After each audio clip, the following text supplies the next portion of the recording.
Hello and welcome to Breeders' Cup Saturday. You are watching the stretch run here on the EquinEdge YouTube channel. We appreciate you all for waiting. We were a few minutes late getting some last minute stuff taken care of.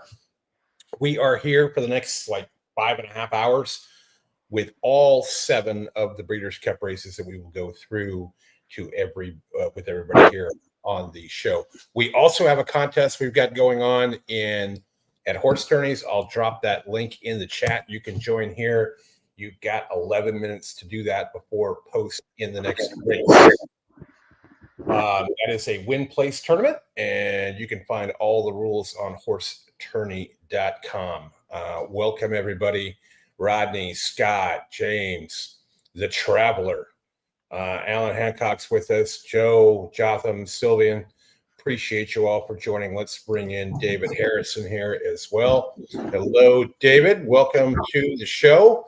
Hello, gentlemen. Saturday to you, sir. Yes, happy Breeders' Cup Day, my friends. And let's get it started. Let's get it rolling. And let's pick some winners. Damn it all. Yes. David. It should be how about Hector? How about Hector Berrios just jumps on the horse in the first race and blows up the board? Mm-hmm. Yeah. I'm glad I didn't an early wager today. Yeah. Is what I'm saying. Yeah. I'm with you, David. I did see the favorite one, and I heard Matt Miller hit something in the Breeders' Cup betting challenge, so that's amazing. Oldie, you have a pick 5 here, correct? Yeah, correct. So the mid pick 5, which is the early pick 5 Breeders' Cup, starts at this race.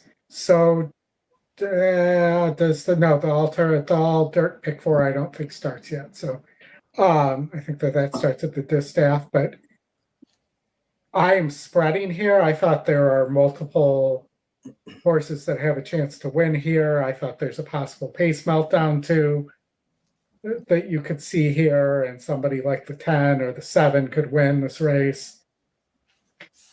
But Society was my top pick.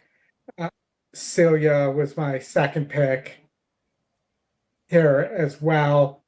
And then I think Ways and Means or Zeitlos or Velva both are possible. And I shot on the ticket to the Baffert horse, Pleasant, as well. We already saw one Baffert horse just run away from everybody today. Wow, we're getting a lot of late entries into the contest here. We're up to $925.68. Nice. Awesome. In the prize pool. That is a total of 38 entries. So keep them coming. You still have about 8 minutes to get it done, 9 minutes to post. It is a live contest. It's not pick and pray, so you can make your picks. Day goes on. Just don't get shut out, because otherwise you will collect 0, and we will all laugh at you. They're all going to laugh at me. Yeah. Are you in, Oldie? Are you in the contest? I am not. No, I did not have time to put a pick and pray together. I am officially. It's not pick and pray. It's live. Not pick and pray.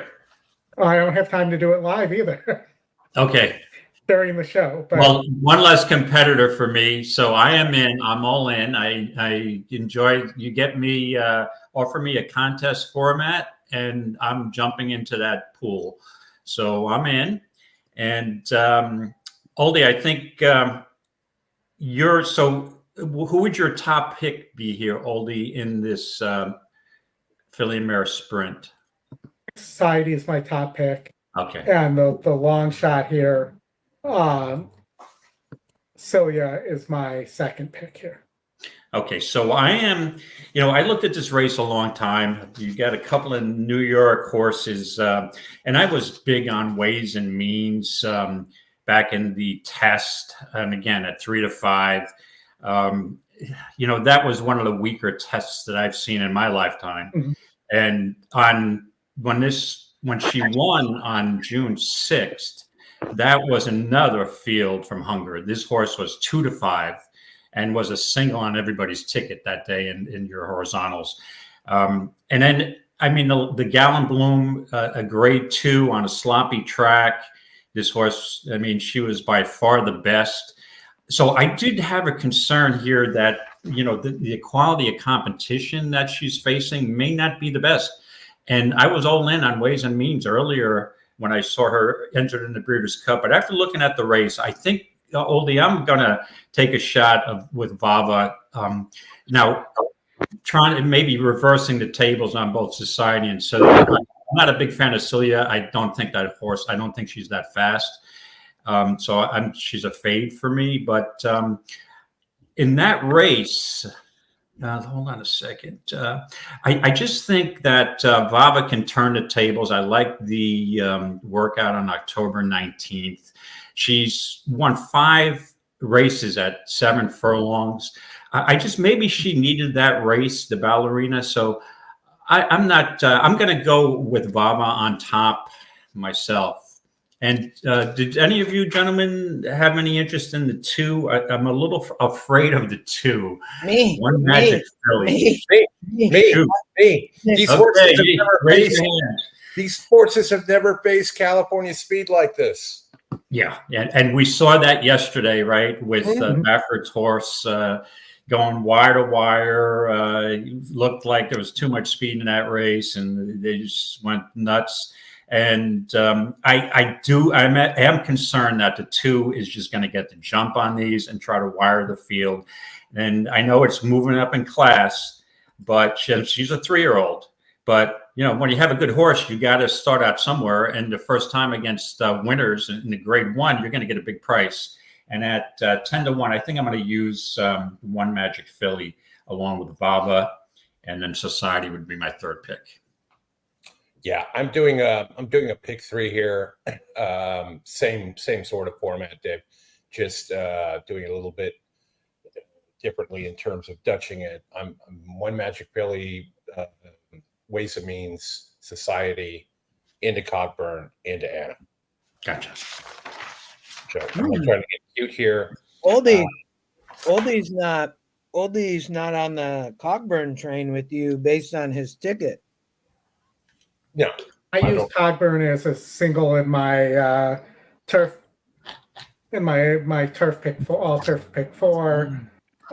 With that scratch of Awesome Results, who was likely going to be my second pick, the second choice there in race 6.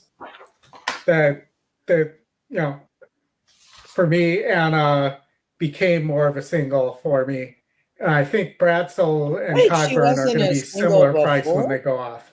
She wasn't a single before? I was going to single Cockburn had she been in there, because at the off chance she beat Anna, the ticket would have paid better if it hit than if I went against Cockburn. No, yeah. I think Bradsell's going to end up being a similar price too.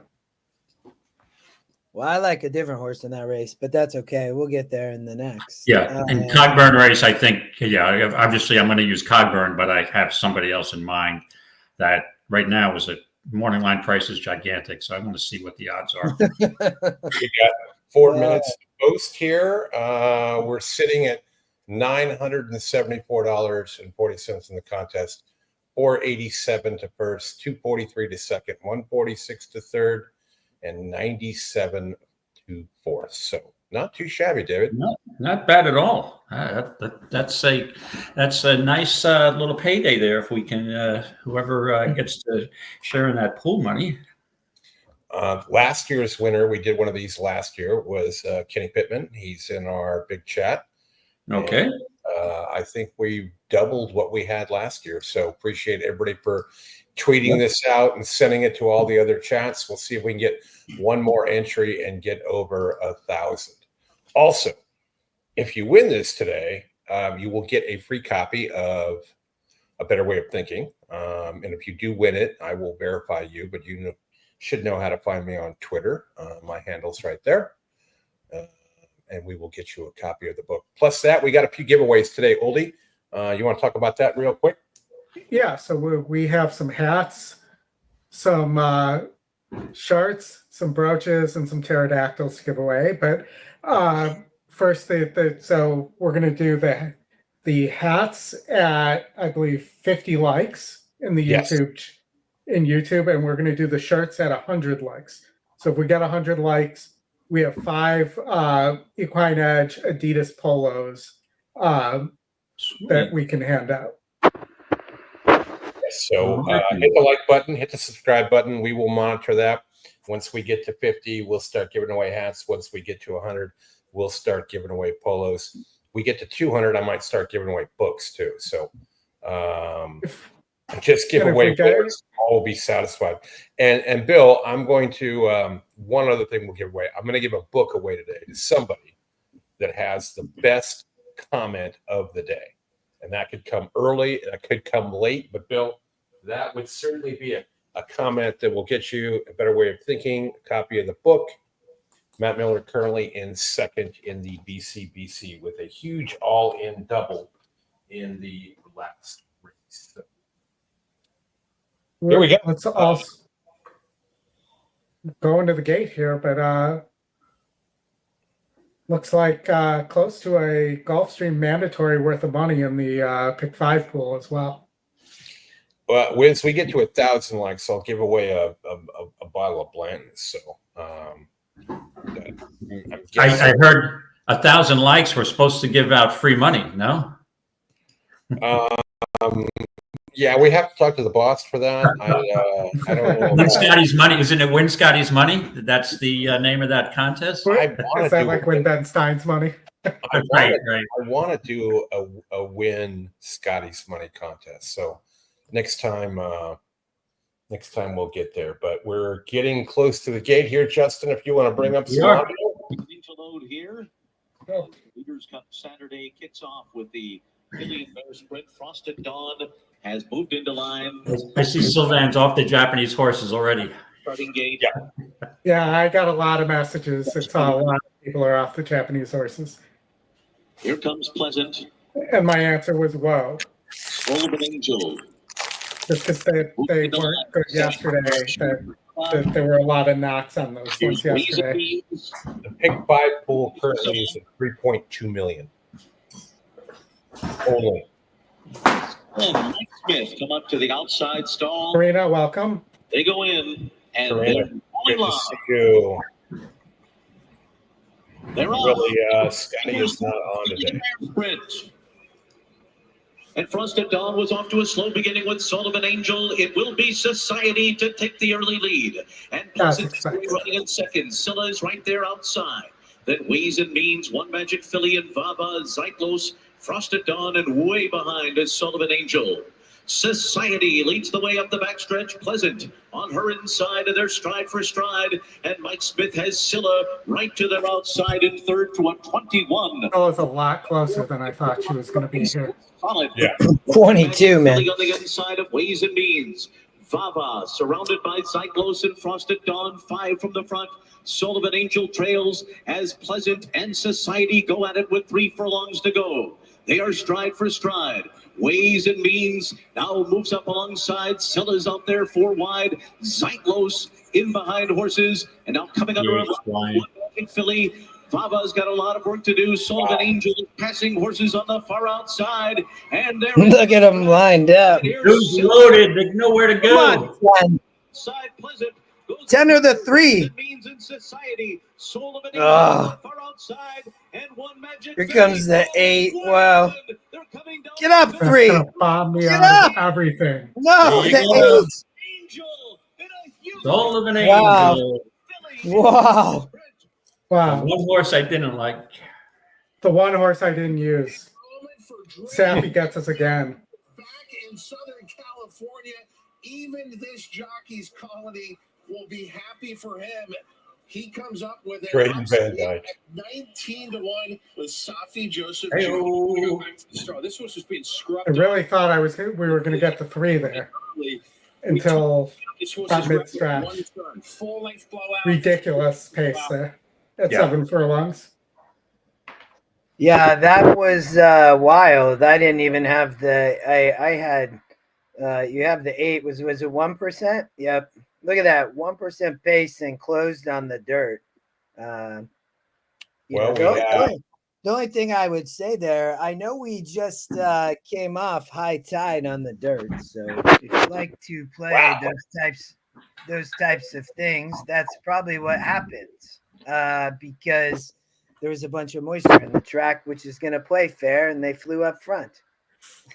Well, we got 42 entries in the contest. So first place ending up being $511, paying down to fifth place now at $51. There were 3 people that had the 8. Jeff Mills. I had so many doubles to that 3, though. Dan Kelly. It would have been huge for me. Yeah, 3 round a big race. And Ellis Starr in the contest as well. He had the Velvet Angel. Nice. Yeah, you see how far back Soul of an Angel was early. Yeah. And that's the only way. That's the reason she was so far back, because his pace was like ridiculous. And it's I mean, look at you've got because of the pace meltdown, Society's off the board. You've also got Ways and Means off the board. Yep. So it's Exacta. Oh, hold on a second. Somebody split them, right? Society, I think the 3 finished. I think Society got in there. Yeah, Society, I think, was in the mix. Yeah, I think it's 8. I originally thought it was 8-3. I'm looking at, you've got a 19-1 over 14-1, and you've got all of your choices off the board. But I think, was that the 6, Justin? Yeah. 8-6. Society. Yeah. 8-6-3-10-9. Wow, 19-1 blows up the board. Drayden Van Dyke. I think Bluegrass Dan. Yeah, that's what I was saying. I mean, I think it's something to watch as it goes on. But obviously, they went really fast, and that pace melted. And I don't know why was Scylla that close to that pace anyways? That's not the way that horse normally runs. Right. Because you would figure if there was going to be a pace meltdown, that Zeltos would be the one to capitalize. Yes. But Zeltos, too, was an attractive price at 17-1, but didn't fire. No, that's who I thought would be the deep closer, was the 7. So you're talking about, Justin, you're talking about tides. Is it high tide, or is it's so what's the angle there at Del Mar? I'm like I said, I'm more of an East Coast guy. I think you had brought up, or Chris had brought up a couple of months ago about the Del Mar issue with the tides and the people. When there's high tide, David, there's more moisture in the track, and so the track usually play more fair. And not as speed favoring. So, but the tide is now going back out. I have no idea how long it takes, but low tide. High tide was at 9:45 a.m. Pacific time, and low tide at 4:41 p.m. Yeah, so you're kind of hitting right in the middle. So it's coming off maybe where it was playing more fair. That's the only thing I would say as a horse player. Just watch it. I mean, the pace melted there and stuff like that. So that's just yeah. If I have to worry about tides at this point, if we get dead stone closers like this, I think that the high tide is going to wash away my bankroll into the ocean. So at this point, all right, we'll have to move on. This is to me, this is a very surprising result, and I know I saw somebody in the chat, Tibby's. I did hear that Steve Chris gave this horse out. Yep. And because I heard that through the grapevine the other day, I looked at it and I'm like, what's he smoking? And now I know that I guess you had to anticipate a pace meltdown, because I just didn't think this horse was fast enough, I mean, to beat these horses. But stranger things have happened. Safi Joseph, Drayden Van Dyke. Yeah. Yep. But a grade 1, when you say, Safi Joseph, Van Dyke, but then if you add in grade 1, I'm like, I better take another look, right? Safi doesn't win a lot of grade 1s. Yeah. Yeah, Andy Byer thought he was crazy. Well, he's crazy with a lot bigger wallet at this point. So I'm sure he'll take that. Mr. Chris Couples just put in the chat there. We to chat. Maybe let's look at this horse for a second. Chris Couples I met in Lexington. Are you all okay to jump off this race? And I want to show this horse real quick. Chris Couples, amazing handicapper in the chat. Chris, good to see you. Yeah, we talked about that she probably needed 2 churns. This is Philly owned. What race did you say, Chris? The 8th. Okay. This is the maiden special. Yes. Number running 7 furlongs. Must be it's the one, must be the 1 horse.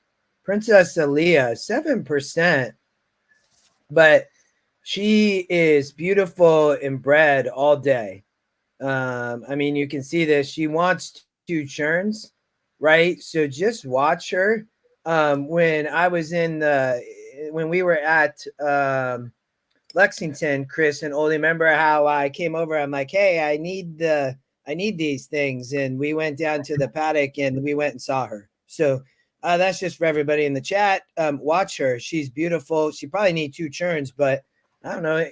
We won't look at this race now, but a horse to follow for sure. There you go. There's the link to the Breeders' Cup Betting Challenge leaderboard. It is not updated yet, but our contest has, and we have 3 leaders at $51.40, led by Ellis Starr, Dan Kelly, and Jeff Mills. There are 1, 2, 3, 4, 5, 6, 7, 8, 9 of us in second with $5.80. So the bar has been set, and people are going to have to catch up from here because that was a big opening price winner.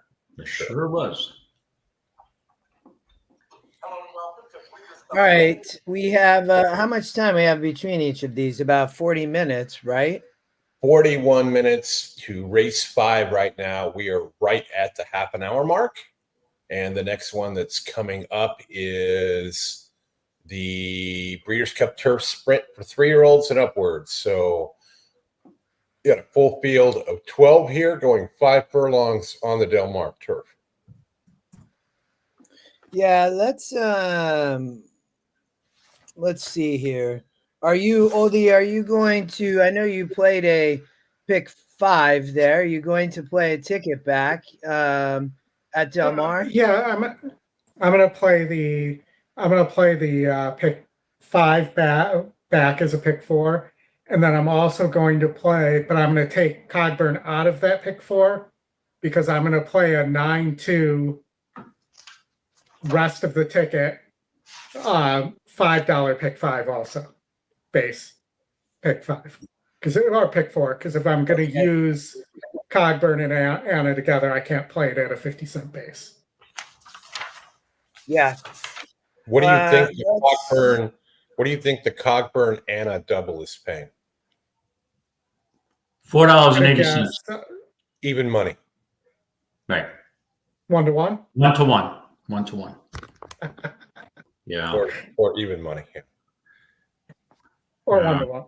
I have a feeling somebody is maybe going in on an all-in major double, and that $4 that even money might go down a little further. I'm just guessing. Could be. We will know soon enough. So, all right, Oldie's got race 5 up here for everybody. Justin, you're on mute.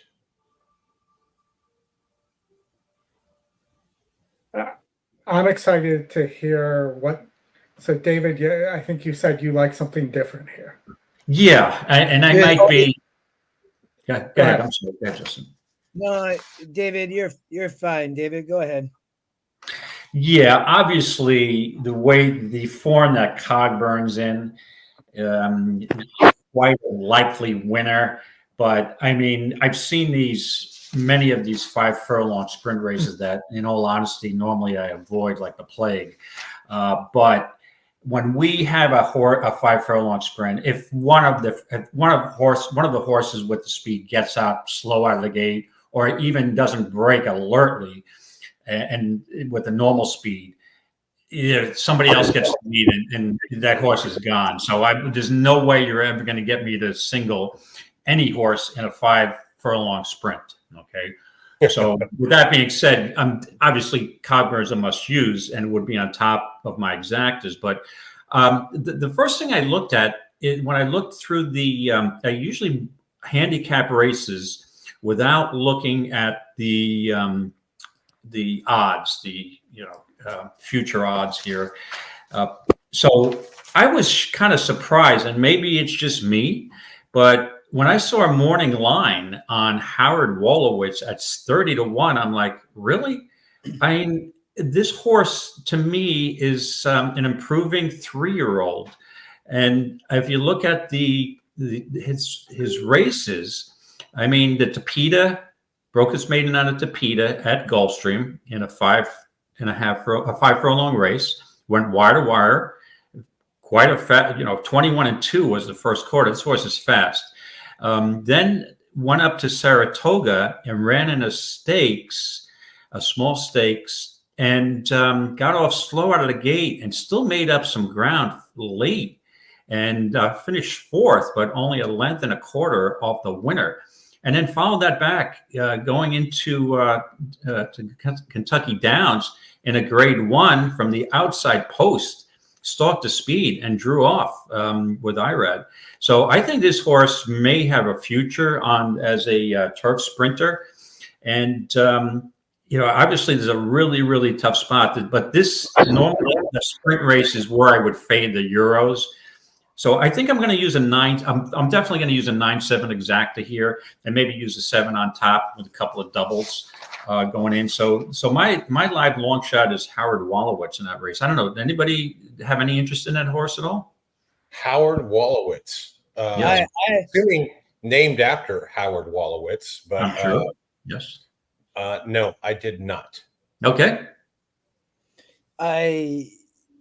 David, I didn't have a ton of interest in Howard Wolowitz, but I do think there might be a way around Cogburn. But I do think Cogburn win a big race. I do like a D'Angelo horse later, though, that is also in a Breeders' Cup race. So we will talk about that other one later. I was, but yeah, I Oldie, what we talked a little bit about your ticket and your thoughts. I mean, what were your thoughts here? I know we covered this also on the preview show. Yeah, so I really down to Bradsell or Cogburn here. I prefer Cogburn. I think Cogburn's the likely winner. Big Abs hasn't done anything wrong at the price. If you're getting 20-1, I suggest go after that and take a piece of that there. And you're getting 10-1 right now. I imagine these are going to come down on Bradsell. I think Believing has a shot as well as does Starlust.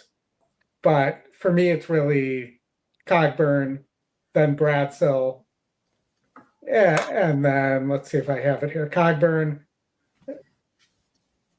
And so I thought the other American horse I thought had a little bit of look was the 5 AG Bullet, who may also be known as Ag Bullet, depending on your pronunciation there, but apparently it's AG Bullet, even though the G is small.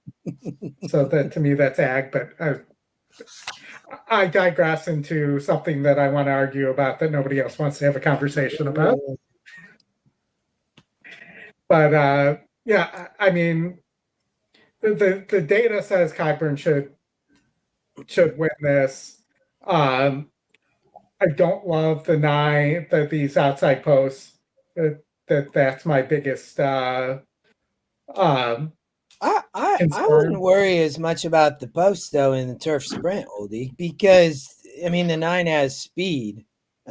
But yeah, I actually, I was talking to a buddy of mine this morning, and we were talking about this race. And David, I know you talk a lot about just turf sprints, and they can be very difficult, which I think is a very true statement. But Yeah. he said, "Who do you like in this race?" And I said, "Well, when I looked at the actual card, for whatever reason, I love a lot of Euros." And so he said, "Well, you can't love a Euro in this race because they're like 1 for 25." And I said to him, I said, "I don't really care. I'm just betting the Euros all day." So, Right. Here I was on the 11-12, so I was off Cogburn. I think that price of Big Evs is absolutely amazing. Yeah, I don't think it's going to last, but I mean, we could look at the double will pays, and with a long shot winning the last, it probably isn't. So what's the and if you didn't see on Twitter, I'm going to give away some tickets today. So in a certain percent share. So go retweet that if you want to, because I might play a ticket here, but I might play the next race, but we'll see. But what's the double will pay, Oldie, from let's look, from Big Evs into Anna. And then you also have Bradstow as well. Big Evs. And we show, even though it says $2 up there, we show $1 will pays here. So you said Brad Soliana is 11-1. And then Big Evs is 20-1. No, so these are one, even though it says 2 here, I verified with Scotty, these are $1 will pays. Oh, really? So I'm getting 40-1. Yep. All right. That's my play. I'm playing daily double. I might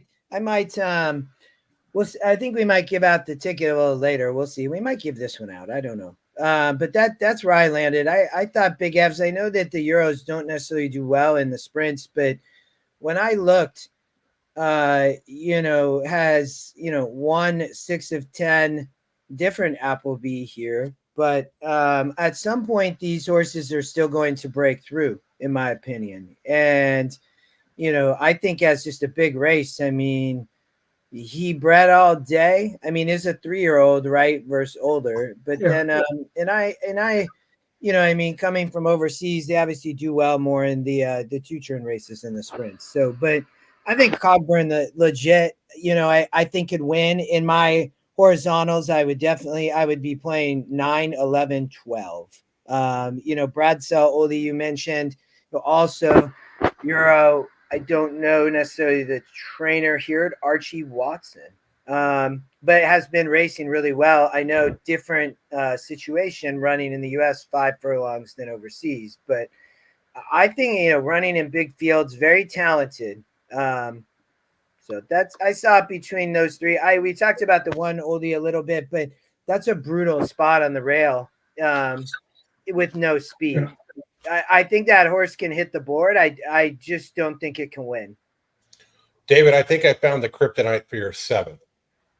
Howler Walrus. Okay. It ran last time at Keeneland, and at Kentucky Downs. And I think if at least those 2 horses coming from Kentucky Downs, Cogburn is certainly better spotted than the 7 is, because those Kentucky Down runners in the Breeders' Cup races, it's brutal, man. That none of them have won. Mm-hmm. We have a Cogburn coming from Kentucky Downs too, right? So I mean, maybe that's the breaker there for sure. So if from that here, so here's the perspective then on this race. So horses don't win from Kentucky Downs, right? Coming into the Breeders' Cup, but Cogburn coming from Kentucky Downs, so might break the curse, right? And totally, I think, has a shot. And then other people are like, well, the Euros can't win 5 furlongs usually. So what's gonna break? One of them got to break today, in my opinion. Right, and Chris, I'm glad you pointed that out, because they ran on the same day, Cogburn and Howard Wolowitz, and Howard Wolowitz ran in the race restricted to 3-year-olds. So Cogburn was in the 3 and up turf sprint, which is a grade 2. And the interesting thing is, so Howard Wolowitz was in a 3-year-old race, and that was a grade 1. So Howard Wallowitz won a grade 1 last time out, and Cogburn won a grade 2. And it was basically a faster race, the grade 2, much faster race Cogburn ran. But my point is, you've got a 3-year-old coming into its own, maybe making a step up here. So I thought the horse was live at that price. But Justin, I see your point too, because the 11 and the 12 have both won at 5 furlongs. So, I mean, what I did also look at Star of Mystery, who I had originally some interest in, that I think maybe the 5 is too short for that Appleby horse. And if you look at the 11, the 12, and the 1, Believing, I mean, these horses run against each other all the time. And they sort of take turns beating each other. So I think if you're going to use the 11 and 12, I could see maybe fading the 1 because of that post. I'm not a big fan of the inside post in these 5 furlong sprints unless you're a speedball. So yeah, I mean, and you've got some Euros who've won at 5. So, but yeah. Tell them about the inside posts at Del Mar. Typically during the summer on the grass, those are 1 through 4 really good. Right. Yeah. So, but my point is, if I'm going to have a rail horse, I want a horse with a lot of speed that's going to be there on the lead or stalking, because the point is, if you're a closer on the rail, unless you swing to the outside, the turn comes up so fast, and then you're in a stretch, and you may have to weave through horses, a lot of traffic, which sometimes can be detrimental. Having that post, so that was my point about. I'm going to try to pull up the 5 furlong stats here. So 5 furlongs last 200 and. Alan, there was that Kentucky Downs horse that did win yesterday, the 10 in race 4. Unfortunately, that was not a Breeders' Cup race. Yeah. Okay. That was a good horse to play, though. I can't. That was, I think Irad was running. You got a price on that. Hello, Steph. I appreciate Steph coming by to say hello, and back to Oldie to talk about his post stats. Yeah. All right. So post 1 and 2 win 28% of the time, and 24% of that is early speed and stalking. No set of posts win at more than 4% for closing in a 5 furlong race here. So it's only slightly worse on the outside, 4 versus 1%.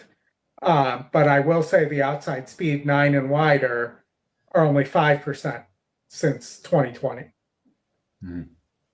as early speed. So, and only 1%. So 2 out of 282 races, there's been 3 winners from 9 or wider for stalking, horses that are stalking pace. So how does that change how you guys think about this? I that's too much, Oldie. Like for me, and I think my other comment would be, I think you could like run it at 1 year, run it at 2 years, run it at 5 years. Well, I think you said you did, but I don't. Yeah. It's too much. Like, and I run some stats by posts, but I don't necessarily, unless it's like very extreme. Again, like the 1 horse on the rail with no speed, I swear situations like that. But I try not to, especially if it's around 10% or something in a big Breeders' Cup race like that, not get too hung up, because go ahead, David. I agree. And then Chris Couples just made a good point. I'm more concerned with the inside post when the horse is not the speed of the speed and the field is larger. So if you have a 12-horse field and you have the inside post and you're not the lone speed and it's 5 furlongs, I don't want any part of that post. That now you'll see a lot of Del Mar races, whether it be 5 or 6 or 7 horses, and you don't get those traffic problems if you're closing. And my point is, if you're on the rail and you're a closer in a 5 furlong sprint, you're going to need to get the perfect trip either way, unless you're going wire to wire. And a closer's not going to be going wire to wire, in my humble opinion. Well, I think the Del Mar summer meet, they had an average field size of 8.6, which was down from 2023's average of 8.9. So, and typically the turf races do get a lot more entries than the turf one. So, I'm comfortable with those stats. The difference here is, and if you followed any of this on Twitter over the last day, especially the results yesterday and the results we've seen today, they don't line up from what happens in the summer. And the reason for that is the seasons have changed and it's cooler there. There's more moisture in the air that does get into the track to a certain extent. And you're just going to have different results than you'll have in the summer, where you get a little bit more humidity. It's, dry and fast and firm. Right. Can be really speed favoring. So, Oldie, you want to show the race sim on this? I think we've had a few requests for that. I'm going to get Mike to eat. Yeah, guys, I did run it by the individual fall meets, and the numbers are not. There's no material difference in the numbers here. On the but help me let me run the race sim. Jeff, sorry. So let me make it bigger. I think everybody, we can see. Okay. So from a pace, right, we have Cogburn probably going to be the speed. So we'll watch it go at slow. Oldie's favorite horse, the 5, maybe going to show some speed as well. AG, aka Egg Bullet. Big Ev sitting the maybe. From an outside post, as well as Bradsell, and then David mentioned Howard Wolowitz. The one though, with the one thing that I think is the one really, if it doesn't break and nobody can say, is this horse really going to sit this type of trip? It's going to break and outbeat all of these. So I think that's one thing on the one horse. Big price at 13-1 is the Scotty Longshot, but needs to break to some extent. Can't get all shuffled back on a turf sprint behind all these horses. Cogburn on the lead, Big Ev's coming with the 1 at the top of the stretch, and nobody is really catching Cogburn. You do have a large price horse, maybe showing up in the trifecta or others. Probably pick your flavor. But Oldie, who is the 3 horse? The 3 horses are Sark. Thank you for setting me up for that one.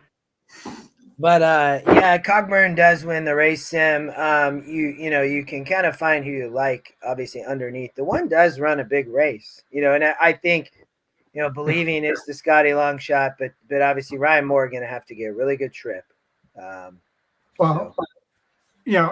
think about maybe a Cogburn to believing double here, or not double, exacta, because remember yesterday the race sim was on fire with second place bomb finishers on the turf.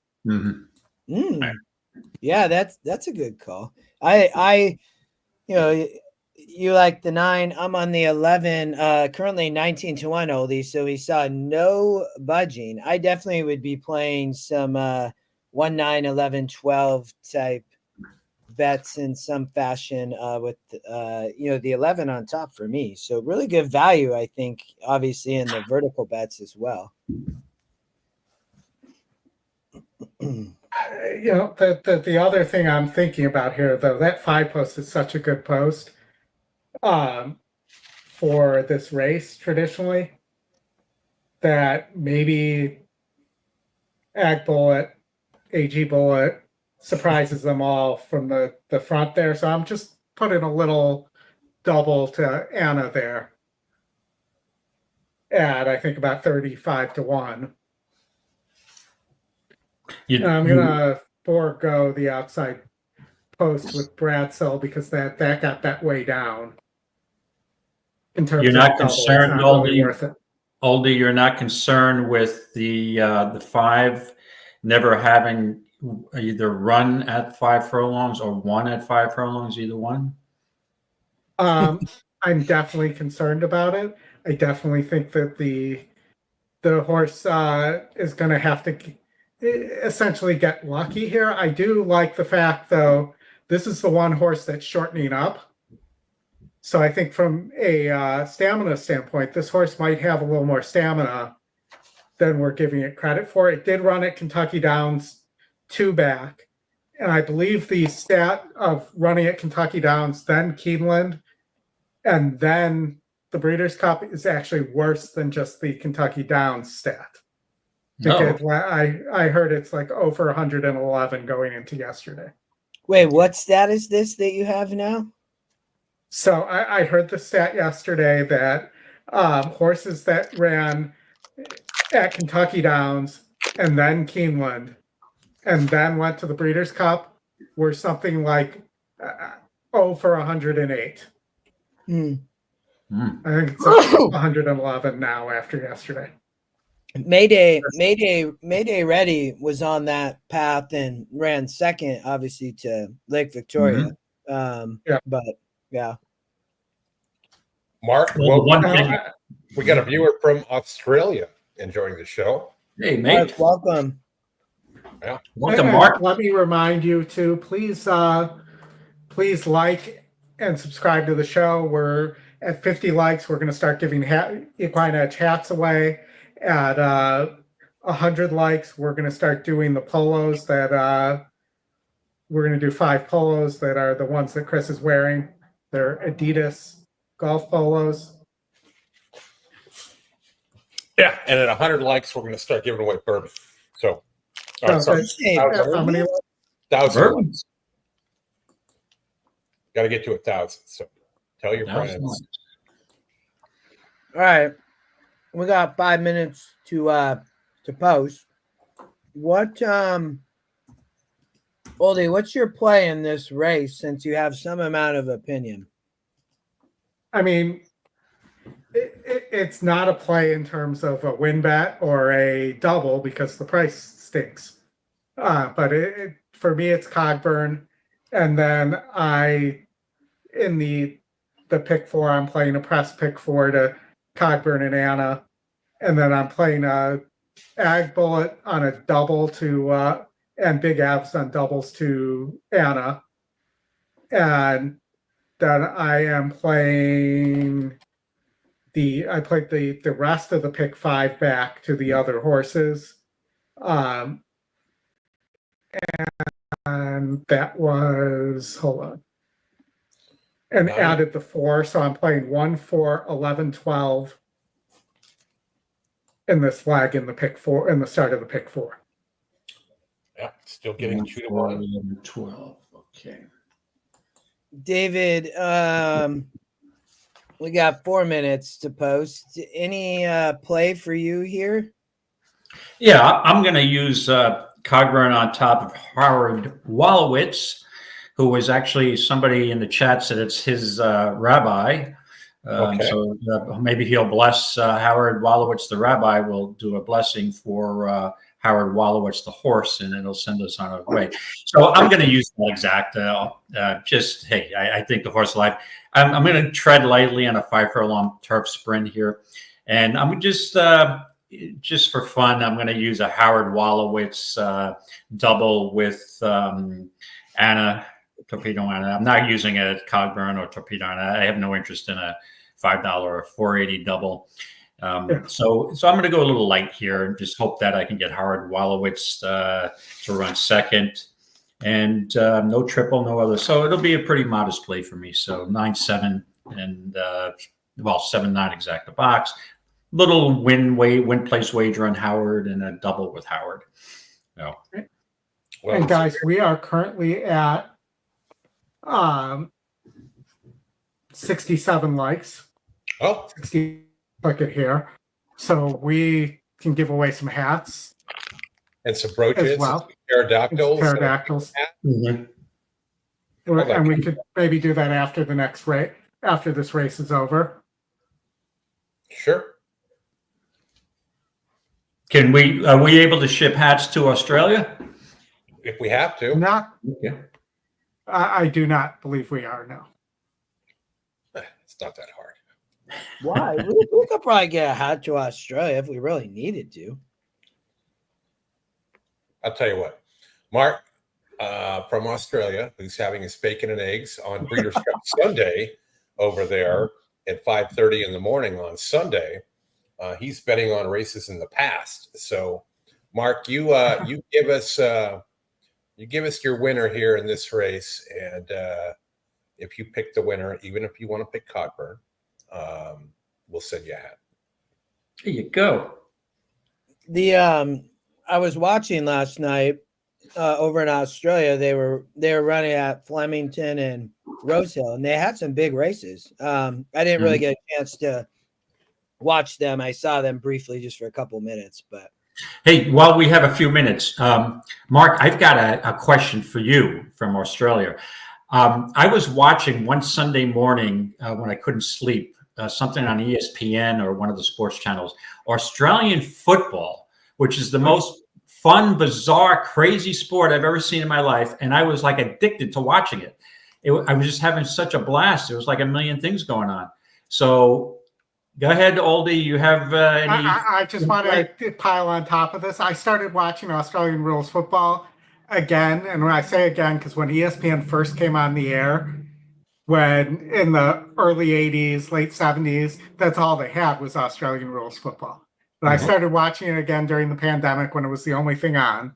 And I've been watching it ever since. I still haven't figured out all the rules. Me neither. Who knows the rules? It's just fun. It is a blast.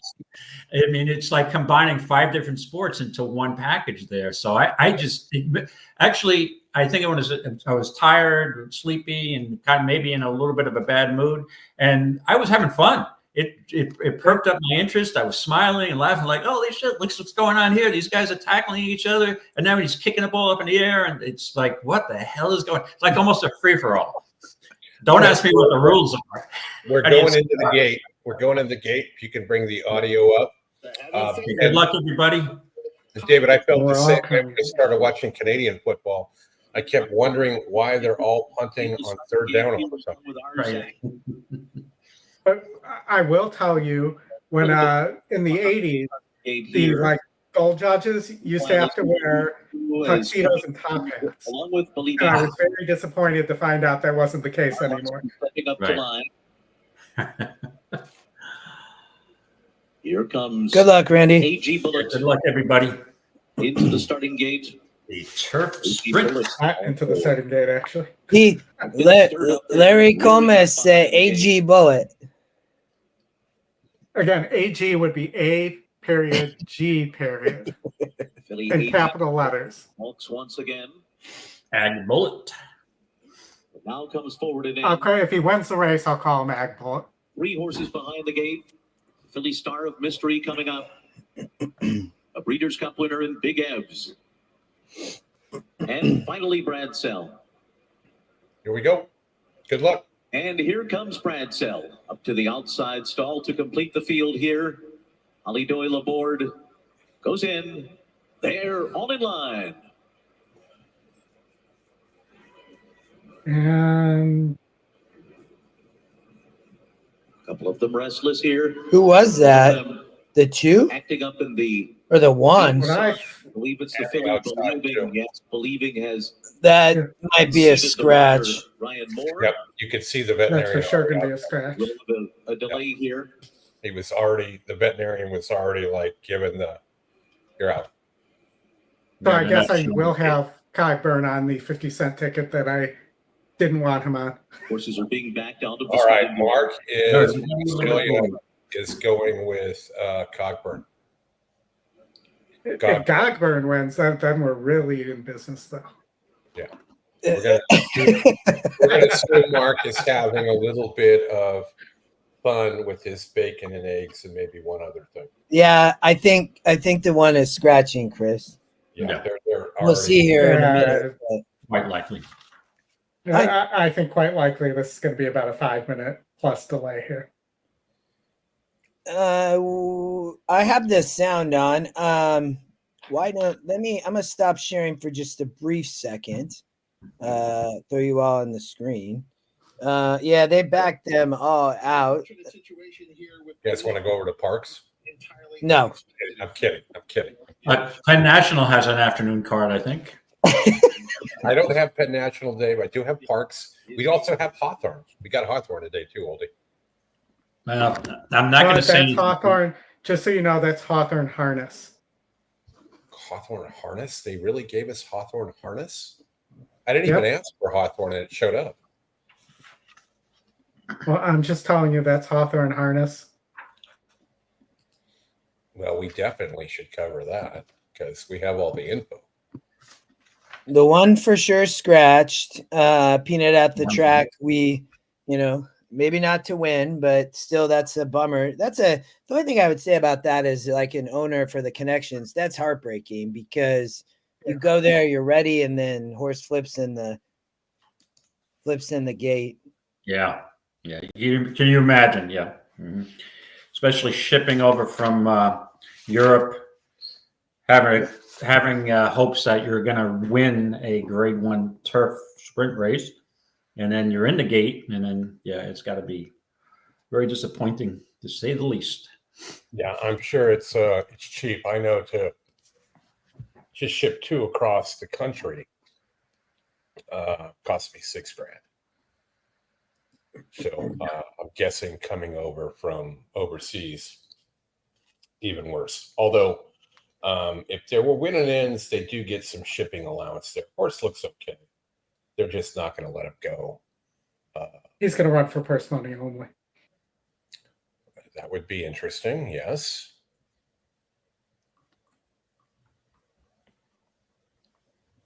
So we've got Cogburn at 4 to 5. And then the second choice is either between the 6 and the 12. We're both 7-1. So Star Mystery is 7 to 1. Bradzel, and who Justin had interest in, is 6 to 1. Actually, now Bradzel's his second choice. Just went ticked down to 6 to 1. And then the third choice is Star of Mystery. And I guess after the 5, AG or Ag Bullet, it's 9 to 1. Then there are 2 double-digit odds from there. And Howard's taken a little late money. Well, it could be part of it from the scratch, but Howard's down to 17 to 1. Howard Wallowitz. He's going to wow.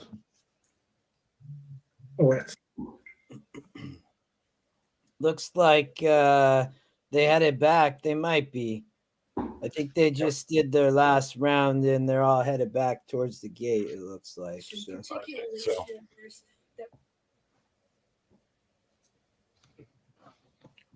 David, do you have did you find a race later that you absolutely loved? Yes. Okay. Yes. Is it coming up soon or is it in a little bit? No, the race that I love is at Penn National, the 9th race tonight. It's a $4,000 claimer for non-winners of 0 lifetime. Okay, no, only kidding. I really have a lot of interest, and I probably would have been out of the BCBC anyway at this point. But with the last race, I think that Post Time is sitting on a huge race here, and is enough pace for this horse to close. I had Post Time in a couple of wagers up at Saratoga, and also this horse fires Post Time every time. I think this horse is just going to just relish the pace in that race and make a big close. So the best bet of my day is Post Time in the mile race, which I believe is the last race on the card. No, I don't know if I'll have any bankroll left by then. So, but I put something in advance just in case I go through my budget. Howard Wallowitz is loading, David. Okay. We are loading again. Everybody who's here got to hear that. David, next time you should keep the name until later. I was more curious where your race prep okay. But the viewers who just heard you are great, but we'll talk about it in a little bit again. Now, that's the Brittany Russell horse, right? Yes. Mm-hmm. Yeah. All right, we're going into the gate here. EE did update the long shot there in that race, And Mark, little comment on him. He lives in Brisbane and won the AFL Grand Final this year. Try and watch the replay if you can. There's an American, Mason Cox, who plays for Good to go this time. Brad Sell going in. Yeah, good luck, everybody. Falling line. You too, sir. They're off in the turf sprint. Who do you like here? Club to the early lead with Contburn now moving through between horses. Easy Vungu is there on the outside. Brad Sellis sent hard, and then comes Star of Mystery, Big Abs and Arzak, Big Invasion, Howard Wallowitz, and Motorius on the inside are next. And Starlust is the trailer. It is Contburn on top. The leader by a half a length, and now spurting away. Contburn to open up by 2. By 3 lengths on the far turn. Oh, there's stumble at the back. Yeah, that's Howard Wallowitz. Yeah. On the outside, followed by I don't think anybody can catch Cogburn. Unless he went too fast. But I've been saying that about Cogburn this entire year. Ackles got a shot. Oh, he's tiring, boys. He's done. Oh, there's the 5, Oldie. Oh, who's that? The 4. Wow. Well, in my 50-cent pick 4, Wow. I had, so I'll show you what I played. And that was in my pick 5 too. What was the price on this horse? 33 to 1, it looks like, David. Oh, Big crap. price comes flying Oh. late. You had something on this horse? You're pumping your fist there. Wait, what? We didn't even talk about this horse. What Are do you mean? hiding stuff from us? I told you what I had the pick 4 up on the screen, I thought, but you guys didn't have my screen up before. Well, I can't see shit, so Hold on. Go. It's not going to be correct up there because I played a pressed one to there. So I added 411 and I added Ag Bullet there. Let me get it back. So that's what I played, I believe. Let me just make sure. I don't want to tell people I played something I didn't play, so let me just double check. Well, let's put you In on my the screen tickets. because we're watching we're seeing the race sim right now. I don't have anything to show you here. Let me, I don't either. So I'm not sure what you're wanting. there we Okay, go. hold on. I got you up on the screen, Oldie. Okay, there we go. Give me one more second. I think I added one other horse in this leg. I think I added, all right, so I played 4 through 6, 11, 12. So I added the 6 here also as this was my 50-cent play because I played a pressed pick 4 with Cogburn and Anna. Wow. So that Way to go, Wiz. Wiz bet a 4 DW daily double on the 1 and 2 in race 6. Nobody had the 4 horse in the contest. A few of us had the horse. Inquiry for everybody. Everybody's blinking. Hold the phone, as they say. Stop the presses. Cogburn, I think, Oh, caused boy. that, but The 4 is I think I the might four- be out. I think The 4 might be coming down, boys. Yeah, I saw that. Cogburn I saw that, David. Oh yeah, there's no way that horse stays up. Based on that first view. Motorius was the new Scotty Longshot, and wow, that's I'm going to crazy. back into this. I have the 2. Well, there's also some bumping between the 3 and the 2 going on there. I don't know what they're going to do. Yeah, just bumping way on the outside too. I wasn't looking. Well, look at the 3 and the 2's 2. running straight, so the 2's doing nothing wrong. But I think you 4 can make the case that Cogburn caused the 4 to come out. Cogburn's tiring here and forced the 4 to react. The I'm 4 making doesn't work like that. It doesn't work like that in California. Even if the 5's coming in, the 4 still has to maintain. Okay, but the 2 is coming in on the 3 there. No, he isn't. He's running a straight line. They're both running a straight line. They were not. They were running into each other. What are you even watching on the overhead view? You can see the two coming in on the three. The two's on the outside of the three. They're bumping this entire stretch. Those two horses. You're not going to get multiple takedowns here, buddy. I'm just telling you. And I disagree with what you're saying. He's hoping for. Well, I did see. In Oldie's defense, I think you can see it better on the feed they're showing now. The overhead, the gray horse on the outside, and then the AG Bullets in between. No, hold on a second. Yeah, no, AG. 3 is running outside. It's the gray horse and the 3. It's the 2 and the 3. The gray horse and the 3. The gray horse is whipping him with left-handed whip, which caused him to move over into the 2.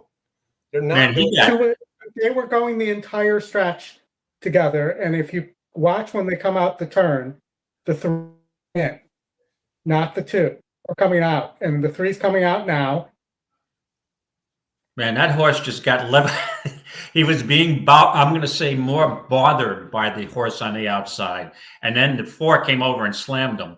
So talk about racing luck. That the 5 got a terrible.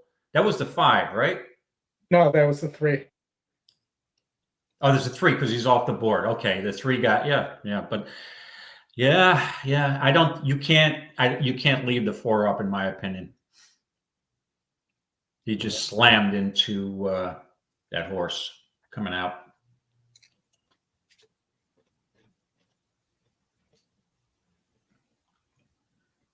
You're going to have some nervous BC participants watching these replays, especially if you have a huge bet on Notorious. This is going to be. I mean, to me, Notorious was usable. I don't know how you come up with Starlust, but again, it's a euro, so you got. Hold on, let me read you my note on Starlust. Even if Starlust does come down, so Starlust might be the long shot to use underneath, but will need to improve a lot to be on top. That's what I wrote, and then I used it on top. So you didn't? Did you use the 2, Oldie? I did not use the 2. No. Okay, so you're hoping that either they take both the 4 and the 2 down, or the 4 stays up. Obviously, it stays up. Yes. Okay. Well, I'll root for you because I have no interest here, and like I said, maybe the tide has something to do with it, and if that's the case, it may wash away my bankroll before that my play of the day comes up in the last race. You kidding me? All right, I'm on mute. I'm listening to the feed here. I'll give you guys whatever I can hear. Oldie, it looks like they left them up. Boom. Boom. Chris, you're right. Probably should have come down. Wow. I would argue the 2 should have come down too, but I don't see how they don't at least make one change there. Wow. So I guess the point is, in Breeders' Cup races, you almost have to knock a jock off in order for them to take something down. That would have definitely come down. The Kentucky Downs curse probably lives on for another year, at least. So yeah. I'm curious. So what are you alive in, a pick 4, or did you cash a ticket on that horse? I'm alive in the turf pick 4. The pick 4, I did not cash a ticket because I did not really think I threw this on here because it was my 1, 2, 3, 4, 5th pick. Ag Bullet was my 6th pick. Mm-hmm. Here, and if I was gonna play against Cockburn, I'm not gonna get beat by my 5th or 6th pick. Right. There, if it's somebody, even if I liked it underneath, gotcha. Knowing that anything that beats Cockburn is gonna pay pretty well, even with Anna there. So I'm single to Anna in the next, in the pick 4. Wonderful. Right. And then I'm pretty deep in the turf because I had no real opinion there. And then I'm Fierceness and Forever Young. So my entire day weekend pretty much comes down to Fierceness and Forever Young.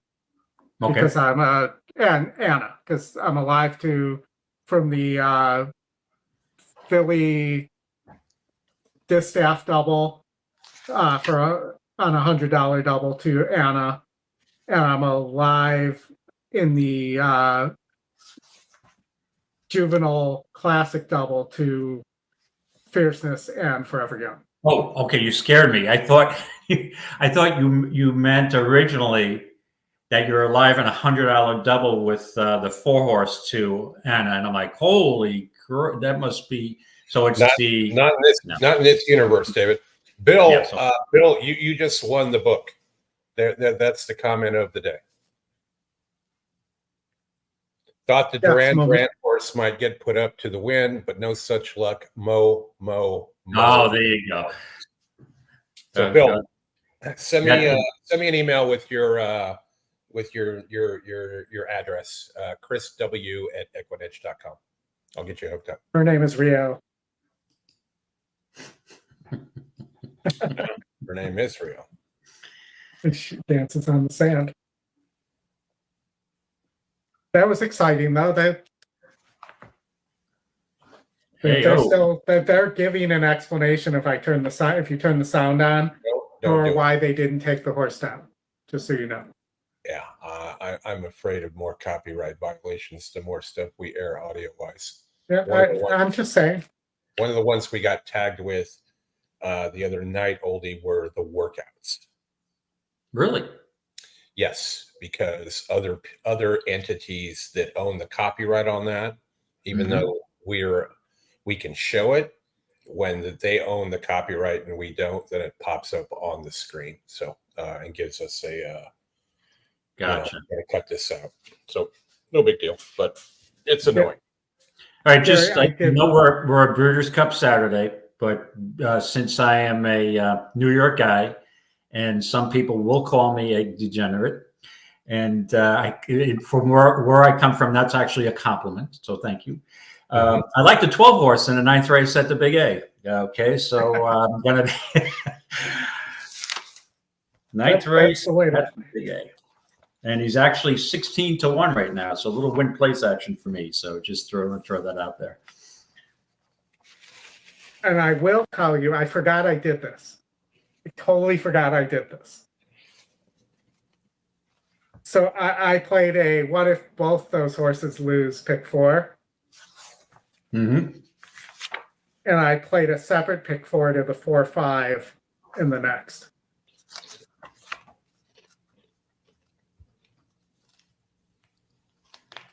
Okay. And that was after the scratch of Awesome Results.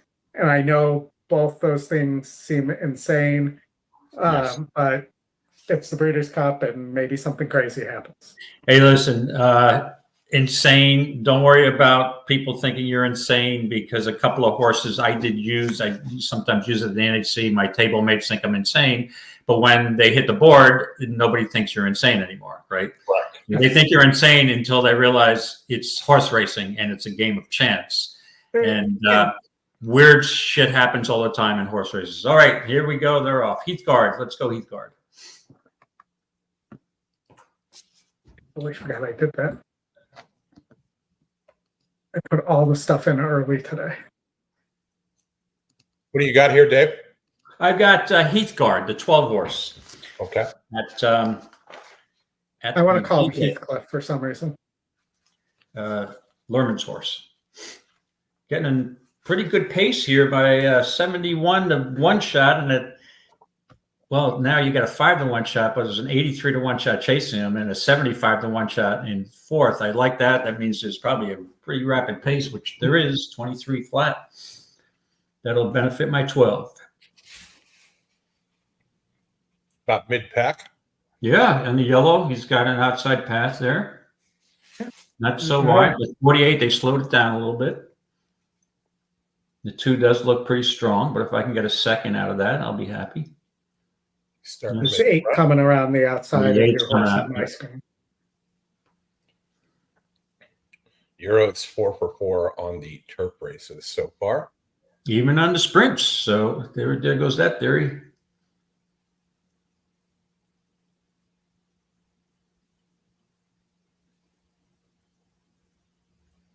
Look at all this traffic. Yeah.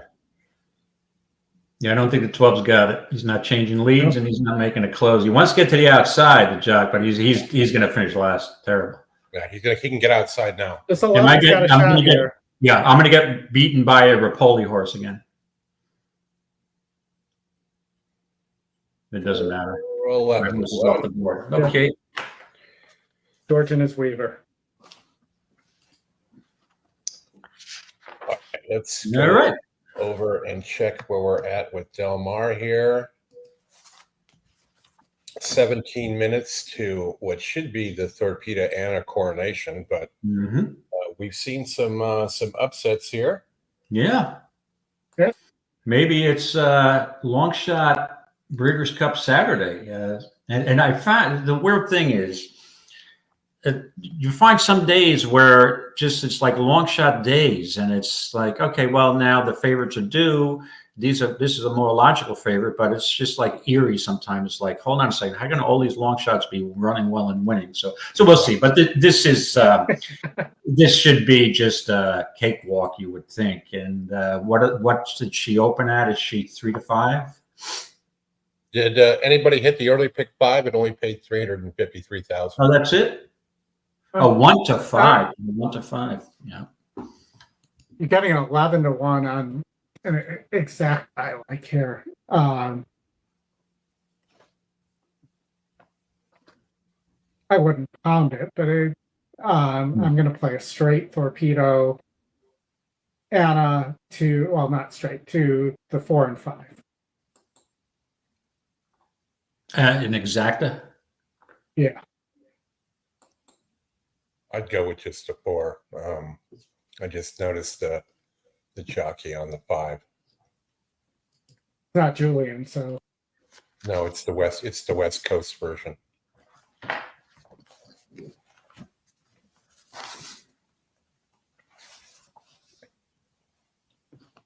and just to cover that too, in case weird things happen, I'm also going to play a 4-5 to 2 for a lower denomination.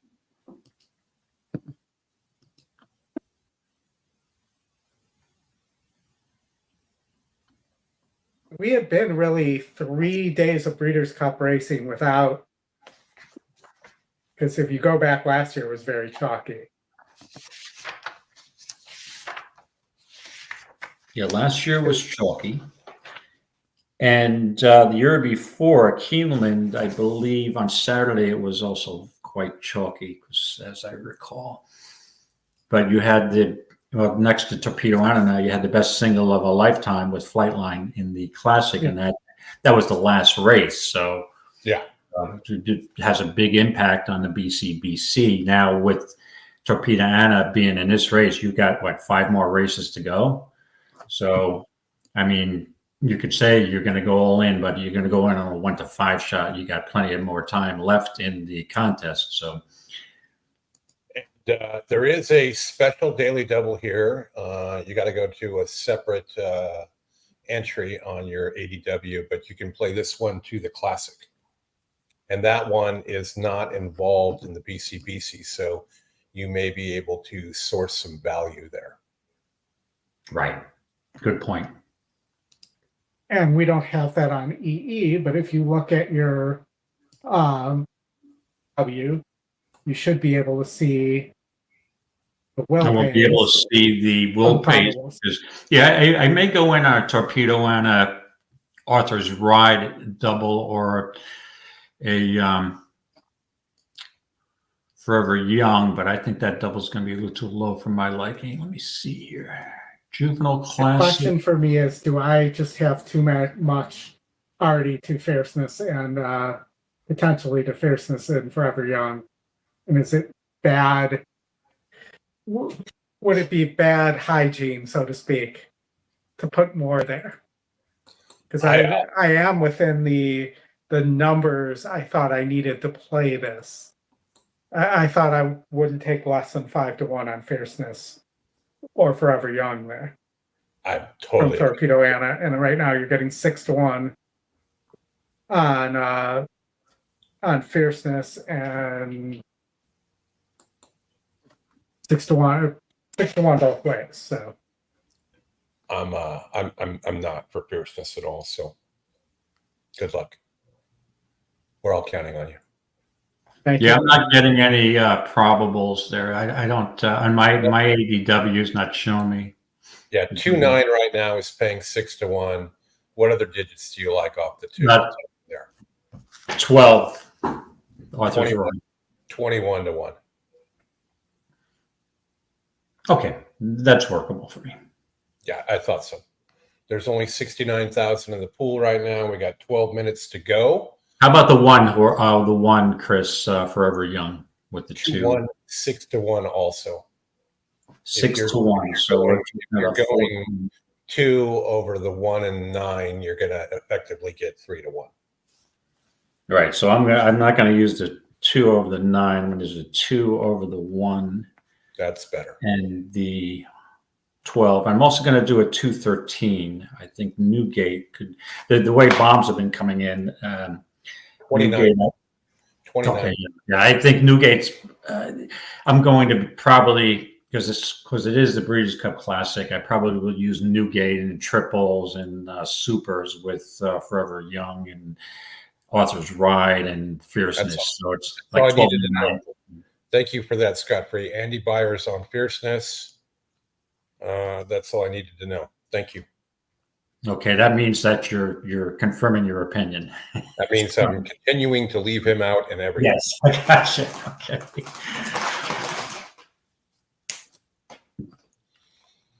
All right. They keep showing this. I hate how they don't update the odds for the special bets. It's still showing at 4 to 5. At 4 to 5 right now, that would be awesome. But it's actually 1 to 5.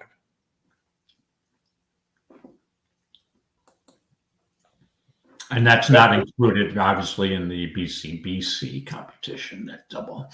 Correct. Those guys would have to play that in cash on the side. In terms of our contest, we still have 3 leaders at 51.40. Ellis Starr, Dan Kelly, Jeff Mills, John Gilpatrick, myself, Steve Shaw, and Dan Kelly as well are all tied for 4th. So, Chris, do we want to put Dave up for a few minutes here and let him talk about the Distaff? absolutely. How long was this one? Only like 4 or 5 minutes, I think. This was 4 minutes and 52 seconds, it looks like. Perfect. Dave Duncan racing downwind. Okay. Do you have me up on the screen? You do. All right. It sounds like the sound. Now to the Breeders' Cup Distaff on Saturday. Torpedo Anna, you got a Japanese horse in there. Is this race a slam dunk, Dave? Is Torpedo Anna just going to win this for fun, or is there going to be some competition? I think everybody would like to think that it is. I'm still very skeptical on what happened in her last race. Horses that she beat by 10, 12, 14 two or three back, put the heat on her last race. I've heard a lot of interviews with McPeak talking about she wasn't fully cranked up. Their goal wasn't really to win that race. They thought just minor conditioning she could pull that out just by wheel alone. But it got a little too close for comfort for everybody, I think, in that race. And we were all hoping to have that matchup with Idiomatic and Torpedo Anna. If she runs the Travers race, yeah, I could see her winning this race for fun by open lengths. If she runs her last race, I would think that there's probably a couple in here that could take a shot at her. The Japanese horse, Alice Variete, this horse the breeding is more of a turf horse for this horse. It runs both ways, turf and dirt. Everybody that I know in Japan that I've talked to about this horse said that her best races are going to be run on the turf. But I think what they were trying to do is point out a spot where she could be competitive in a kind of a weaker American spot this year. And with there only being one real main horse in the race, for that horse to come over here and get second would be, you know, a nice payday, as well as, you know, picking up credentials for breeding down the road. But outside of those two, I mean, Raging Sea, Curlin, you know, going on a mile and an eighth, I think is probably one of them. You've got the Awesome Results, which is kind of a never lost a race. I think it's 7 for 7.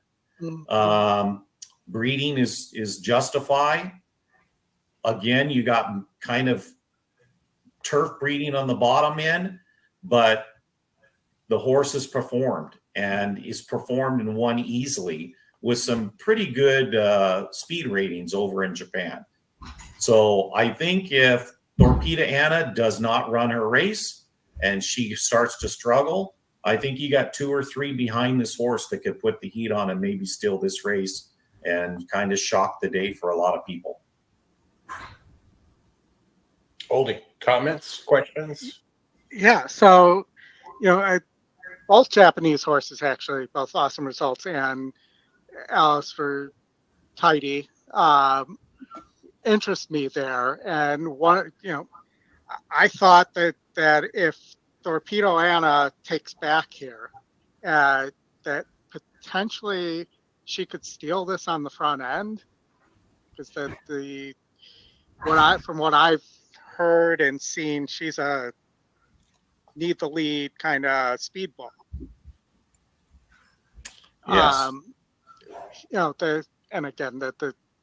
but for me, the other horse we haven't mentioned that I think has at least a little bit of a shot here is Sugarfish.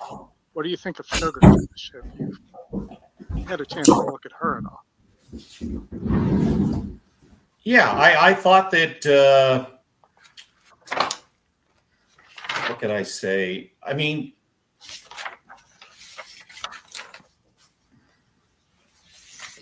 to me, I probably wouldn't have her in the top 2 or 3, but I think it all comes down to really, I mean, it's a California horse. Maybe the track fits her. The weather conditions down at Del Mar fit her. She starts feeling good and maybe runs the race of her life.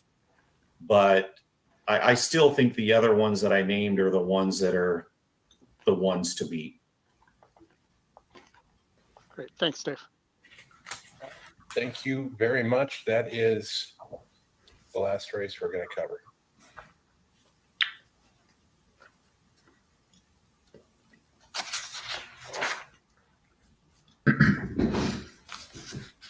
You're muted, Chris. You're muted, Chris. We've got 4 minutes to go here. Kenny McPeak being interviewed in the paddock. Yeah, he looked like he was ready for his coronation. That was what I would describe the look of McPeak there. Yeah. He is. Did I unshare my screen?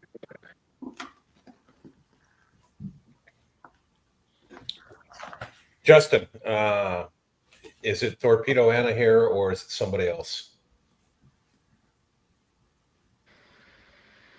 Yeah, I just think she's better. She's a special horse. You know, so I'm gonna give a ticket giveaway. We talked about that earlier, daily double. I'm playing Torpedo Anna into Luxembourg, into the next. The Luxembourg is actually taking quite a bit of money in the next race, but Rebels Romance the favorite. But I'm taking the Euro, the 4. That's the play for me. I just think Torpedo Anna is too good. You know, she's special. She nearly beat the boys. Maybe it took a little bit out of her, but I just think she's better than this group, Chris. So that's where I'm landing. Daily double 2 into the 4. We got 76 likes here, Oldie. We need to get 24 more to start giving away polos, but we also got some hats to give away. And We should probably do that here. Sure. How do you want to do that?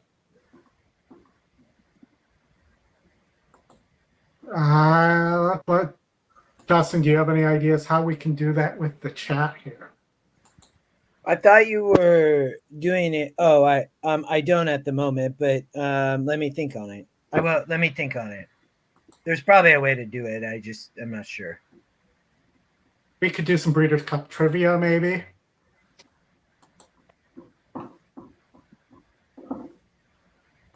This is true. We could.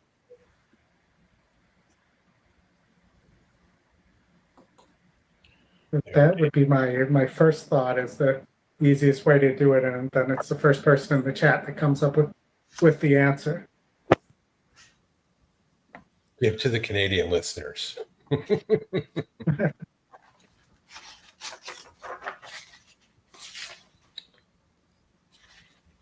There are 2 minutes to post here. Yep, they're getting ready to roll. Torpedo Anna at 2 to 5. With briefly at 1 to 2. Actually 1 to 2 right now. Yeah, and Justin, I'm sorry, Oldie. No, I just was going to say 2 to 5 is not that bad. Okay. Yes. Justin, I kind of on the same page with you. I'm not crazy about the next race, and it wouldn't be a main play of mine. But I think I am going to use Luxembourg in that race. Yeah, I like Luxembourg there, David. I do like a few others. So I played I did play and they're getting ready to load, so I'm turning the sound. Well, not going to quite turn the sound on. I think Christina was still there, so we'll turn on in a minute. But I played a few pick fours here, David, where I actually singled Anna, and then I singled another horse in the last leg. But and then I played some cheap pick fours. 2 to the 4 to the 110 to the 3. $5 cost me $10. But right. Yeah, I did play a little bit of a spread. All right, here we go. Okay, good luck, everybody. Ready for the start. They're off. In the Breeders' Cup Distaff, and Torpedo Anna had a great start. Raging Sea is showing a bit of speed. Honored Lady is away running in third as Torpedo Anna takes the lead. Then Candide, followed by Sugarfish. Elise Verite and Chea Besora is the early trailer behind the front-running favorite filly, Torpedo Anna, who leads the way into the first turn. She's on top from Raging Sea, who's 3/4 of a length off of her, making their way around that turn.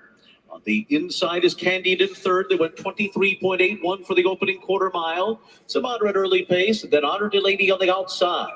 Elise Verite is in fifth with 4 to make up, 2.5 back to Sugarfish, and 5 to Chea Besora. On to the backstretch, and Torpedo Anna has things her way so far. She's in front with 5 furlongs to go. It's a half-length lead. Raging Sea continues to keep her company through a 47.99 half mile. Then Honored Lady on the outside of Candide. And behind them, Elise Verite. Sugarfish 7 off the lead, and Chea Besora. Brian Hernandez Jr. and Torpedo Anna begin their run into the far turn. Raging Sea has been glued to her throughout. And with 3 furlongs to go, the lead is just a neck. Torpedo Anna from Raging Sea. Honored Lady and Candide are 2 lengths off of them. And then comes Elise Verite and Sugarfish. Torpedo Anna still cruising along here. Come on, girl. Away from Raging Sea as they come to the top of the stretch in the Breeders' Cup Distaff. And Torpedo Anna begins to move away. Run away. Furlong to go. She's in front by 2. Raging Sea still she's special. Yeah, of course. She say bye-bye. This brilliant filly is going to take them all the way. Yep. Never a question. Nope. Right, and yeah, I mean, this was basically a easy race for her, and you know, she's a good filly, but let's be honest, this is by far the weakest distaff that I've seen in many years of the Breeders' Cup. But she's her race in the Travers says it all. I mean, she was fantastic that day, and this was more like a public workout compared to Travers. But yeah, game filly. Yep. Well, a lot of people went with Candied in the contest. A lot of people just went with Torpedo Anna. A lot of people had no selections. I love that. That's called a donation. That might have been me, so don't. David went with your 5, Oldie and Sugarfish. Figuring I'm looking for a horse to finish second at a price. Yeah. I gave away. So we're live to Luxembourg for $50 to 3 people. Okay. Dave Jaffe, Wiz. I think Wiz in the chat. So if Wiz is still here, Wiz was one of them, and somebody by the name of Kevin McIntyre, who I don't know, but I think all 3, Dave, Kevin, and Wiz, have been long time.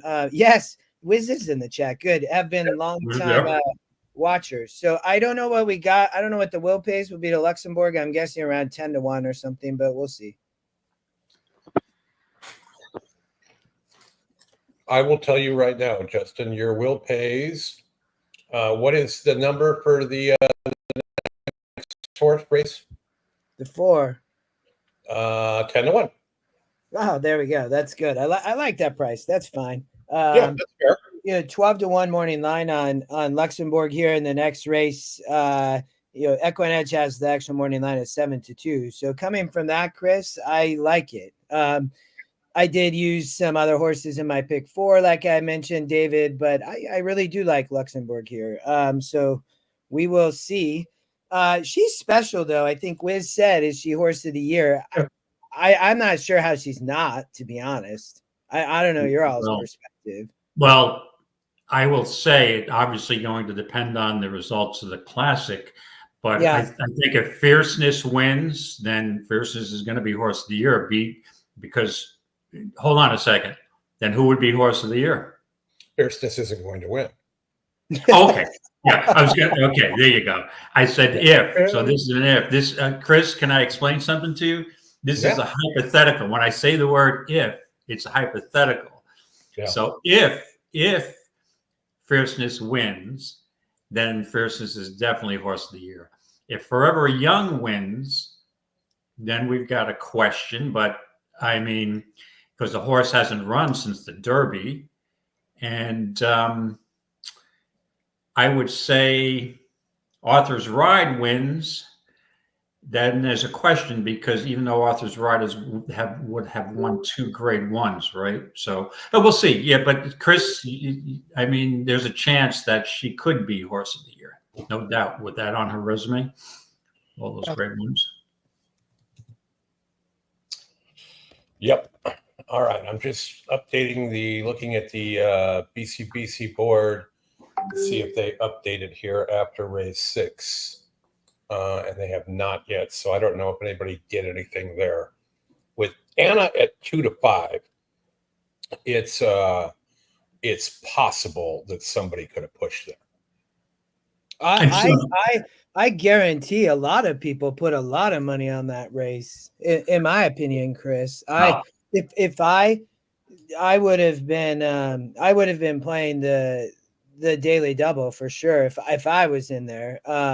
But I would assume people were playing exactas, tries, doubles. Like, I'm not. I mean, you may have somebody, Justin, that may have wheeled or played some long shots into doubles into Torpedo, Anna. Yeah. So we'll see. That the board could blow up there. I mean, even if you had $100 double, I mean, it's gonna. We'll see. It could be interesting. Well, I'm just happy that I cashed my double from Immersive into Torpedo Anna and got 5-1. So yeah, that's amazing. Okay, well, that'll work. I mean, that's 5-1 with 2 favorites, and Anna only got better overnight when that Japanese horse scratched, because that 6 horse was never going to run by me. Oh, hold on a second. Did you see the payout yet? Of what? Because if there's a scratch, you're going to get a lower double. Oh, yeah, that's probably true, David. That's kind of a bummer, Chris. But yeah, I mean, you can't be too frustrated by that. But yes, I think, but one was awesome result. It was a late scratch this morning, right? Yeah. Okay. Yeah. So right. So there's going to be some money in the pool. So it should be. It will be a little less, but still, that was. I mean, there's nothing you can do about that. But it's your cashing. But you would have preferred to have awesome result in. What did that go down to? It went down to 580 to 1, 5.8 to 1. It's still, according to the will pays, it's still paying the same thing. They may have adjusted the will pay. They may have adjusted. Did you get paid? Did you get paid already though? The race went official. Those 2-day ones take a little bit of time. It still lists the 9 awesome result is 1770 on the payout. So right, will come down. I figured I don't want you to be surprised and disappointed. I might also be the bearer of the disappointment. So you no worries. So we're getting ready to go. Where are we at here? We're race 7. It's the turf. Feels like, we only got 2 races left, the turf and the classic, but there are a few more after that as well. Rebels Romance favored in the turf for Charlie and his Buick. Let's watch the race sim real quick. I have it up. Rebels Romance, to your point, Chris, only 14%. The win percents have this race wide open. You have a horse like the 3. I believe that's a Japan horse, if I remember correctly. It is with, maybe some speed on the turf. I think the 8 Cabo Spirit obviously going to show speed. This horse is in here and has shown speed at 10 furlongs. They're going 12 here in the turf. So I would, Papa Padromo has Abel Cedillo riding here. I think the 8 horse Cabo Spirit obviously going to probably inject some pace, and we'll see what happens with the Japanese horse. And then you have another Japanese horse in the 1. But let's watch the race sim real quick. Whoops.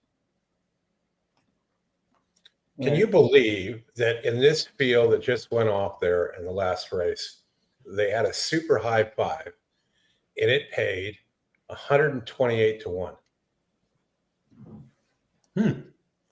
26145.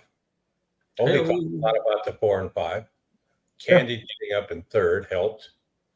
But this is also a good point too, even in contests where you think Torpedo Anna is the bomb.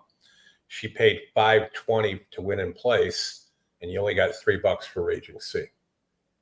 Well, but your exacta paid 10 to 1. Your top 2 picks, 2 to 5 to 4 to 1. The exacta paid $3.90 for $1. What was I looking at then? All right. I don't know. I thought it was showing 10 to 1, but in the it was paying 10 to 1. I would have pounded it.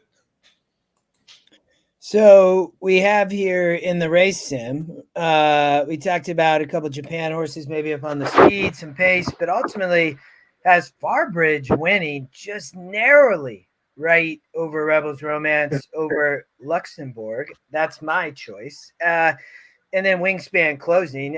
Might be interesting play if some pace injects to hit the trifecta, in my opinion. But Mr. Oldie, we talked about this race earlier in the week. What's where are you going? Did you change your mind, or you headed the same way?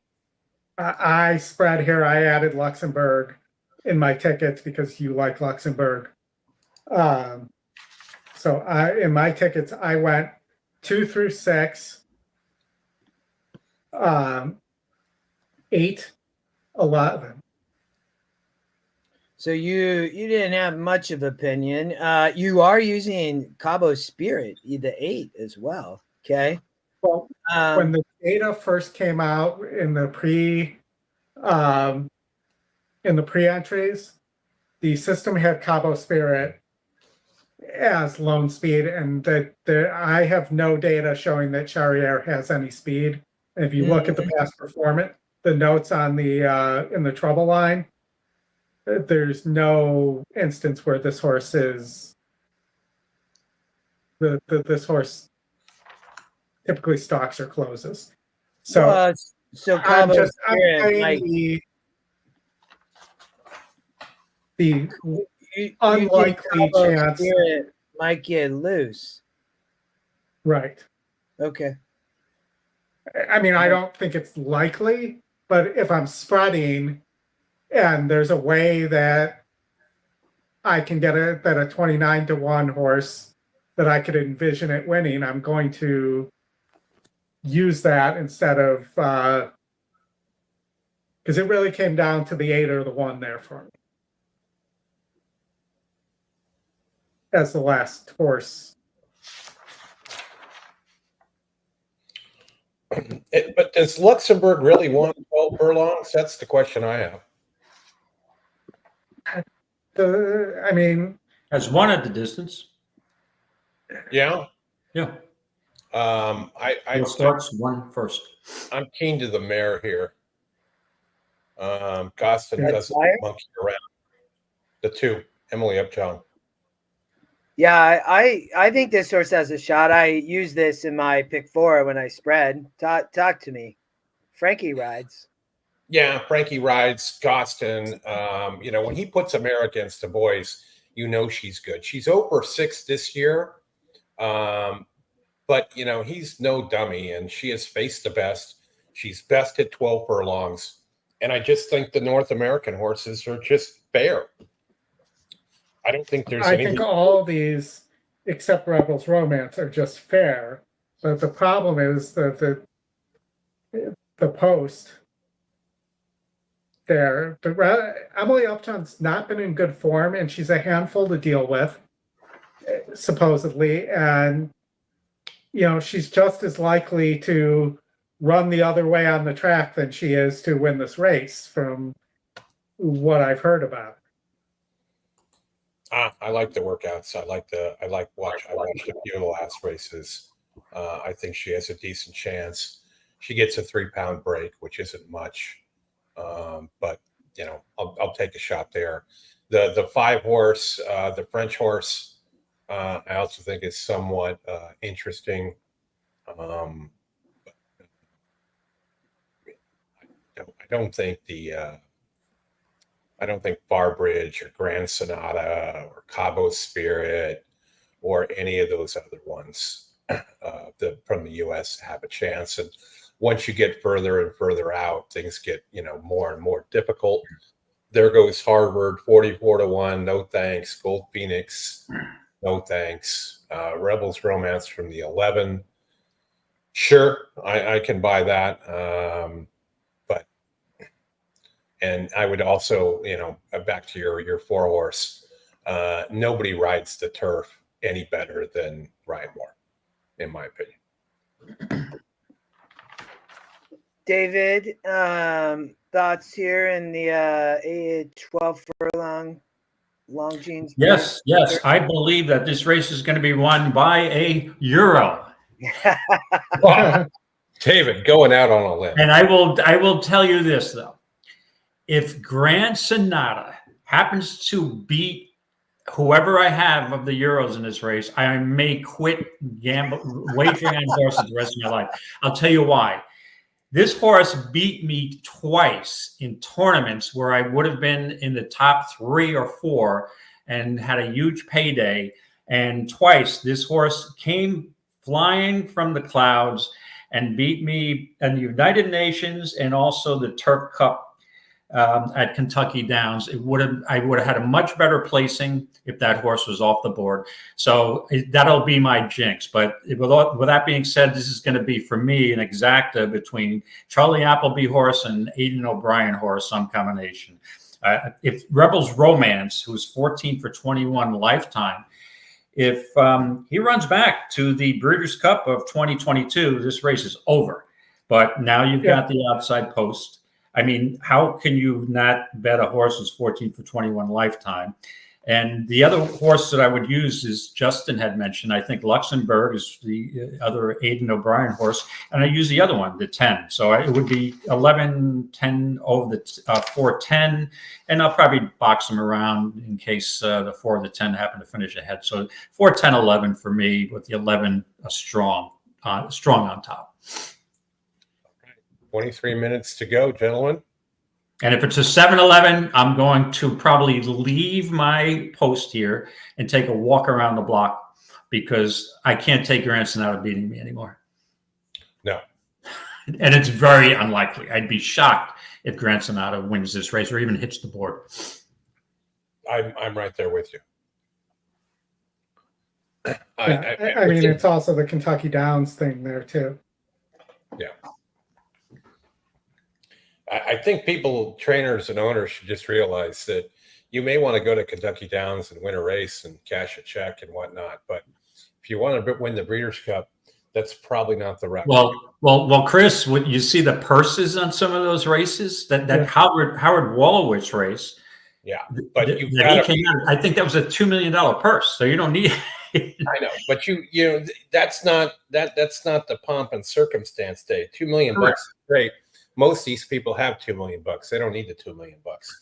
Right. No brand being interviewed right now, but and you've got to be Kentucky bred too to get all the money in those purses.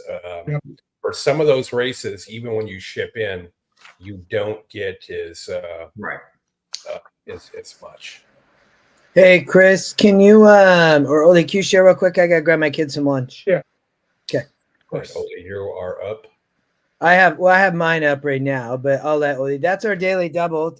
We're live to 500, 10 to 1 to Luxembourg, $50 to 3 people. We'll see. All right. Right. We'll root for Luxembourg. All right. Oli is up on the screen. Oli, I'll let you and David go through this as I go pick up my order from the front door. All right. Well, apparently it is lunchtime, but that's not matching my screen here. I think I'm on your screen. Now I'm up here. Okay. There you go. So, Emily Upjohn, Luxembourg, Rebels Romance. We talked about all those ad nauseum here. What about the Japanese horse here, David Charrier, who did finish better than in Maidan than Luxembourg, and did almost, just missed and finished third in last year's Breeders' Cup Turf. And you're getting 9 to 1 here on that horse. Yeah, not a bad price. Source a contender and finished a good second to 2 back to Rebels Romance. Yeah. So I'm thinking now Rebels Romance with an outside post. Yeah, I know. I think that the Japanese horse is somewhat live. No doubt. And I feel like this horse is being discounted because of how poorly the Japanese horses have run so far. That could be 9 to 1. Yeah. The morning line was 10 to 1. But there's a lot of, the 5's a contender in here too. This is a tough, with all these Euros, this is really a tough race and on one of their best days, they could easily upset the 11. Yeah. The race is long enough. If they can get over, the 11 post shouldn't matter all that much. Mm-hmm. And the data for going 12 furlongs is like 5 races over the last 6 years. So it's not like I can say that post is terrible when there's so few races run at this distance. Exactly. But my first impression here is this is all Rebels Romance here, but because we've seen some odd stuff going on here today. And again, I'll be the first to admit, I'm not a big judge of European turf form. And that's why over the years, I've really avoided making any major wagers on Breeders' Cup turf races. I usually concentrate on the dirt races. So, but definitely entertaining race, and it doesn't prevent me from playing. So, like I said, it's 11 with over the 410 or some kind of combination with those 3. But you're right. The Japanese horse is definitely interesting. I can easily, and that would probably be the other one I'd include, either the 3 or the 2 Emily Upjohn, if I was going to, if I'm playing any more exotics or using any more horses. Yeah, and Chris Couples agrees on that, or talks about last year at Charrier stayed on the rail and not come out. I think we talked about this a bit yesterday too, or on the preview show, that horse probably wins the Breeders' Cup Turf instead of Auguste Rodin, Right.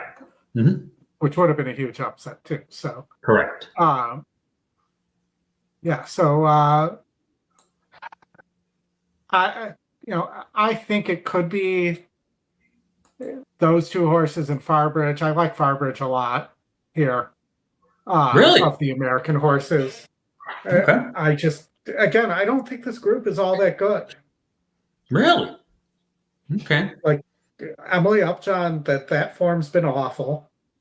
She hasn't won a race since 2023, since the summer of 2023. There's no reason to think that she, in my mind, that she will win here, or that she's better than some of these others. I know, Chris, you like her. The price is not bad on her, but this is just a meh field. The French horse has been running against Grade 2 company in Europe. Well, if you think it's a bad running against Grade 2 company, maybe okay. Yeah, maybe, but my point is that this is not. I mean, the 10 Wingspan could win this race. It's just right. This is not the best group. I discounted Wingspan because Ryan Moore's on Luxembourg and had the choice, and I've yet to see Wayne Lorden beat Ryan Moore in a race. I'm sure it's happened, but I've yet to see it. Right. I mean, Luxembourg got dusted by Rebels Romance and Maidan. And by Charrier. I just don't understand why they put Emily Upjohn on a plane and send her over here and spend all that money, not thinking they don't have. If she does what she does and runs second or third, they make a lot of money.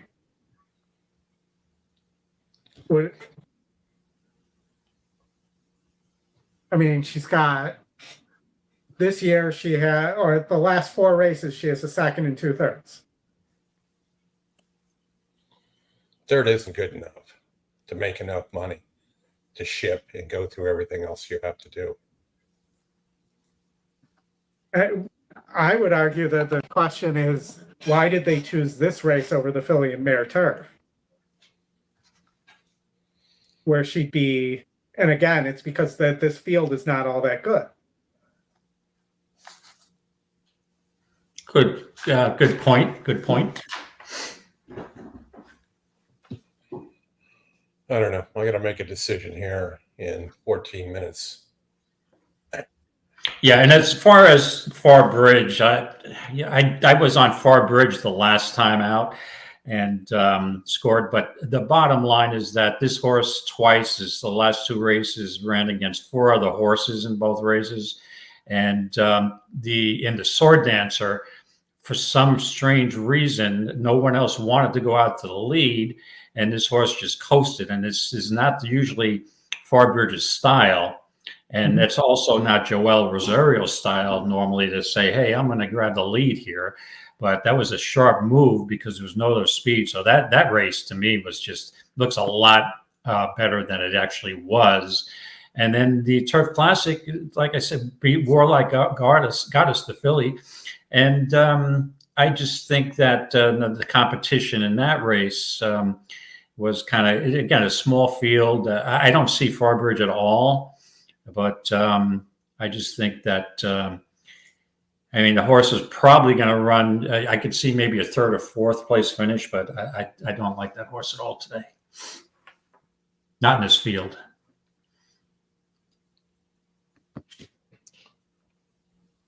I'm looking. I'm not even going to attempt to try her an exacta here because I really have no clue where to go in terms of putting something on top. That's why I spread here on my multis. And, you know, Rebels Romance could romp here. I mean, even without his best, he could romp here. It's just a question of getting over. And again, there's so few races run at this distance that the post data really isn't. Yeah, it's not useful. worth it. Right. Exactly.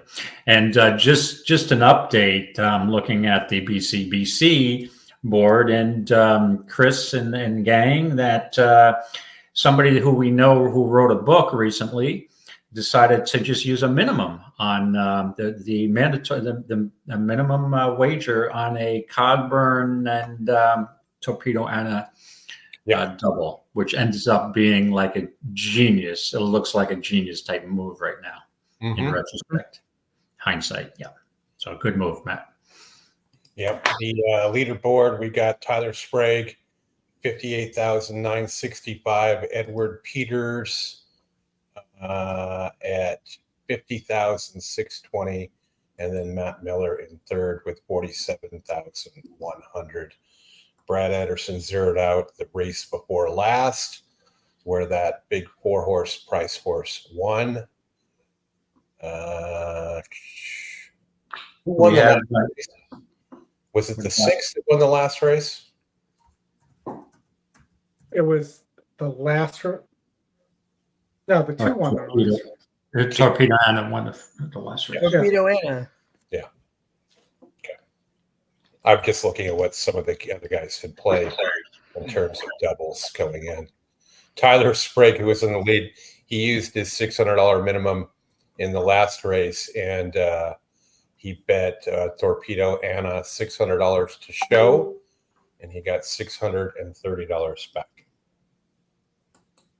Okay. But he burned the minimum and didn't lose any money. That was the point.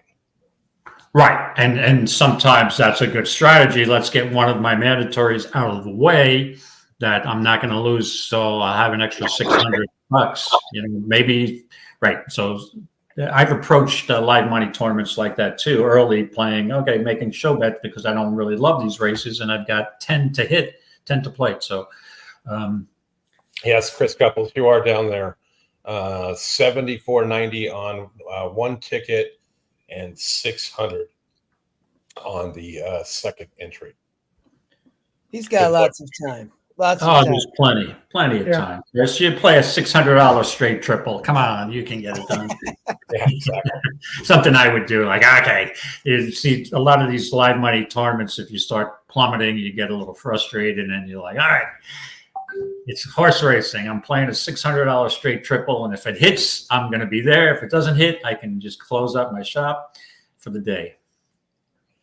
Yeah, Derek is having a tough day as well. He's playing a double in this race coming up here, race 7.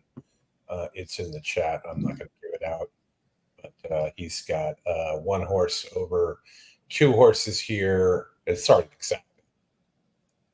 And he said if this does not win, he is taking the rest of the bankroll, which is $2K, and he's done for the day. He'll still up about over 10,000 on those 2 entries in the tournament. And his exacta here is $250, single over 2. I'll give that out once we get closer. So we are coming up to 9 minutes to post here. Horses are out on the track. I see Luxembourg on my other screen here. How's it look on the track there, Chris?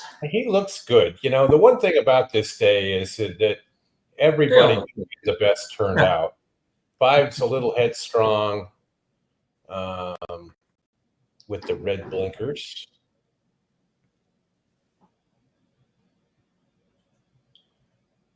Acting up kind of a little bit, but not too bad.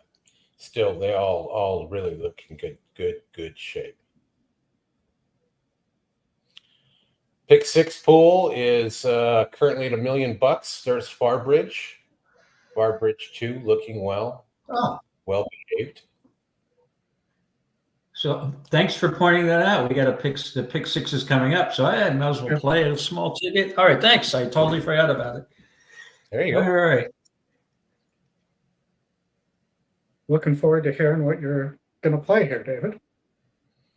Oh, don't worry. To me, I don't expect to hit the pick six. I just put a ticket in to have a little fun. But I will tell you, in the first leg, I'm using the 4, 10, 11. How many singles you're going to have, Dave, in the pick six? I'm putting a very modest ticket in. I'm probably having 3 singles. Yeah, fair enough. I don't expect to hit it. It's just want to have a little activity. And I'll put in a couple of long shots too, because I'd like to take down the entire friggin' pool. Well, that would be nice. And I'm leaving Warlike Goddess out. I am singling content. The 7 in the third leg. Wow, we're And almost I'm using Mulkin and Remake in the next leg. Only 2.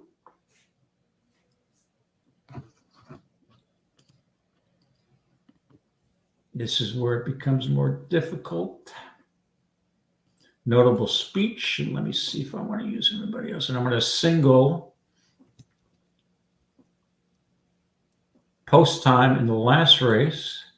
That's a $12 ticket. And we're going to go one more deep. We want a long shot. I'm going to throw in Win for the Money, Cassie's horse. I'm going to play a $24 ticket, my friend. There we go. All right. 24 bucks. The pool has shot up $24. Okay. So I don't expect to hit that, but if you can get 5 out of 6, it should be a good payday. Yes, Chris, that was a very nice double that Matt played earlier today. Yeah. Can I? That was the question. What actual double did he play? Just out of curiosity, I'm sure we're going to find that out after the fact. But he singled the 3 horse Hope Road. Okay, the 1 to 5 shot, right? Okay. And I think went 4 deep, 3 or 4 deep. I don't have it up. I'd have to go get through my phone. 3 or 4 deep in the double, and the 10 ended up winning, and the double paid 6.9 to 1. And he had that, I don't know, whatever his balance was. So 9,000 times, right? Okay. it was Okay. Just out of curiosity, Hope Road, it makes sense. That horse was a huge prohibitive favorite. Yeah, he got to his 49,000 or 48,000 or whatever it was. Right. Straight from there. So I think right now there'll be the series of doubles. And then figuring out where the spot is, knowing that most of these people that play this, you've got to win the last race. I mean, right. Right. Question from Andrew in the chat. There we go. Any tips for someone getting into horse betting from sports betting in general? Who wants to take that one?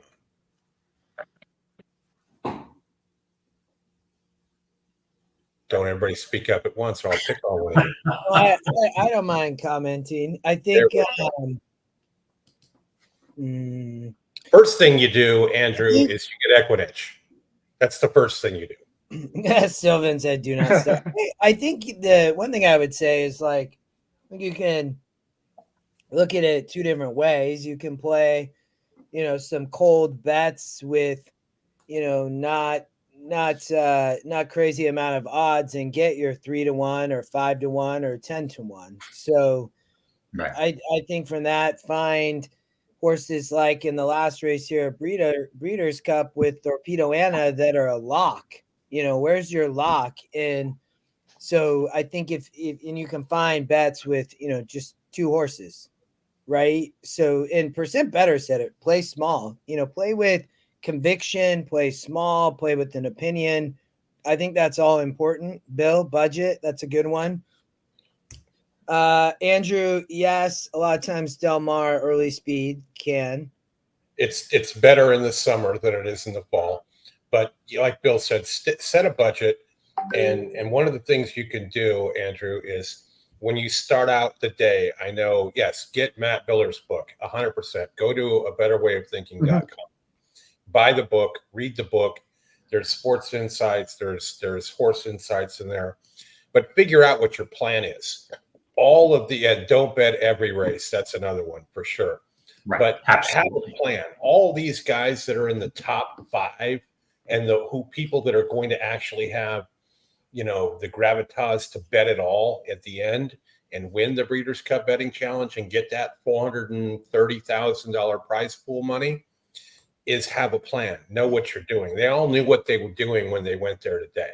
They've got spreadsheets. They've got game plans. They have alternates.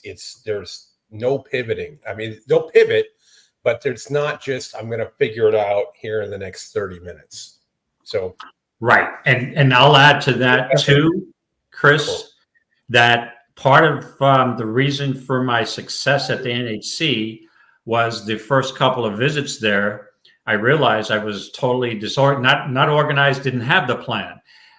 Would just figured I'm a good handicapper. I'm going to take my racing form and I'm going to just wing it and see like I normally do if I go to Saratoga to play 10 races.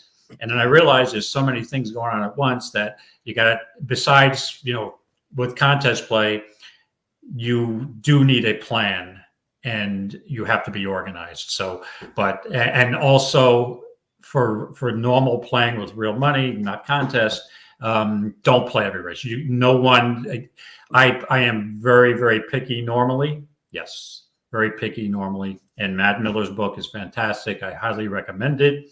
And just tread lightly in the beginning. That would be my advice. And maybe when place doubles, don't try to go for pick 5s, pick 6s until you can really get accustomed to the game. It's a downfall of a lot of people. There's so many available wagers these days that you don't know what to play and you get over your head. And also, if you bet with what you can afford and stick to your budget.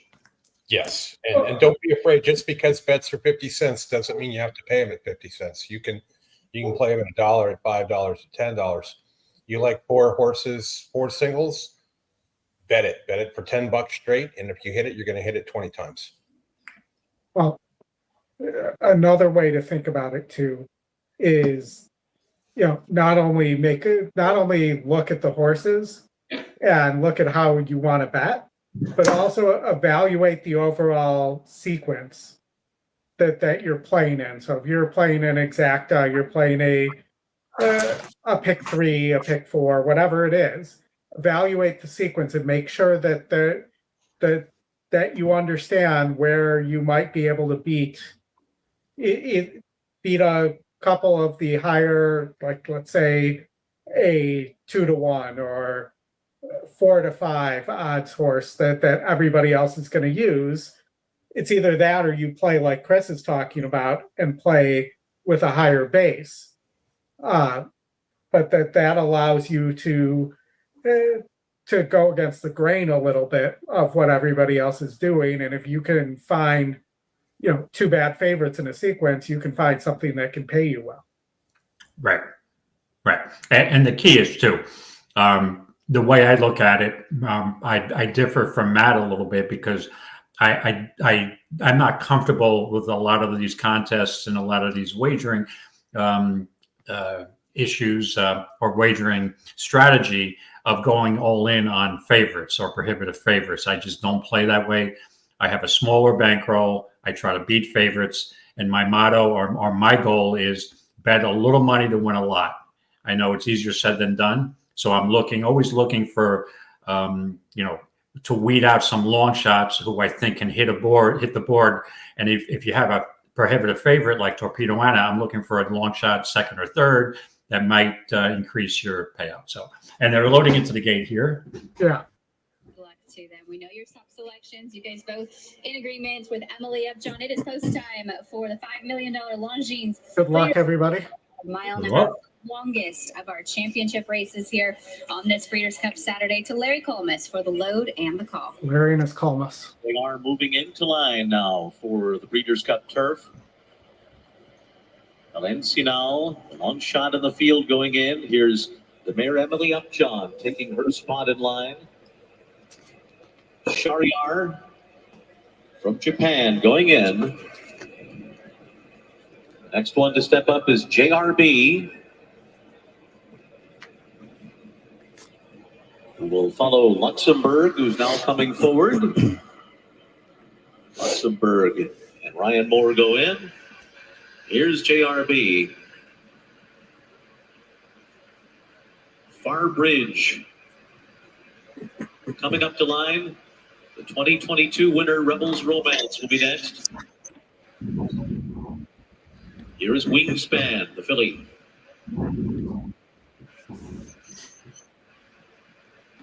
Now Rebels Romance. Gold Phoenix coming up.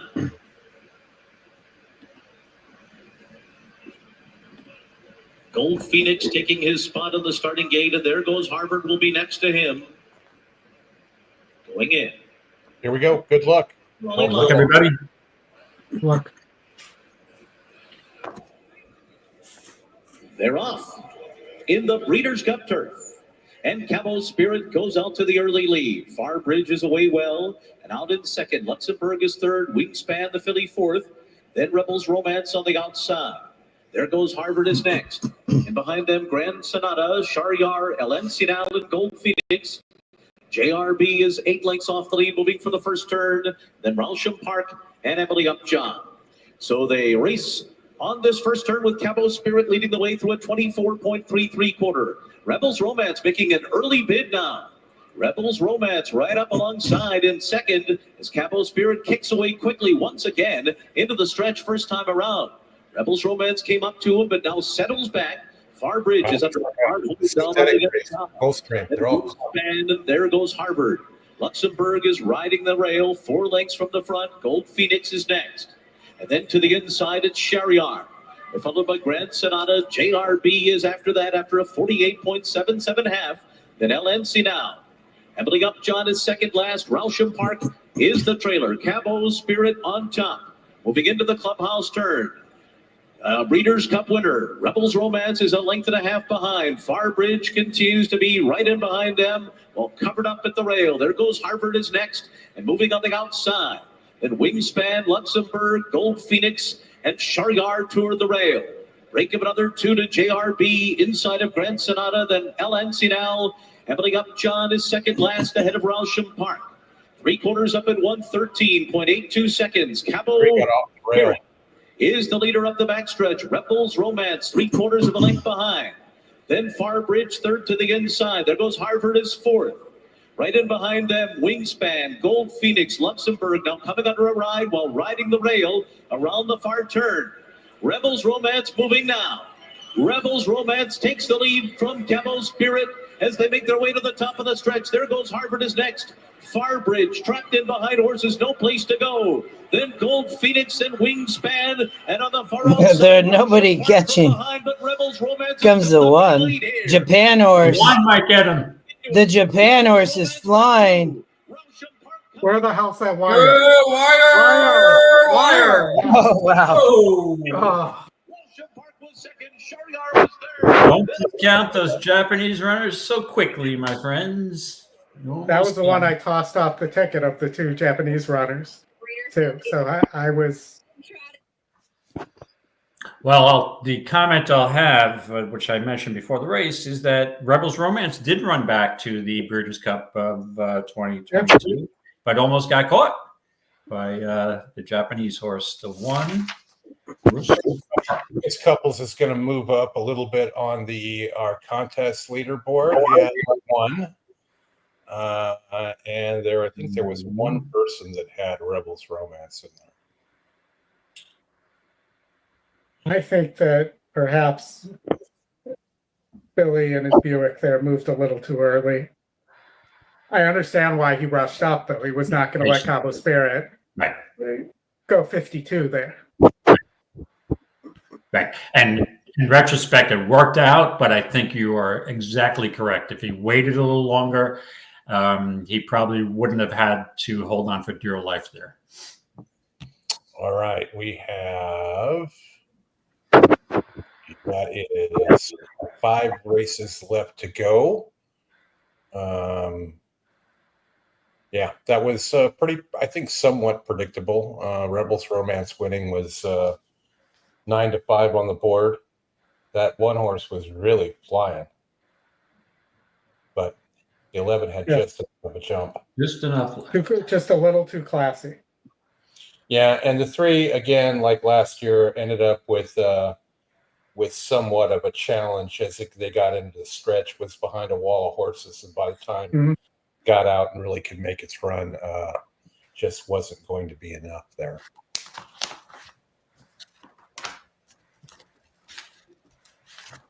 But was that an all 4-horse sweep there? Yeah.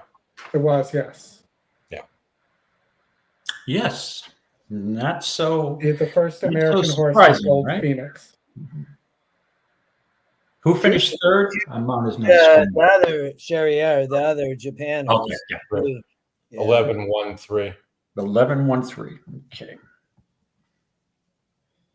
Another. But I wouldn't say either Japan horse ran poorly like the ones yesterday in this race. I mean, obviously, Roshan Park almost won the race. So there's that race, Justin, at Churchill you were talking about is next coming up. Yeah, Princess Aaliyah in 17 minutes. Maybe we'll go there kind of right before, Chris. You know what I mean? And we could talk about it.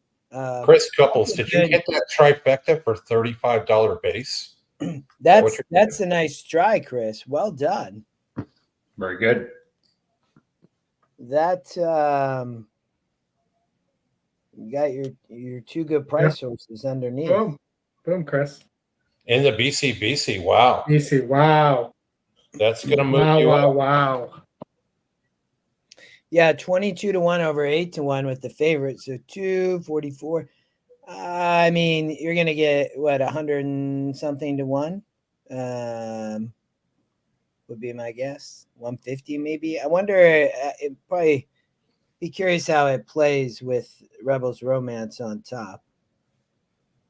Well, I think the fact that you got the 22-1 horse in second is going to help. Right, that's the key. Mm-hmm. I got your text on the hat contest here. You want to tee that up here, and I don't know how you want to ask that question. So you ask it. First one, who was third? Scott was the 3. First one will fly in the chat. The exacta, Chris, pay 53-1, which is amazing. Mm-hmm. So, and then with the other, I'm curious on this try. I hope you get somewhere close to like 400-1. I don't think it'll be that high. It might. No. Yeah. I don't think so. Yeah, that's probably too high, but the trifecta paid $163.25 for 50 cents, so double that. So 320. Yeah, so 320. Nice. Yeah, that's well done, Chris. Very good. Yeah. Boom, Chris. Boom. Leaderboard to update. Yeah, let's give Chris an official boom before we give away some. Up to 18K. I love it. I haven't seen that before. Is that new? No, we don't break it out until you only break it out for big ones, right? Right. That's correct. That's that's a big one. I mean, a big that put Chris, you're right back in the mix, man. All right, so let's give away some hats. Yeah. The first hat giveaway question is going to be, who won the 2011 Breeders' Cup Classic? The first person in the chat that gets that right, as judged by the 4 of us, I'm watching. We'll get a hat. 2011 Breeders' Cup Classic. Yep. Hurry up, Google it. No Googling allowed. You got to do it from your from the top of your head. Yes, Mike, I saw you hit that for $1. $34 short. Airgate Connor, it looks to me like Connor's got the right answer.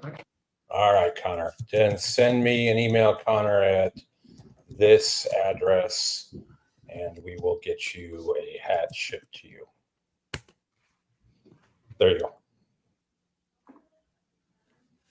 I couldn't do one like Arrowgate or Yeah, it's too obvious. an obvious one. That was a much tougher question if you weren't going to Google. So I believe so. Your Churchill horse here, Justin. We also, I believe, have a Dave Duncan video for this race. Oh, why don't you show that first real quick then, Oldie? For race Let me get 8? it teed up. Yeah, let me get it teed up. The classic? Oldie, we've got a question in the chat. Can I purchase a hat? Can you, when the Dave thing is playing, can you drop the swag link in there? And I can, you purchase a hat, a pterodactyl, a brooch, a hoodie, all kinds of good stuff. And Reeves, if my bankroll keeps diminishing, I may sell you my hat and then try to buy it back like a pawn shop. So there you go. Another option. We're at 80 likes, folks. If we can get another 20 more, we'll start giving away some polos. We get over 100 too, I'll give away another book. We got an Anybody update. hearing this? There we go. You don't have it up on the screen, Oldie. Let me get you. I'm not up on the screen. Okay, that makes sense. There you go. No update. Next up with David from Racing Downwind is going to be the Breeders' Cup Turf. That's the 1.5 mile race. We just did that one, Oldie. You're on mute. We can show the turf again, though.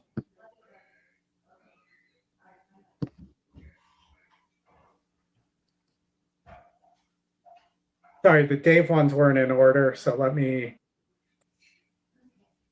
get the right one here. If I stop clicking on the file and just copy the link, it would be done a lot quicker. We're coming up to the Breeders' Cup Classic, where Oldie has advertised City of Troy will finish last. Let me know when you're ready, and we'll go. Ready. All right. We are back talking about the Breeders' Cup Classic. We're on the Saturday races here now.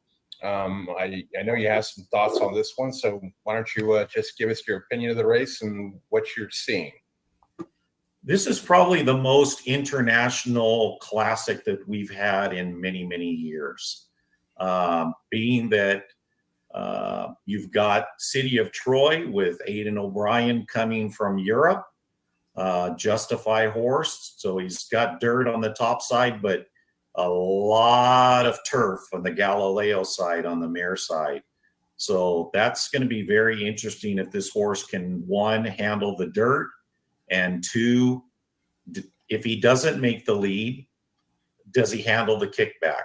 That's going to be the question with him. I did see an interview with a European group that did an interview with Aidan, and the way that they talked about it was that they didn't see any other choice but to have Ryan Moore take this horse straight to the front and battle fierceness or whoever else goes after him. They feel that he's a physical specimen, that he's got high cruising speed. High cruising speed is important for distance horses on the dirt, similar to like an American Pharoah. But, you know, will he handle the dirt? That's going to be the big question, I think, at this point. I was very surprised with the morning line at 5-2.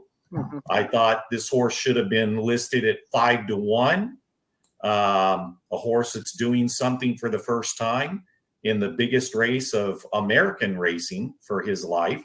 I just felt like it's not really worth the risk. Will I have him in a pick 6 or a pick 5? Probably, just in case he is what his dad was.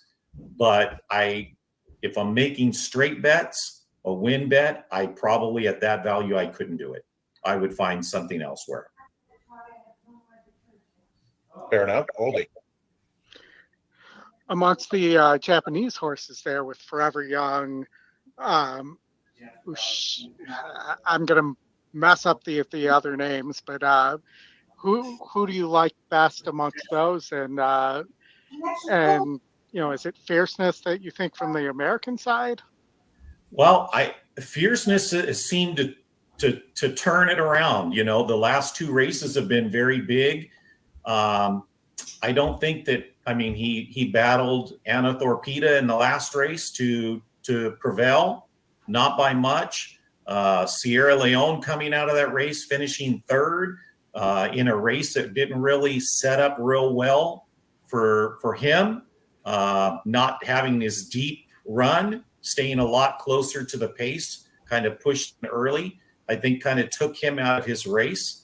But I think Fierceness, if he takes another step forward and he can run a 112, a 114, a 115 buyers, he's going to be there with somebody at the finish.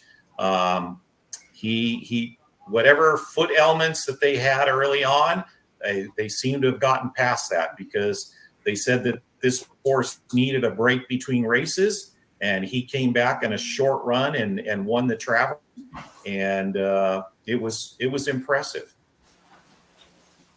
The Japanese horses, you have three of them. Forever Young. Those who follow me know that December of last year, when I was in Japan, my connections told me that we have a horse that's going to go and win the Derby. They told me that in December of last year, and I got 85-1 on him to win the Derby, and had a big bet on him. Unfortunately, there was the incident in the stretch with his cousin, Sierra Leone. But this horse is come off a prep with the Tokyo Derby, run well. One thing that there's a kind of a misconception of horses coming from Japan. Most people think that they're not dirt horses because they're run at smaller racetracks. Well, it's not just about running at smaller racetracks. It's about season. The rain season starts in May in Japan, and it will go for 4 to 6, 7 weeks long. Then you start the really hot and humid season, where you're running in temperatures from 85 to 93 every day with 85 to 100% humidity. So the good horses don't run in late June, July, August, and September. So they start prepping for their fall season, where like you'll have the big Japan Cup that's coming up on November 24th in Tokyo. And I'm actually leaving for Japan on November 19th for that race, and I'll be there for a couple of weeks. So, but dirt racing has become bigger and bigger. What is it? Back in 1991, I think, is when they purchased Sunday Silence for $25 million and decided that that was going to be the foundation of their breeding industry to compete with the world. And he produced some amazing horses. Probably the biggest name that he had was Deep Impact. Yep. Deep Impact ended up being a turf horse who was undefeated and went to run in the Arc. Went off at 1-9 odds in the Arc and ran third. Mm-hmm. He came back to Japan, and he ran in the Japan Cup at the end of the year. And I was there live that day, and there was like 170,000 people there for that race. He was 1-9, won by open lengths, and he was like the hero of the country until Equinox came out a few years ago. So the breeding is going back far. They're buying a lot of our mares, as many as they can get. They'll buy them, and so they're big on breeding now. Now you have Usha Tesoro and Dermasoto Gake. Both of these horses are elderly horses, and they're good. I think that they both are good distance and stamina, and I wouldn't be surprised. And if the Americans back up, I wouldn't be surprised if these three Japanese horses run in the top 5 or 6.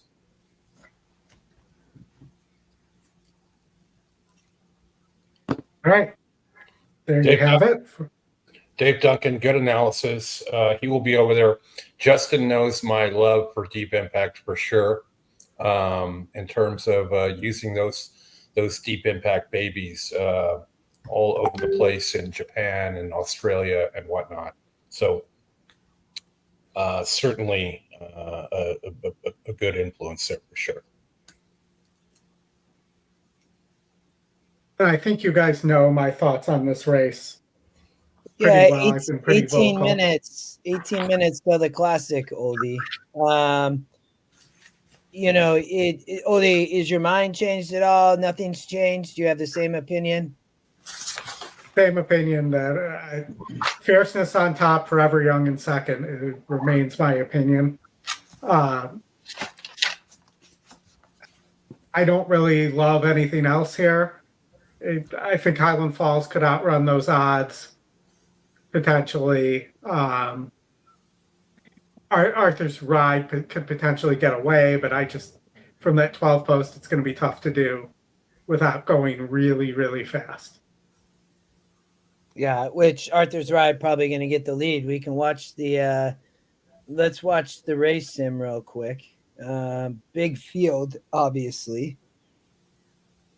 I will press play. Arthur's Ride up top. Senor Buscador way in the back. Looks like Arthur's Ride probably going to get the lead. Is that what we think?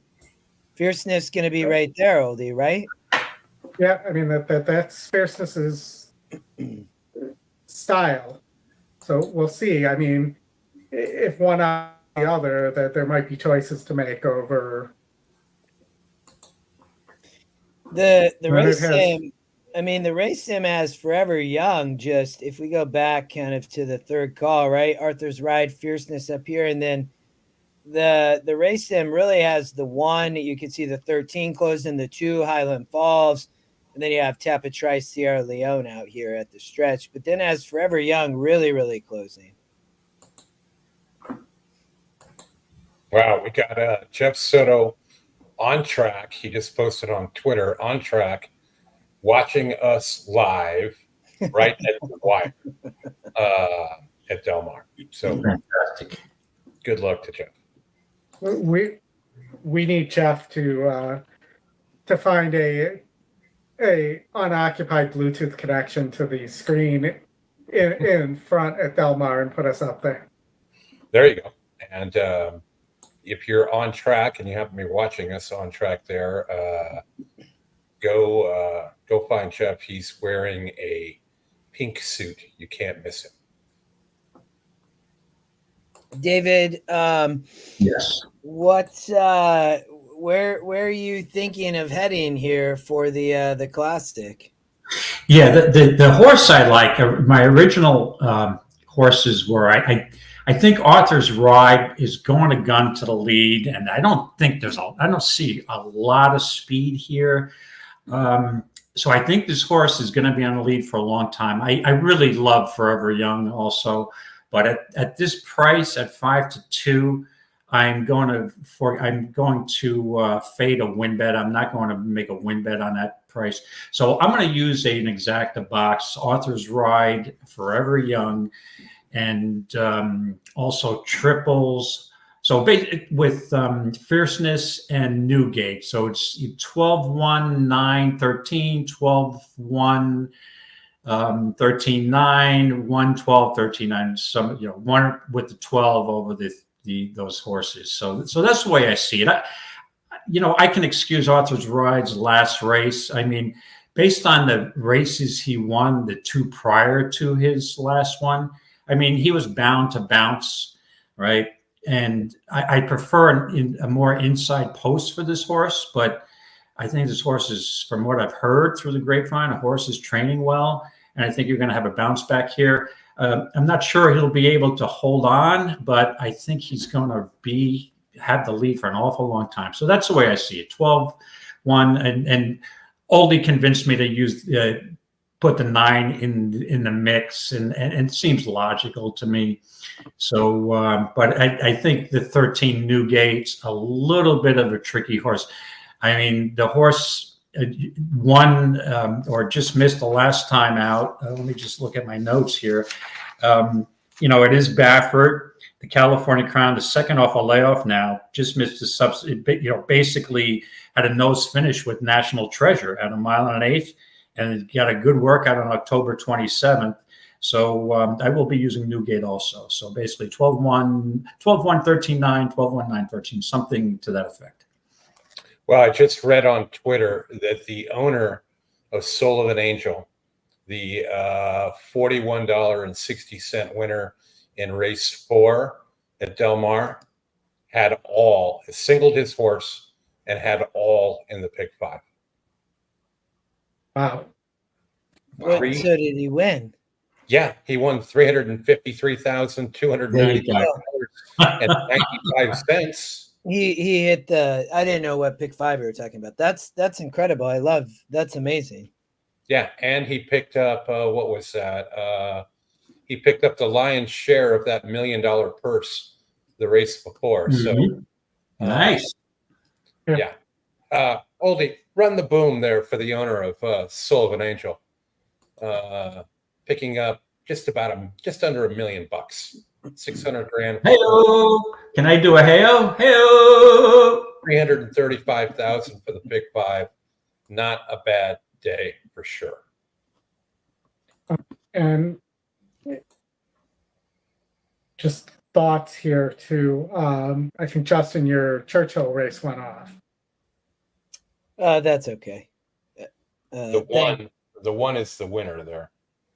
Is that the one? Oh, really? Yeah. Sorry, the seven. Oh, I was gonna say I think she's a 2-churn horse, that Princess Aaliyah. Yeah, she's a pretty horse, but she wanted 2 churns. She don't want to sprint. So we can do another hat giveaway. I got another Breeders' Cup Classic trivia question. Okay. So second hat giveaway. Connor is not eligible for 2 hats. Yeah. Are you guys ready here? Who won the 2005 Breeders' Cup Classic? We're 9 away from the shirts. 2005 Breeders' Cup Classic. Oldie, I don't know the winner, so you'll have to comment as people come in. Arrogate It's still not Arrogate. No. Still not Arrogate. Good. Keep trying. St. Liam. Liam. Yep. Boom. Jerry, there you go. And I was there. Freezing my. Yeah, I was there freezing. I was almost going to leave before the last race. It was so freaking cold in the grandstand. All right. Jerry, you are the winner. I just dropped my email address in there. Pop me an email with your name and address, and we will get you a hat. And then we will get on to some polos. We will do one more of these, Oldie, probably right as we get close to post. I'm going to think of a winner here that will be one that they'll have to go search for. I'm looking right now. I'm in the 90s. I'm in the 80s. Oh, that's a good one, I think. I'll send this one to you. You tell me what you think. Okay, got all my wagers in. All right, here we go. What do we got? Looks like about 10 minutes to post. I got 9 minutes and almost ready to go. Looks like that's the next race too, so that's where we're headed. Somebody had asked in the chat. I actually think Tapit Trice has a shot. I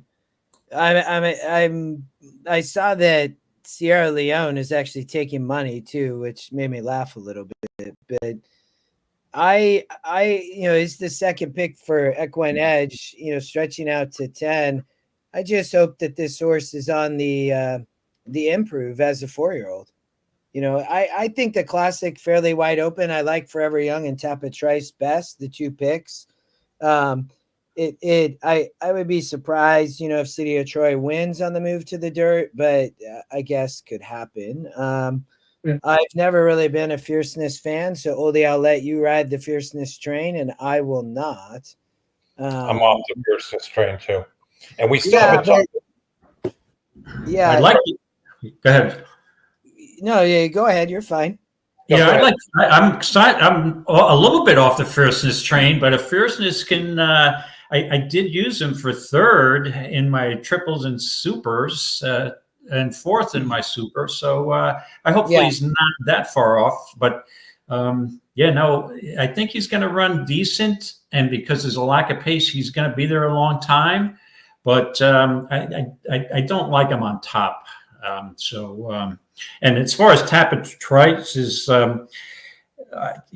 this horse did win that Monmouth Cup and beat Highland Falls, and Highland Falls came back and reversed that. And then Tapit Trice came back in a 4-horse field, though. So that was my concern. Tapit Trice beat Skippy Longstocking, but it was only a 4-horse field. So I think this would be a tough spot for him. But it's not the worst bet in the world, Justin, for maybe hitting the board somewhere along the line with the 10. Oldie, the horse that's on the screen right now. Tell us about this one. The horse that's on the screen right now, City of Troy. So for my money, this horse, and if you want to throw it to my screen here so I can, or Justin, show the dam side on City of Troy. All turf. So it's European breeding, all turf, small horse, as Bruno has pointed out too. Looks more like a turf horse. It has a stride of a turf horse. Has a 31-point GSR drop going to the dirt as well. Maddie, and we could replay that if we had time, but I think we don't have quite enough time. Talked about how this isn't just a play for City of Troy's breeding rights. Coolmore owns Justify's breeding rights, and this would improve Justify's breeding rights, they feel like. So that was one of the theories put forth on why they're here. I think City of Troy would have been the favorite in the turf and probably would have beaten Rebels Romance. But I think that Rebels Romance 1-1 and City of Troy 1-1 this year. So I would not say that was for sure. Not for me. You're on record is saying City of Troy is going to finish last year. Yes. As another Aidan O'Brien runner who I believe tried the same strategy did as well. And we've seen Ryan Moore rode American Bikini, who, I said was a sprinter and looked like a sprinter. But Ryan Moore on the dirt is a lot different than Ryan Moore on the turf. And he'll probably prove me wrong right now because I'm talking so much trash here. I'm putting that horse in the winner circle and the winning circle, both of them. Okay. Did anybody see Forever Young come out in the track? Yes. Did you see the hood and did you see the front bandages? Yes. Concerning to me. And out of the 3 Japanese horses, again, I'm not an equestrian confirmation, or I don't have a degree in equestrian physiology, but out of the 3 Japanese horses, the 6th looked the best to me at 40-1. Yeah, finished second last year. To White Barrio. Usha also with bandages on all 4 legs. Mm-hmm. I've got the 8 coming up here now. I mean, all these horses just look fantastic. Look at Altus Ride. Oof. Yeah, I mean, just really good looking horses. Newgate's looking good. So I will just tell you this, Oldie, the way that the one came out in the track, I am still using a 12-1, but it made me now use a 12-9 also. So I'm going to use a 12-9 with the 13 also. Also, another thing to watch with Forever Young, notorious bad breaker. The return race in Japan, the tune-up for this blew the brake there as well.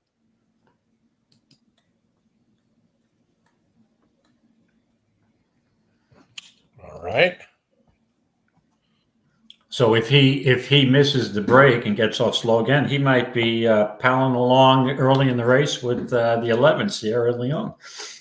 Yeah, maybe his jockey could hit Sierra Leone with the whip this time. Yeah, and that'll bode well for for Arthur's Ride being on a lead there if one of the other contenders gets off slow. So well, I'm interested to see if Arthur's Ride or Mixed Toe on the inside might have enough speed to force Arthur's Ride to use a lot of speed early or to force that horse wide.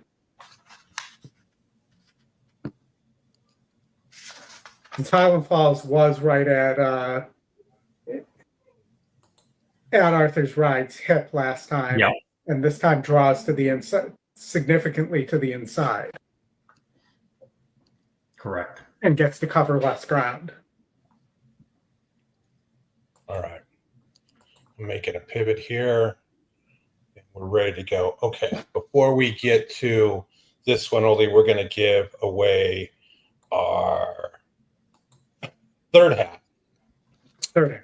First person to reply in the chat with the correct dollar amount here. What is the highest price on a $2 win bet that has won the Breeders' Cup Classic? That's a tough one. Never mind. Well, no, but it's what's the price, the dollar amount, not the horse. Exactly. No, it's not Arrogate. Nope, it's not 210. 210. Nope, it's not a million. $1 million. Nope, it's not 144. Keep trying. Keep Googling. I can throw out a number, but I don't want to. Throw it out, Dave. 202.50. Nope. Not a million. Good to see you, Cincy. Radiohead. 270. Darn close. 70. Darn close, Johnny. Close, Darn right? close. You would get there you go. Mike Saletta got it. 269.20. Our comp. You talk to Jerry Bailey over the years. Everybody he meets, everybody had our Kong at 269.20. Big price. He got his instructions in French. He said he got out there and onto the track. He looked at the odds board and he was like, "Holy shit! I just hope I don't embarrass myself here." And then that horse just erupted. He had back problems and had been running over those uneven grounds in England, and they brought him over here to run on the flat. He just loved it. Mm-hmm. And I just, Chris, I just want to answer somebody in the chat. I believe it was Imran. Yes, I did include the 6, Dermis Sadagaki, and a little entertainment wager here along with my other picks. So yes, just thought the 6 looked better than the other 2 Japanese horses coming onto the track. It's just nuts that you got 269.20 at Jerry Bailey in his prime in the Breeders' Cup Classic. Yeah. It's a great Tom Durkin call. If you haven't watched the race, go back and watch it. Tom and his Durkin. Tom and his Durkin. All right, we're at 0 minutes to post here. Fierceness has taken over the favoritism at 3-1. Forever Young at 7-2. City of Troy at 4-1. Likely to finish last according to Oldie. And then you're down to the 11 Sierra Leone as the 4th choice. Everybody else pretty decent odds over that. I don't think we've gotten a BCBC update as I check this again. Oh, we have gotten one. Tyler Sprague up to $142,000. Hey-oh! $5. He had $44,000 to win on the 11 in the last. Wow. Talk about having a thrill with that one breathing down your neck, right? Yeah. Hey-oh.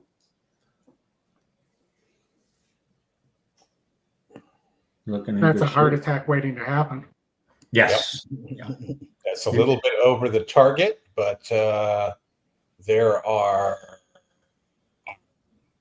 4 races to go here. So plenty of time to make it up, but it's going to take a tall order to beat Tyler Sprigg right now. 142,565. Second place, Edward Peters, 58,887. I don't see anybody with any live doubles into the next.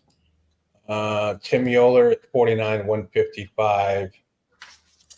He hit a exacta there, paid him 5,300. Matt Miller had a 2-5 daily double.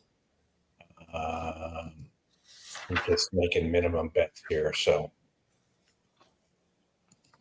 and rounding out the top 5 is Nick Nash.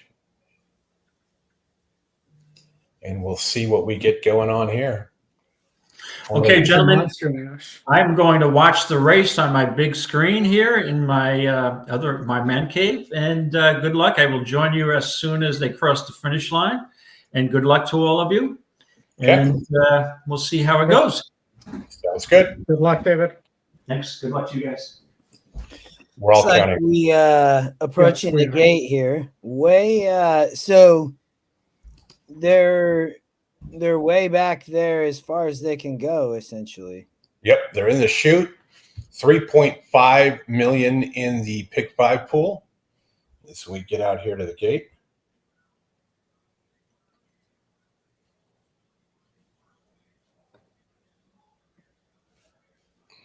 Stakes record, Ghost Sapper 159 at Lone Star Park in 2004. Most wins by a jockey, Chris McCarron, Jerry Bailey at 5 each. Most wins by a trainer, Bob Baffert with 4. Bob and his Baffert.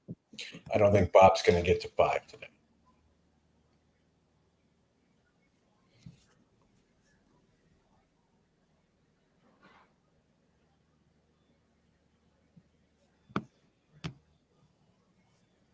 As we look into the gate. Everybody seems to be loading pretty well here. On the line. Let's go to Larry Here Coleman. comes Forever Young. And Senor Buscador has moved into the starting gate. Here comes Sierra Yes, Lee. no senior Jockey on Buscador Forever today Young. for you. Huh? The jockey on Forever Young has like a welder's shield on his face. The gray moving into line. Arthur's Ride, such a pretty horse. One of the 3 Japanese runners steps forward All right, tap it trice time. by World Cup winner Ushpa Tesoro into the gate. It's time to get fierce, guys. Or You timid, can- one or the other. There is no in between with fierceness. Either it's fierce or timid. Ready for the start. Come on, Johnny B. Get this horse away. They're off. Thank you. In the Breeders' Cup Classic, City of Troy broke near the back of the pack. Arthur's Ride out for the lead. Fierceness is away well. Outside of them, it's Newgate. Dharma Sotagake is right there to their inside. And inside of them, Mixto, Highland Falls, and Forever Young along the rail. So as they pass by the stands for the first time, it is Dharma Sotagake the leader, with Mixto running along in second. Forever Young is third, and will have the rail as they race into that turn. Dharma Sotagake on top. Now Fierceness has moved up into contention now. He's second on the outside. Then Forever Young, Mixto, and Arthur's Ride. 22.43 was a sharp opening quarter mile. Newgate is 5 lengths off the lead. Then Highland Falls, a big separation to Pyrenees, and next another gap back to Sierra Leone. City of Troy near the back of the pack with Senor Buscador, and then Tapatrais and Ushpa Tesoro. Oh, the half was 44.96. Oh my gosh. So up the backstretch they go. Dharma Sotagake in front with Fierceness a length behind. Then Forever Young and Arthur's Ride. Newgate is 5th outside of horses. Mixto being ridden to keep up. So too Highland Falls. Then Sierra Leone, Pyrenees, and Senor Buscador. City of Troy is being motivated near the back of the pack. He has not been involved so far. Around the far turn, Fierceness. Fierceness has taken over the lead. Newgate on the attack. Sierra Leone is revving outside with a burst toward the front runners as they come to the top of the stretch. And they're into the stretch. And Sierra Leone has surged to the outside to That's take the funny. lead. Fierceness battles on second. Newgate behind them. Forever Young on the far outside. Sierra Leone. Fierceness digs in. Newgate. Forever Young. Sierra Leone close to home. Oh, Leone. that's the first time in more than 10 years that a race has been won at 10 furlongs by a closer here. He started his run where he had to start it, which was at the start of the final. Exclamation point Really on a a shame. 20. How good was Fierceness there in that hot pace? I mean, yeah, it doesn't set up perfect. I was hoping Tappet Trice ended up getting shuffled. That was the type of ride I wanted for Tappet Trice, not Sierra Leone. But win 6-1, Flavian Pratt. Well done. You know, I mean, that horse has, you know, finally, I guess, found the right spot to come off the pace. David, there you go. Sierra Leone finally. Yeah, well, gets the a hot one, pace. yeah, the one thing when I saw the 6 go for the lead, I'm like, well, he's setting it up for Forever Young, who was actually a little closer to the pace than I expected. And then I'm thinking Sierra Leone's going to be flying off those fractions, right? So finally got the pace set up. So the 6 set it up for the 11, actually. So it was. There was one person in our contest that took Sierra Leone. The what you would call it, City of Troy. Oldie, I don't believe finished last. I don't know. I'm watching right now. He was still in last, coming around the turn.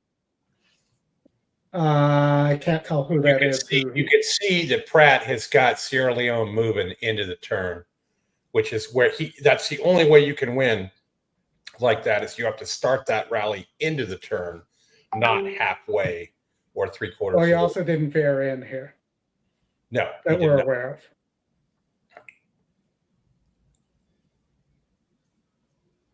They ran a straight path. Yeah, I mean, I didn't really even see them that close to each other, which was probably smart jockeying there. Let's see, where did City of Troy finish? I think about 8th. It wasn't last. It was not last. You're correct. I was promised. I'm aware of the way first and last work. All right. Not sure how that's going to shake up the contest, the BCBC too much, but Sierra Leone finally got it done. Unfortunately for Howard, it was a little bit too late for that awesome futures bet that he did have. Yeah. So they were going to get David. I don't know if you remember that back in the Derby Trail. Howard Kravitz of the HHH Racing Podcast. They had $1,000 to win on Sierra Leone to win the Derby, and it would have paid $150,000. Yeah, I did hear that story. Yeah. What a tough beat. Yeah. Next was last. That beat was not only tough for Sierra Leone, but even more tougher for Forever Young, because that horse was going to win if it didn't get harassed. Right. Yeah. Absolutely. So the one question I have after looking at this race, actually, this 6, I didn't, let me just look at what pace numbers we had here. I didn't anticipate, even with blinkers on, the 6 being anywhere near the lead. And that really compromised Arthur's ride, because I thought that horse definitely needs to lead to win. Did anybody else see Dermot Satagaki on the lead? No, I did not have No, that. but I did hear he was getting blinkers. Yeah, blinkers on. Yeah, I thought I mean, it makes sense that the horse would be closer to the pace, but I guess the strategy was maybe just set it up for where so there's enough pace for the for Forever Young and Ushba Tesoro, and that didn't work so well. Dan Kelly is going to move into the lead. He had Fierceness in second. Nobody else. Mike Shepard will overtake me with Forever Young. Nope, Forever Young finished third. So next, what happened with next? I don't even remember next being mentioned. Yeah, I didn't even. I believe next finished last. That these fractions were way too hot for next. Yeah, He's used to running 49 or 50. Yeah. They should have put him in the turf.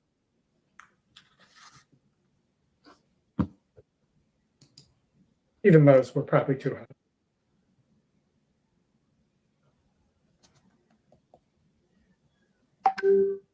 Well, big win. Sierra Leone gets the middle of the card classic or middle of the Breeders' Cup races classic, I guess. Yeah. Let's see, Flavian Pratt. That's a nice win. You get there on the win. What, 1580? Is that what I see on the win in? 6-1. 1580. 1580. 1580.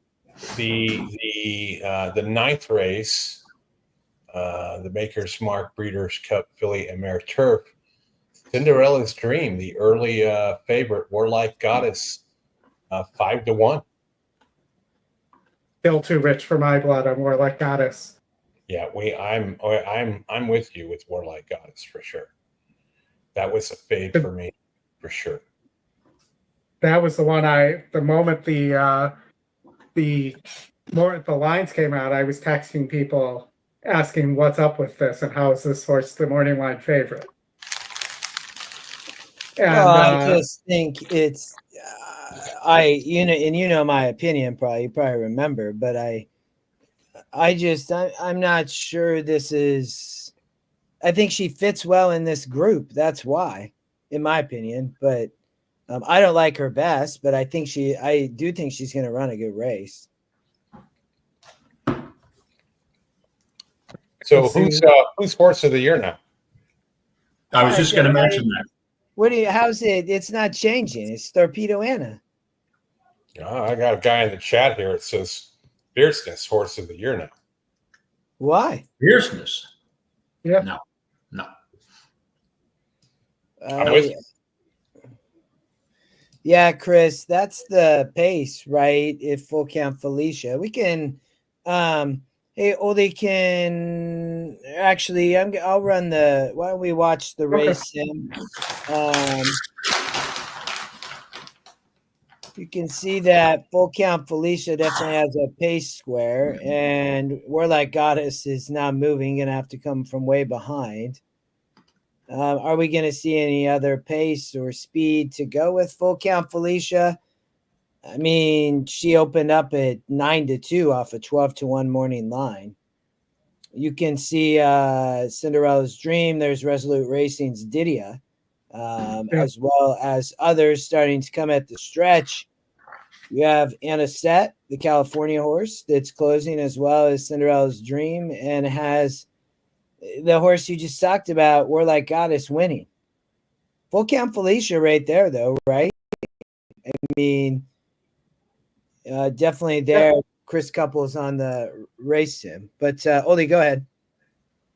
Yeah, no, I think Full Count Felicia has a really big shot here in the turf pick 4. I mean, that's where I'm singled, that I'm still alive with that long shot in the first leg.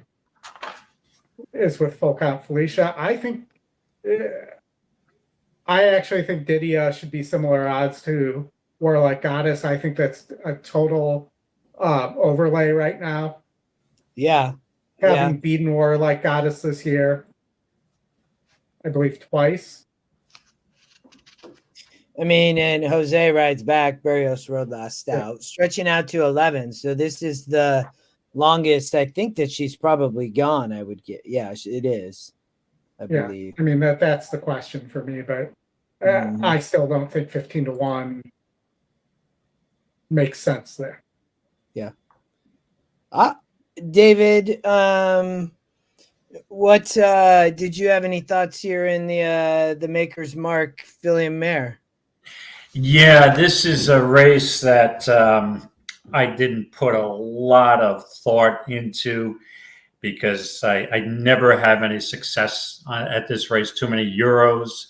But in my pick 6 that I'm out of because I failed to use Sierra Leone, I actually singled the 7 Content. I don't want to go deep because I have no confidence in the race. If I go 4 or 5 deep and miss somebody, didn't make any sense.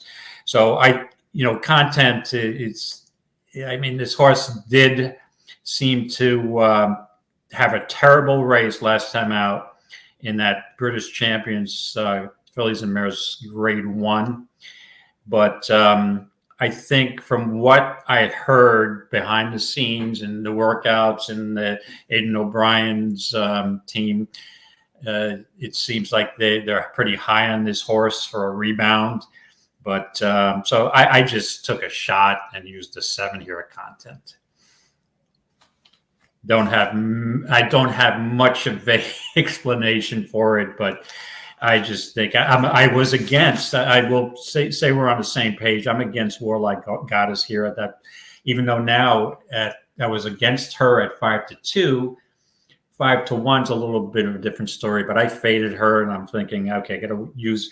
Obviously, Cinderella's Dream is logical, but I'm not sure, that winning the Saratoga Invitational Grade 2 is a stepping stone to this race. So I'm thinking maybe Content is just as good as that horse, so that's where I landed on the 7 Content.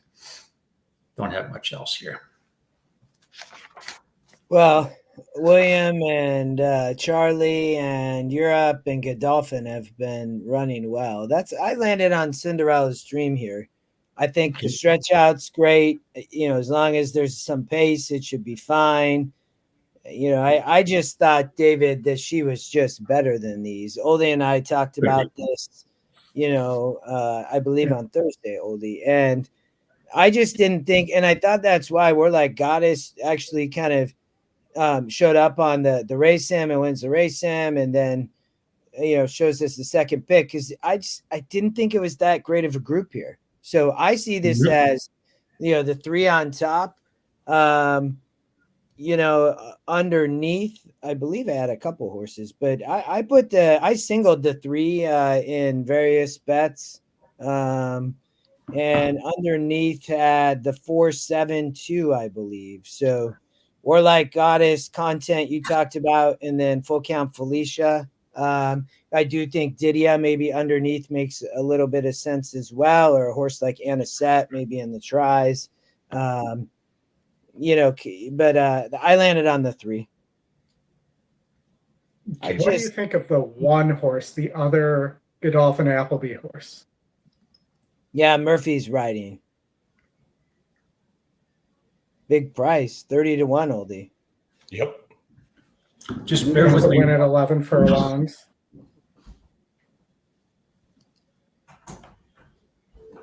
Yeah, 1-2 back. Yep. Granted, it was against a much easier field. There is a work where Bruno says that Cinderella's Dream looked very well against Beautiful Love was the target for Cinderella's Dream, and Cinderella's Dream looked very well.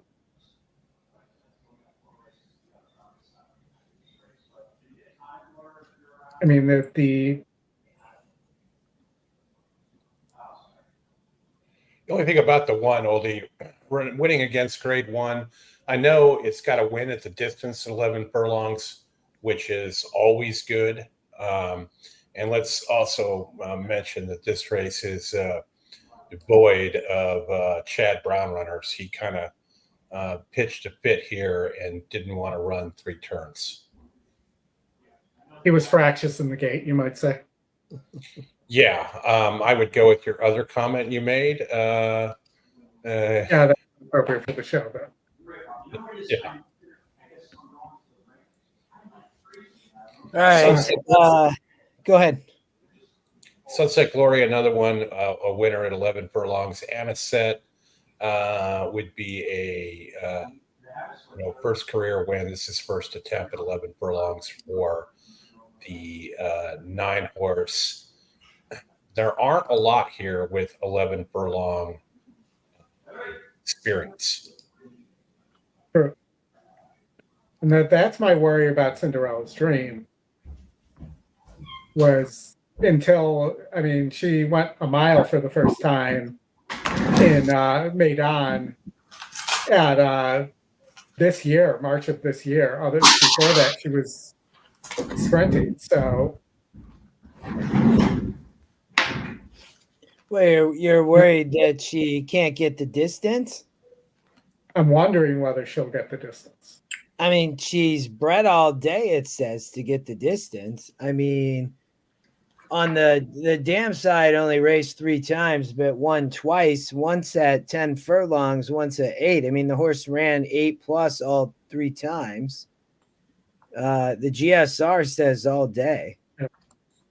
But, to Matt Miller's credit, he did not have a wager on the last race. He told everybody that would listen that he was not betting the Classic at all. All due to Sierra Leone. He has been tortured by that horse enough. Yeah, I agree with Chris Couples, though. I think Cinderella's Dream won't have any trouble with 11 furlongs. That's my question on both Didia and Didia. It's more of a GSR question.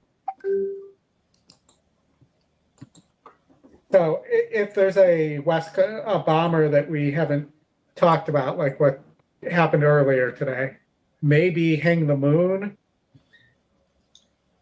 for Phil D'Amato, but I would prefer Barrios aboard. The 8-horse. At 13-1, not a bad price. Yeah, Why not? Not a terrible post. God, that doesn't sound like a compliment, does it? Not a terrible post. I have a friend of mine who's a casual horse player, and he plays all moon horses. Oh. And he's actually has, I think, for a couple of months, he had a positive ROI. He was kicking my ass. So I'm like, he just looks, he's got an affinity for horses, anything with the name, with a moon in it, lunar. He's a former astronaut. Hey, Oldie, I'm going to switch it over to you real quick so I can run the restroom. What about 7? Ryan Moore off the Yingling or whatever the horse's name was here. Has won at the distance. Absolutely, yeah. The 7. 7-1. Ryan Moore. Yes, no? Yeah, I'm on him. No, but I'm on him. So I use the 7 content. Is that the horse we're referring to? Yes. Oh, no. Dettori's on that horse, right? Were you referring to the 7, Chris, or? Yeah, the 7. Yeah, I'm on the 7. Thinking rebound from that last race, that 11th place finish. And I'm just looking at the never won at the distance. Distance could be a question, but and again, more 11.85 furlongs in York back in August on good footing. Is trying to get firm turf here. Ran at Santa Anita back in 23. The Breeders' Cup Juvenile Fillies Grade 1. Ended up running 4th there.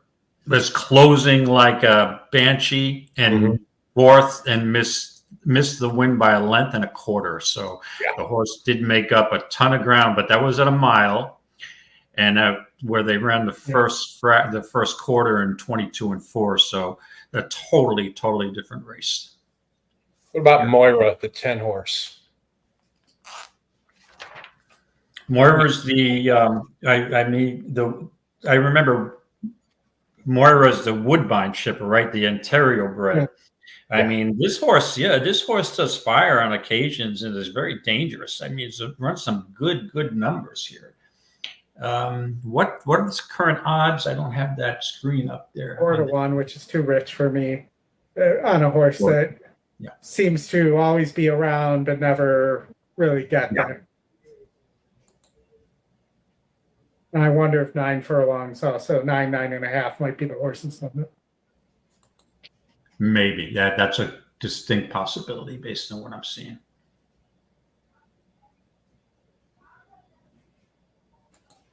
But that they'll go wild in Canada for that horse if Mora pulls that off. Oh, sure. Yeah. All right, Oldie. It's pick 4 time. You got 17 minutes. Are you going to put something together? It's already on your screen. I'm just adding one horse to it. Okay.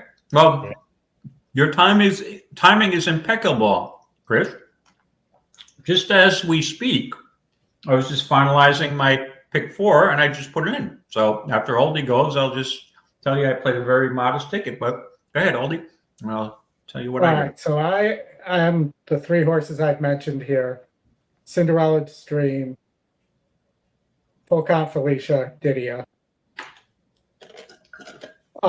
In the next, I could have gone all here. It's loaded with pace, probably going to break down, which probably means somebody on the lead will win. I like Milliken the best here. I'm told this Japanese horse is a very good closer. Nakatami could just be his time here, and I like Gun Pilot a lot here too, potentially for Asmussen, and there's a big price there right now. Then in the mile, and we'll go over this more again, I had to include Goliad because there's just no other speed here. I was all prepared to leave Carl Spackler off, but horses have been winning from those outside posts, and he moves in 2 spots because of scratches there. I have some questions on Porter Fortuna, specifically never run against males. Not sure that I like her first time out doing that here. Notable Speech, I think, has a big chance. The system likes Chili Flag, so I just left it there because Chili Flag, when I don't use it, beats me. It's like Clement for you, David. Chili Flag beats me when I don't use him. Yeah. And and then my last horse on came down between Johannes and More Than Looks. Carl Spackler has dusted more than looks this year in those 2 efforts. Maybe not dusted, but beat pretty easily. So I left More Than Looks off. And then I'm singled to Saudi Crown in the last, where I just think outclasses in this whole field. Okay. All right. While you're on this topic, let me go to mine. I think I'm singling the 7 Content. Figure I'm either going to be in and out because I like a horse in the last race, so I'm trying to get alive in the pick 4 because that's my big play of the day. So I'm going to just use the 7 and take a risk because I don't love the race. I don't want to go too deep here, and I want to conserve my bankroll for a win wager in the last race. So in the turfs, in the Breeders' Cup Sprint, I'm on the same page as Oldie with Mulligan. I think Mulligan can, it looks like a lot of speed in the race where it's just going to melt down and a closer is going to most likely win the race. But I mean, I saw Mulligan on June 8th at Churchill at 7, rate a little bit off the pace and draw off. Now, it wasn't such a contentious pace, so I am concerned, but I'm going to use Mulligan as my top pick and figuring, so it's the 10 and also on the Japanese horse, the 9 remake. I think that horse is going to be the benefit of a contentious pace and have a chance to pick up the pieces at the end. The Breeders' Cup Mile, I went with Notable Speech, Charlie Appleby, because I won't let Charlie Appleby beat me in a turf race. And also went with the 9 Johannes off that last race. This horse has won 1, 2, 3, 4 in a row, and also won over the Delaware turf course.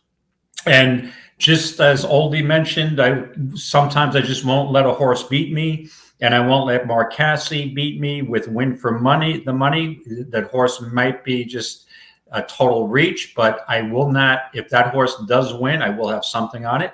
And any horse that just won a grade 1 and ran a mile in 132 flat, I'll take a risk that I'm not sure this horse can reproduce that race, but I don't want to get beat by that horse. And my single in the 12th race is the 8 post time. And if I had a backup, and I will be playing it, is Saudi Crown, Lone Speed from the Rail. So I'll know all over 8-1 in that last race. So that's my pick 4. All right. So I have 7 over 9-10 over 6-9-10 over 1-8. Show your ticket. You've got the horse highlighted there. Well, no, I'm saying that's David's ticket. I just put it in the chat for anybody. Okay. Thank you. Thank you. And there's mine on the screen as well. All right, we're going to give away. Any thoughts on a pick 4 here? You're on mute. You're on mute, Justin. Yeah, Chris, if you're going to say something, go ahead. I have one, Oldie. It's $28, or actually, it's $28. But give me a sec. So go ahead, right, Chris. Well, Justin gets his stuff together there. We're going to give away another hat. First one in the chat to reply wins the hat. What horse has the all-time leader in earnings in Breeders' Cup races? Go, drop it in the chat now. First one to comment will win. That's a good one. It's pretty easy. Oh, yeah, I think you got the winner there. No, not Cigar, not California Chrome. City of Troy. Nope, not City of Troy. Not Tiz now. Not Tiz now. No. Pictures in my background. We'll see who figures it out.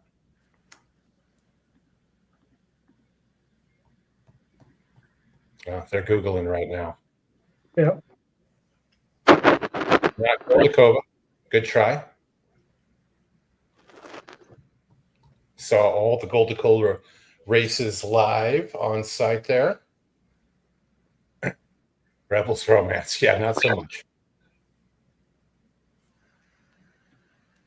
Might need to win another turf to get there. We got 8 more to start giving away polos. So 8 more likes. Hit the like button. We get to 100, we'll start giving away shirts. Wow, you guys are slow. I'm not great on trivia, but I'm thinking that it's not a cult, correct? It's not Flightline. It's not a cult either. I'm not telling you. Okay. I think I know who it is. I think I know who it is too. Yeah. I know who it is. I can't believe that no one's making a guess that okay. I'm not going to say anything. David gave a nice hint there.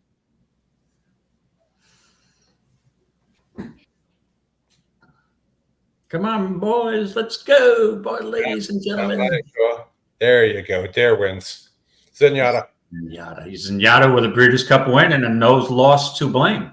Well, not only that, but, she did win the Ladies' Classic the year before. Yeah. And so that's the only horse that probably for a long, long, long time that will win both of those. Yeah, I thought when I asked you, it's not a cult, right? Mm-hmm. That you would have at least said you're getting warm. 4,680,000 for Zenyatta, 4,560,400 for Kiss now. Goldacova at 3,508,000. Authentic also 4.1 million. Mucho Macho Man 3.6 million. So Dare. What does that put Rebels Romance at right now? I don't know. It's not on the list here. I need the Wikipedia people to update it. Dare, you have my contact info, I believe. So reach out, resend me your address, and we will get a hat on the way to you. One more hat, and then we got 5 shirts to give away if we get to 100 likes.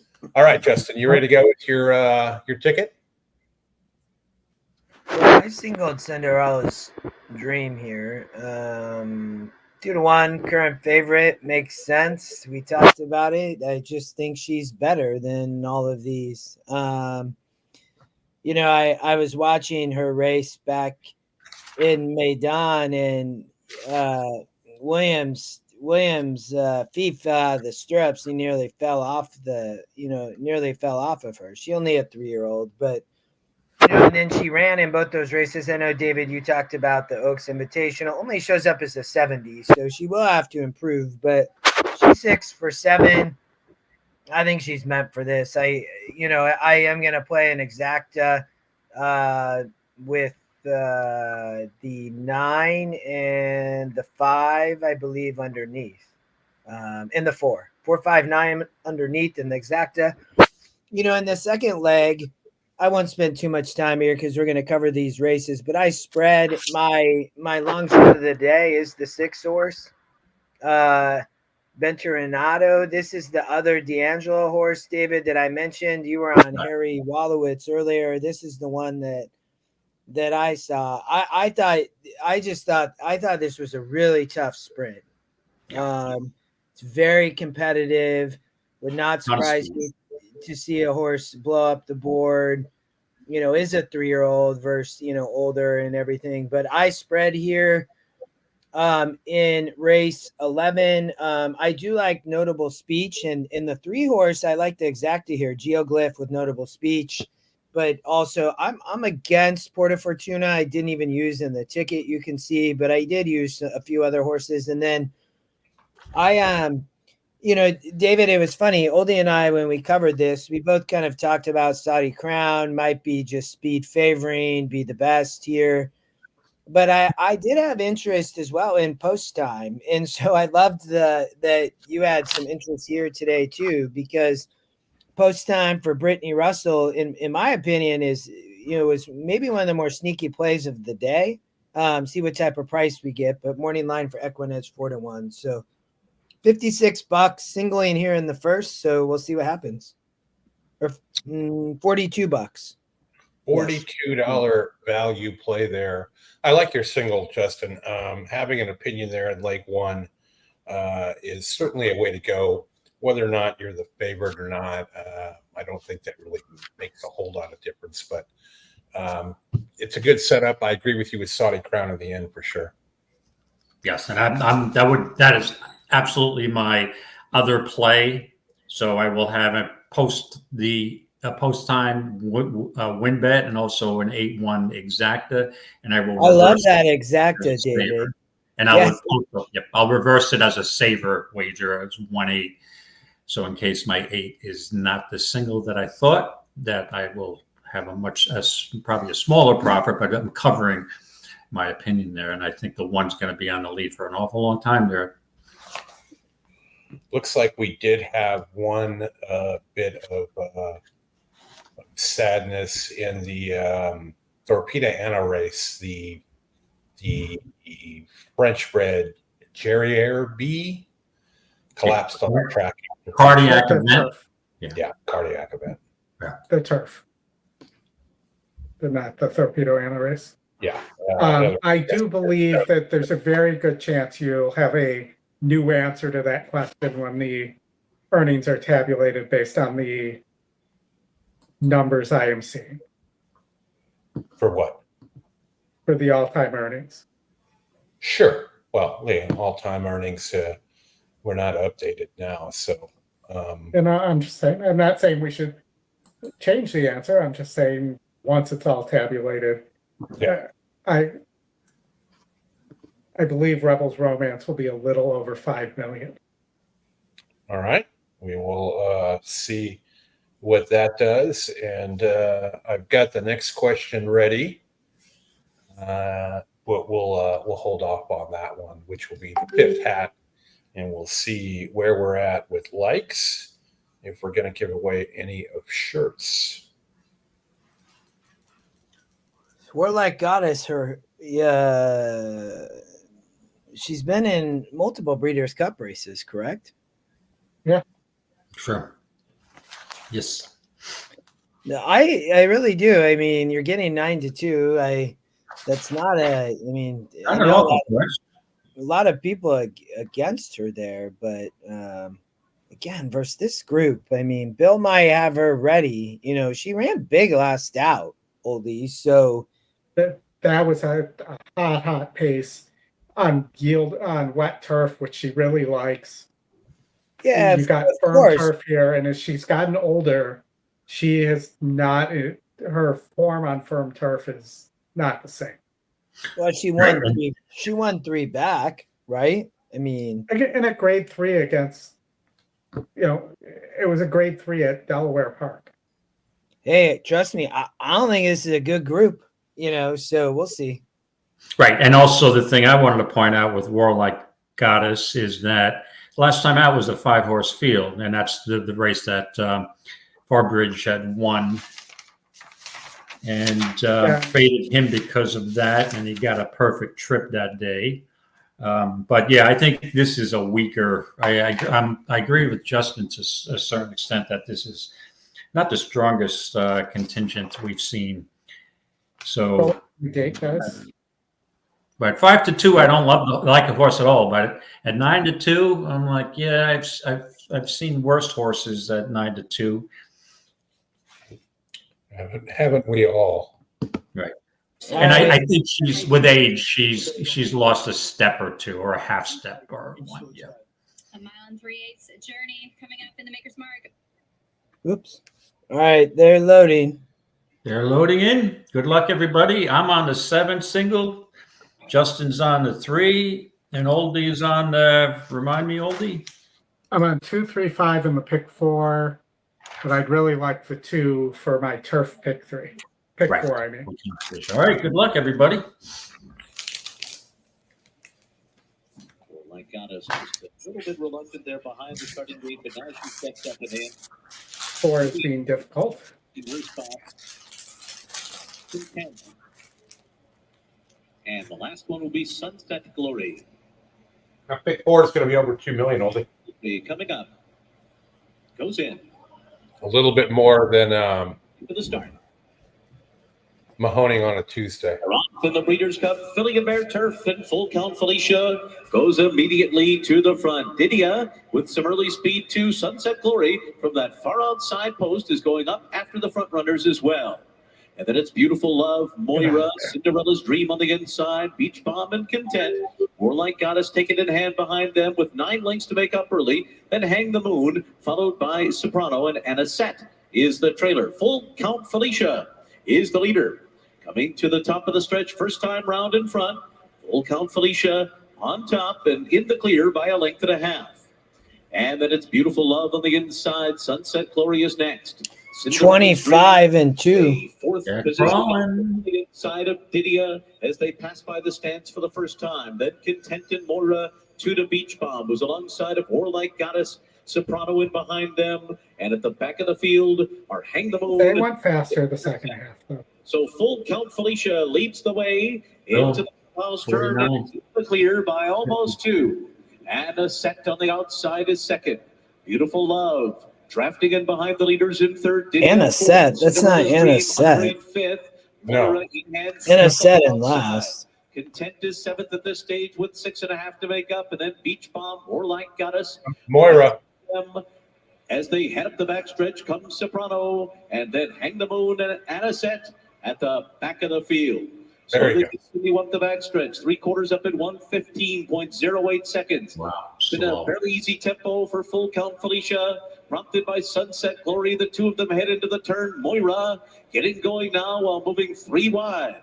Then Beautiful Love, Didia, Beach Bomb, and Warlike Goddess making a sweeping 4 wide bid as they round the far turn. Full Count Felicia trying to take up the distance here. Moira now moves up on the outside, and the 2 of them hook up at the top. Moira. Moira has taken the lead from Full Count Felicia. trying to close the gap. More like Goddess Beautiful Love. And then comes Cinderella's Dream. They're coming to the finish. Keep going. Where's the wire? You got it. You got it. Moira, there you go. The Canadian horse that I thought had a shot comes through. Should I sing the "O Canada" song and get a copyright violation? Moira gets first jump of this group here today, and I would guess that is of the year is winner of the Philly and public domain. Moira.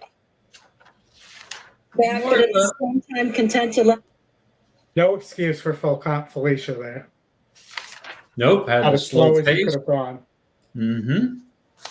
Had the slow pace, and let's see here. Let me just look at my notes.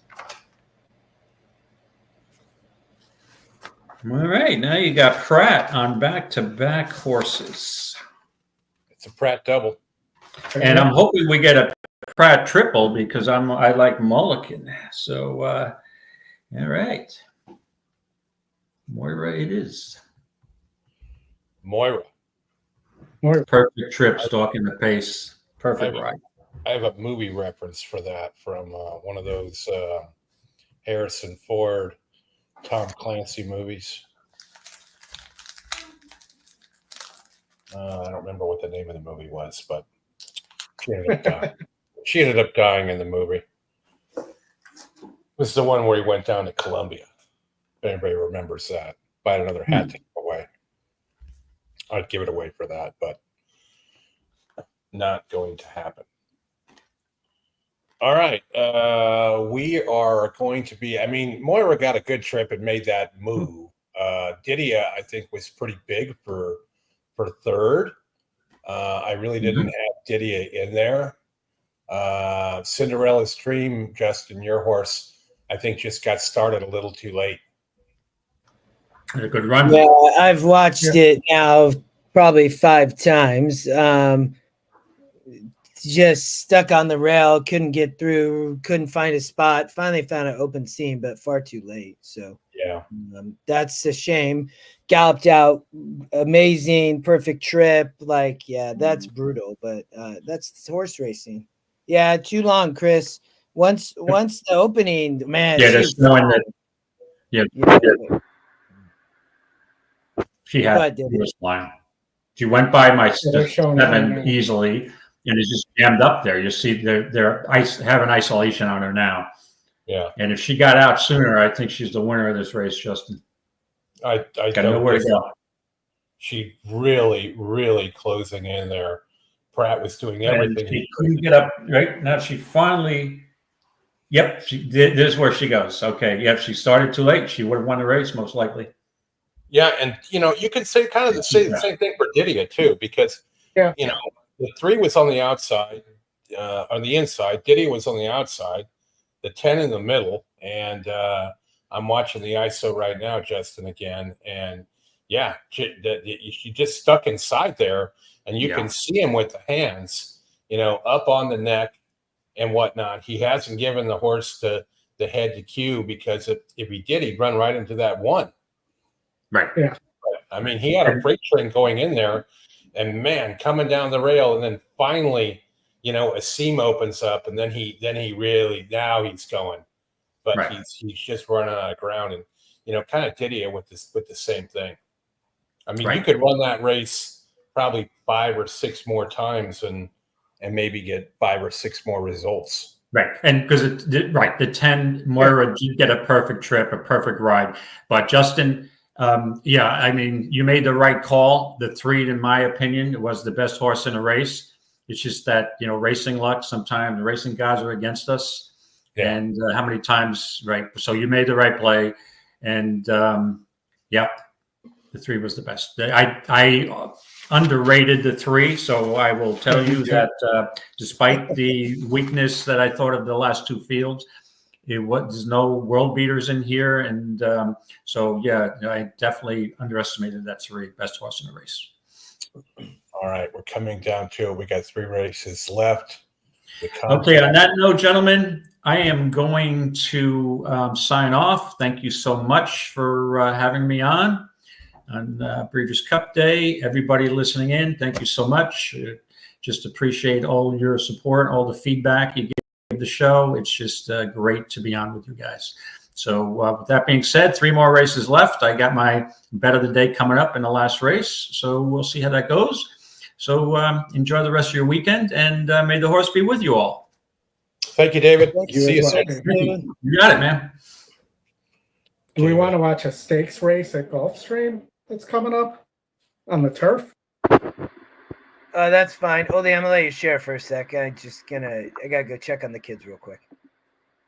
Okay, Oldie, let me get this loaded up for you. I have to feed the dog since I'm on dog duty, but I'll have it up for you here. Pun intended or no pun intended?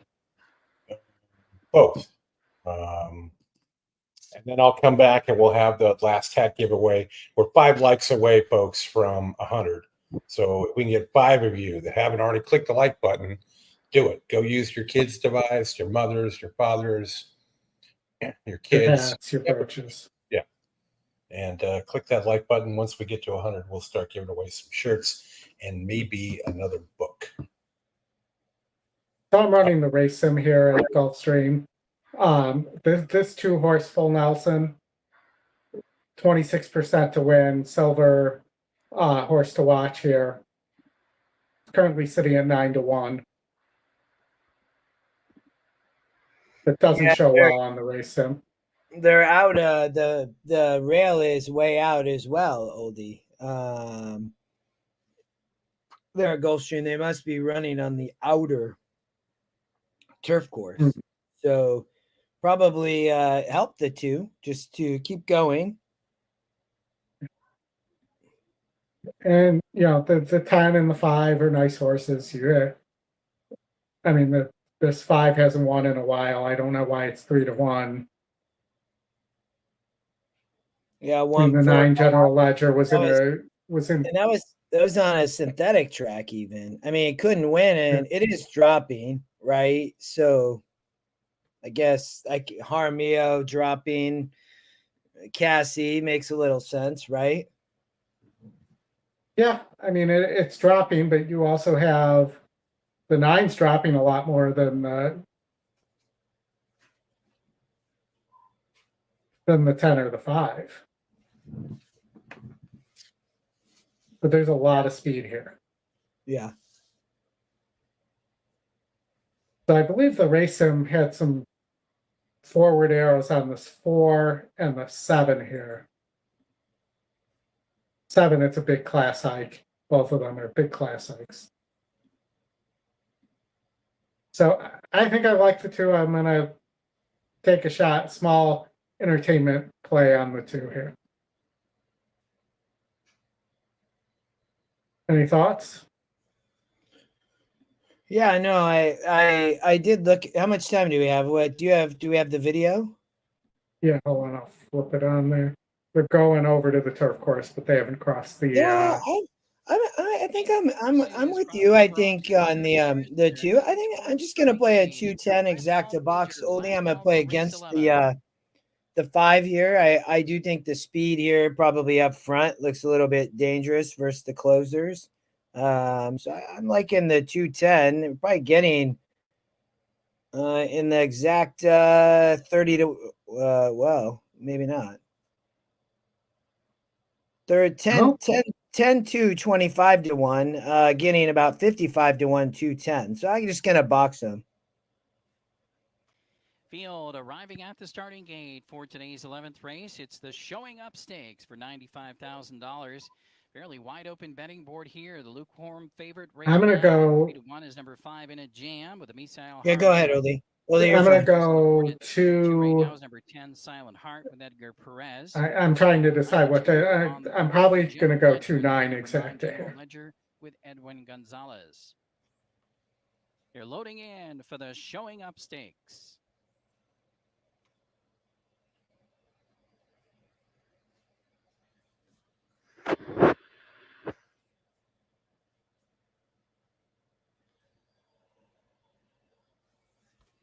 Loading fairly quickly here goes the Clown and General Ledger.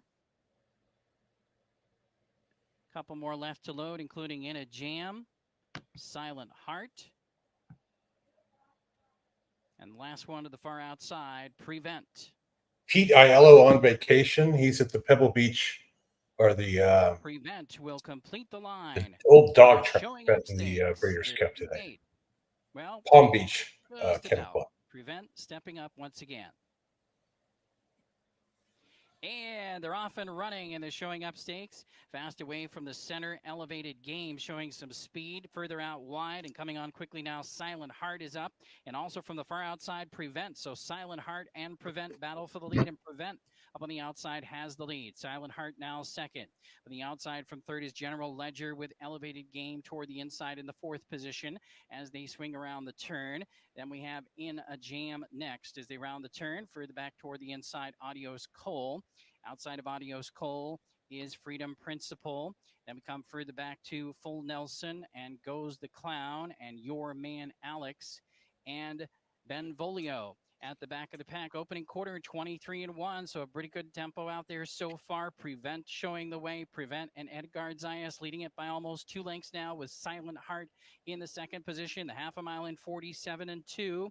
General Ledger still up into the top 3 and still right there toward the inside. Elevated Game definitely within range, as is In a Jam, who's only about 5 lengths off the lead. Then further back to the outside, we have Freedom Principle still outside of Adios Cole.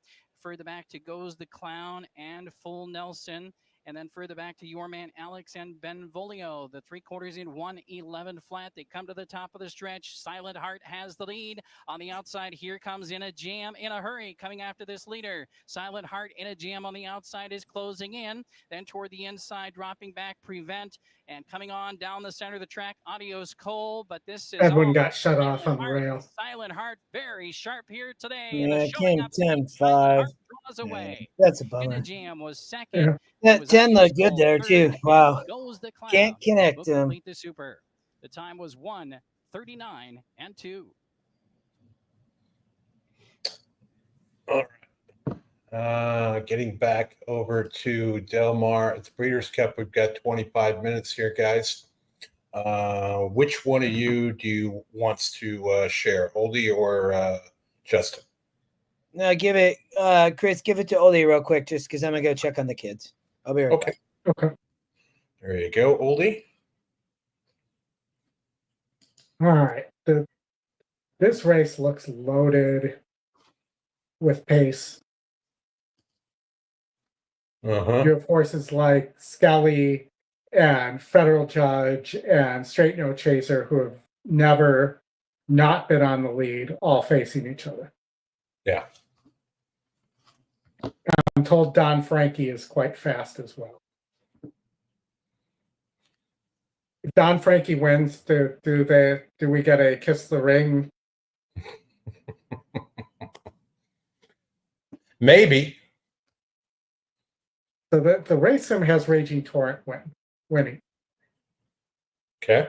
Raging Torrent, other than the Maiden Breaker, has never really shown the ability to rate. But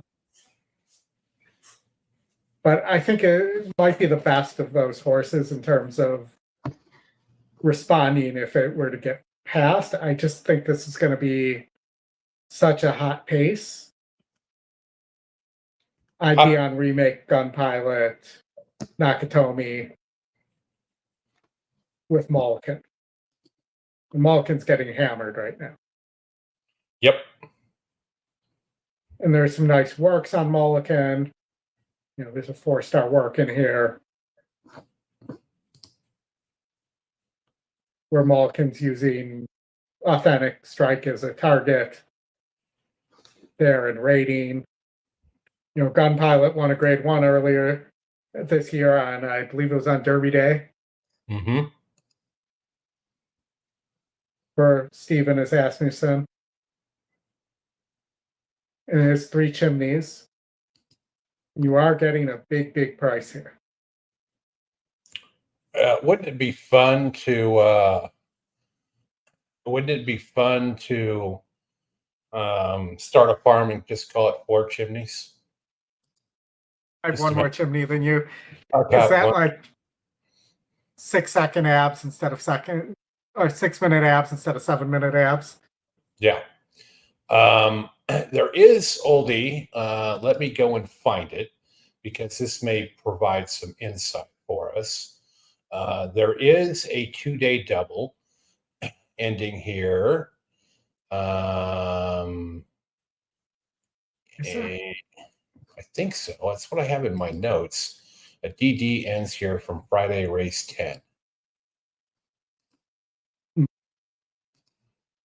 Maybe I was wrong and I put in the wrong notes, but it's entirely possible. I'm looking at the ADWs and they're showing all of the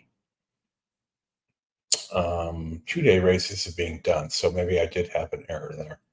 But I'm with you. I think you're definitely going to see something off the pace here, right? Mhm. I kind of liked the 6 a little bit, but I think it's going to be too far up, too close. It's a huge number. Yeah, I mean, I think a lot of these are going to be too close. And, you know, that's why I'm thinking Gun Pilot or Nakatomi and Remake are the plays. Nakatomi, when it wins, it's up 2, back 4. At Saratoga at 7 furlongs, 6 furlongs when it won the Vanderbilt. You know, it kind of was in second the whole way, just close to the pace there. I don't know if that's the right move. Yeah, I don't think they're going to go all that close to the pace, though, and I just think that this is a easier, setup than that this horse has had for a while. Whether it's the best closer is the question, but I think you're better off with Gun Pilot over Nakatomi because I think they'll come from a little bit further back at this point. But we are certainly well into low tide here for sure. I believe. Let me just look that up. And remind me, does low tide help or hurt closers? Mar tide. No, usually the tide in I think helps the closers. So it just makes the track fare a little more fair. Yeah, low tide was at 4:45 p.m. Show where we're just getting less water under the surface. Usually higher makes it a little bit deeper, makes it harder to close, but I like your Gun Pilot angle there for sure. Even though the GSR is going down, it's still at the distance 2 wins and a second. Okay,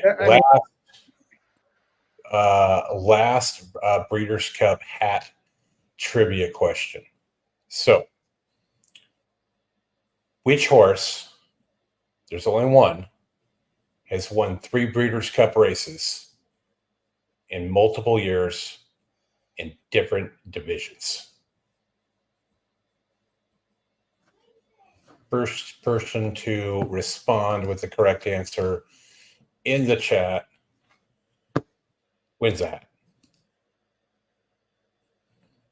So, one horse, multiple winners, different divisions.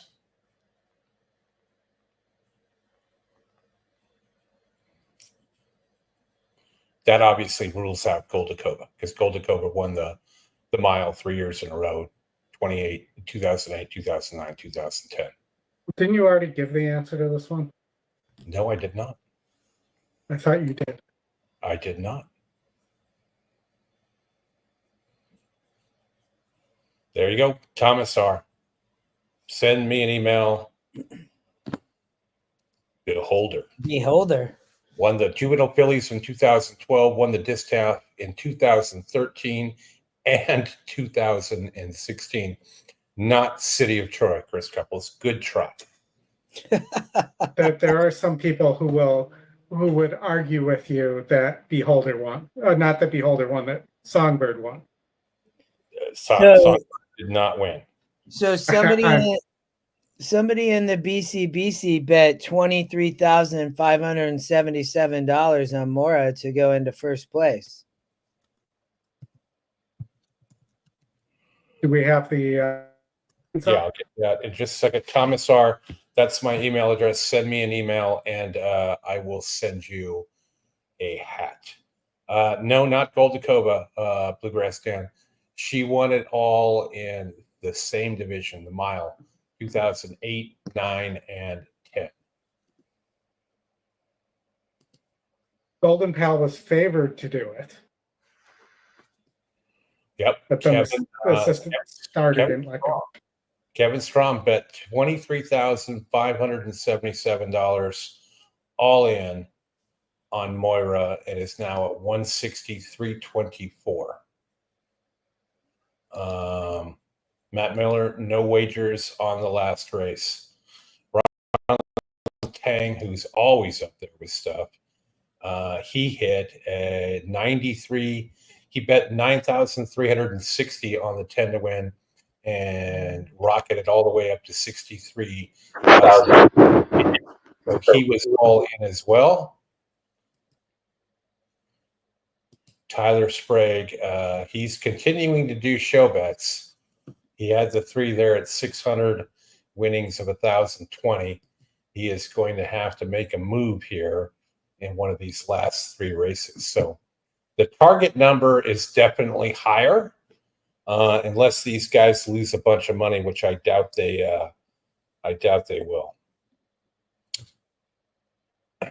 All right. 16 minutes to go here in a very contentious pace race here. Are you guys? What do you think the opening fraction is going to be?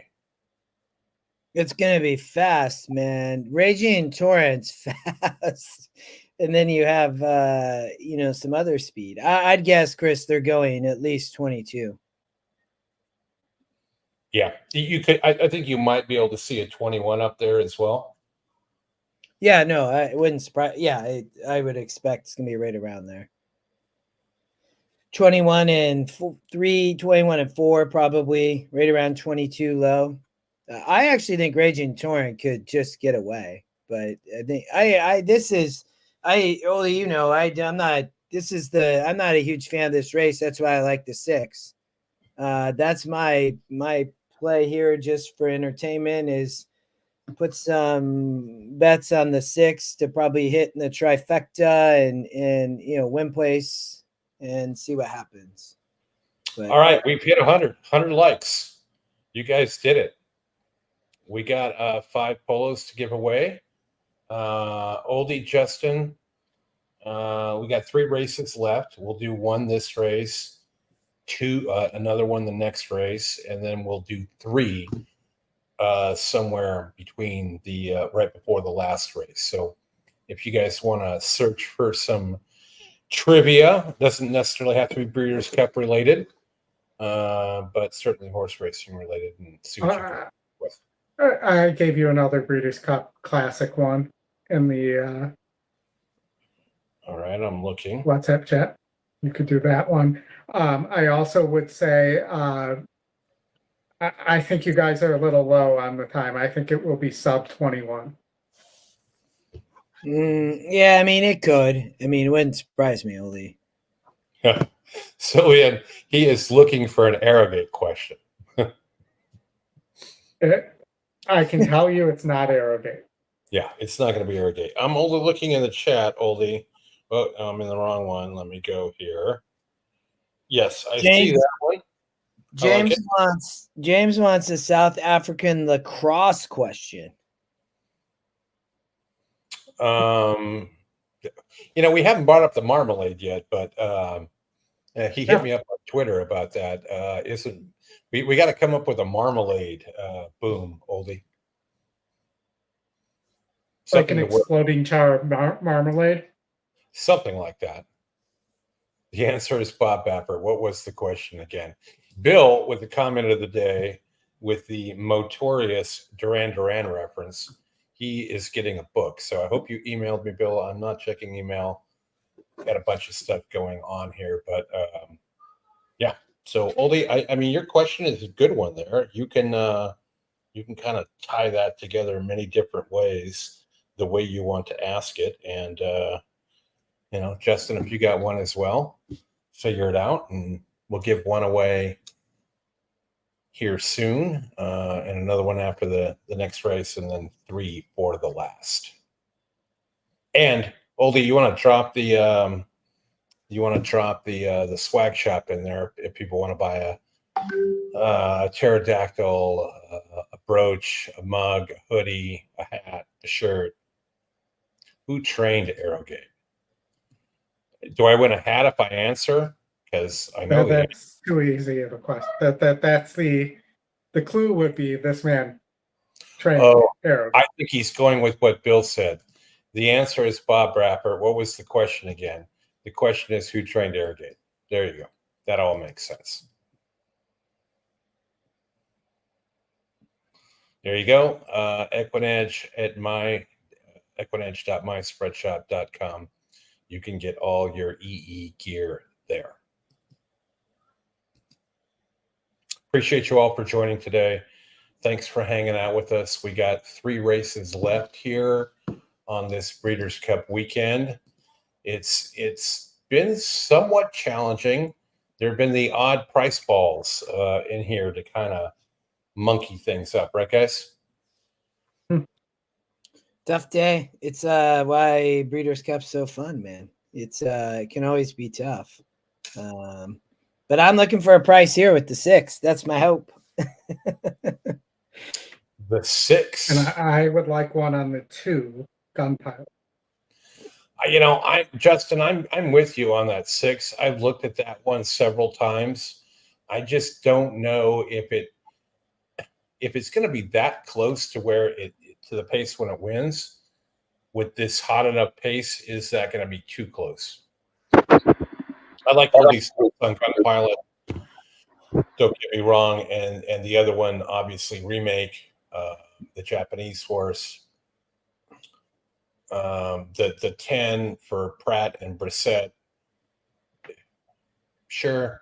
Skelly, not sold on that one. Oh, what is this? What is this question? What is I can't even pronounce that. Oh, a pterodactyl. Oh, a pterodactyl. You haven't seen the movie Airplane. You need to watch the movie Airplane. It'll be the best 81 minutes of your life you spent. Go find it. You will laugh. It is funny, and you will understand the pterodactyl reference there. Picks for the next race. Jake Walsh. No relationship to me, although I do have a dog named Jake, and my vet records show him his name is Jake Walsh. I'm certain he didn't tweet that or ask that question. So I like the 2 Gunpilot. I like the if you're playing an exacta, maybe a Mulligan Gunpilot, Nakatomi exacta box here.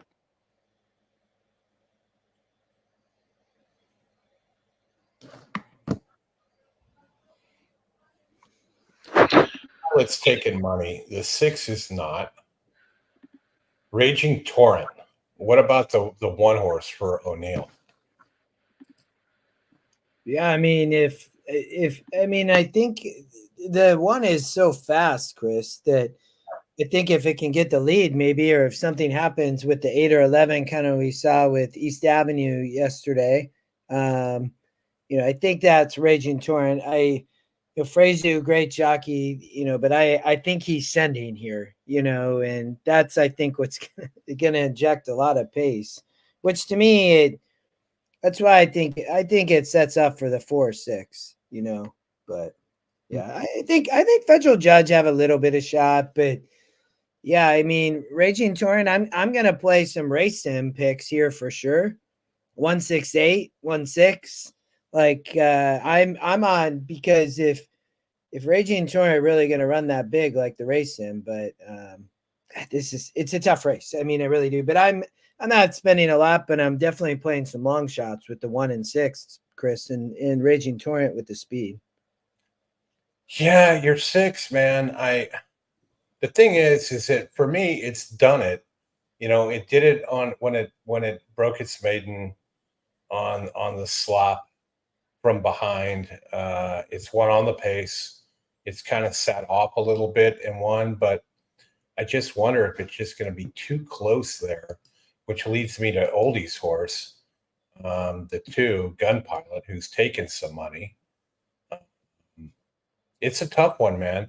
Remake is right there, I think, smack dab in the mix, 7-1.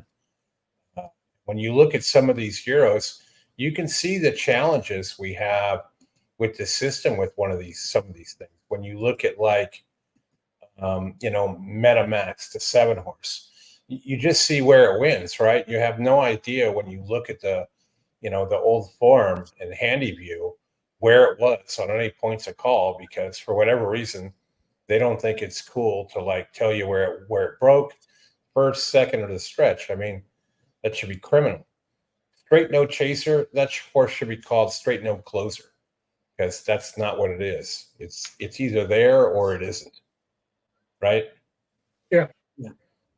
I mean, you look at this horse as, pretty much broke well its whole career. Usually first at the first call. That one back at the Malibu last 2 years ago almost. Didn't break well and didn't show up. So you're going to have a ton of horses on the lead here. Yeah. I mean, and you haven't even talked about Skelly or Federal Judge yet. I mean, Skelly breaks slow and rushes up every time. Yeah, but they're all the same. I mean, Skelly's the same as the horse I just mentioned, and Straight No Chaser. And who was the other one you just said? Federal Judge. Federal Judge. Same Federal thing. Judge is never, in 1, 2, 3, 4, 5, 6, 7. My second point of call, Federal Judge has been on the lead in every race except for its maiden. Yeah, and it was 0.1 off of it. So it was right there. Yeah. Right? All these horses are going to be all up there.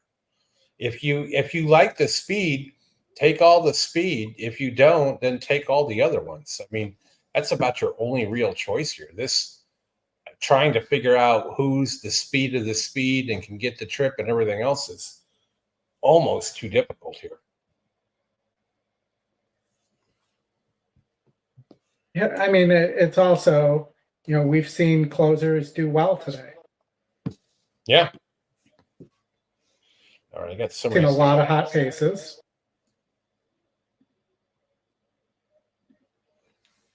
Looks like about 4 minutes to post.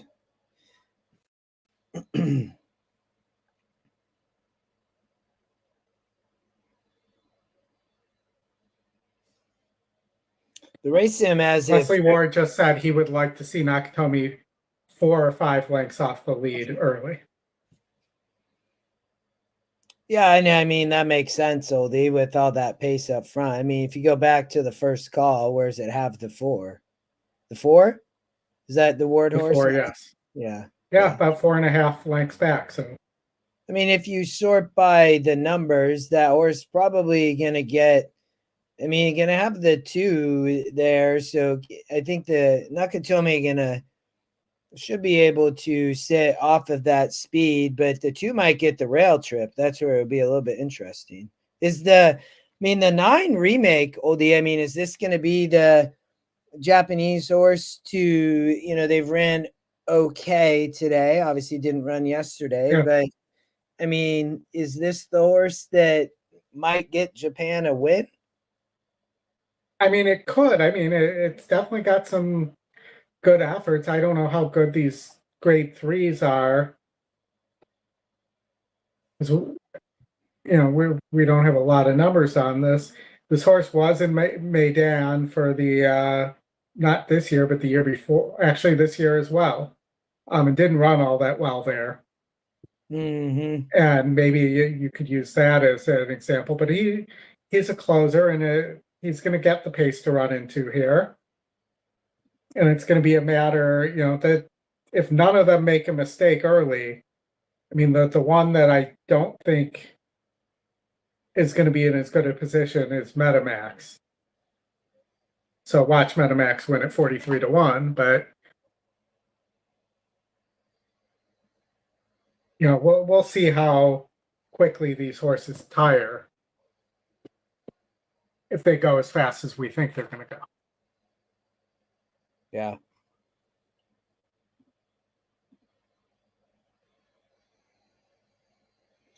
Looks like about 2 minutes. Should be headed to the post here in a moment, Oldie.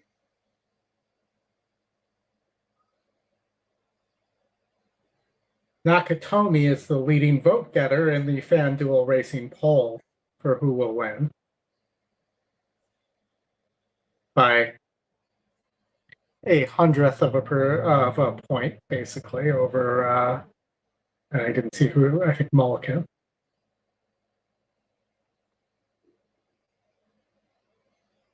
One minute to post now. Just thinking about this, any ideas on tries or exactas here? I don't know. I don't have enough of an opinion. I'm playing a 1-4-6 try box. 1-4-6 try box. There you go. Oh, sorry, exacta box, not try. I'm not playing the try. Okay. Just the exacta. Yeah, 1-4-6. 1-4-6. I'm gonna go. What did I do there? I did a 2-4-10 exacta box.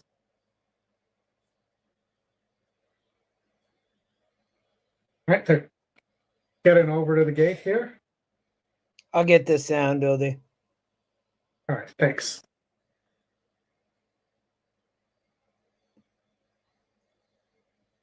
Good luck, everybody. We saw him with an electric turn of foot. He is well traveled. I think he can get the Japanese the first W for the weekend. It's the type of race where you take a stand with a horse like Straight No Chaser, or you just go all over the place. It's that type of race because you can make a case for half a dozen horses in here.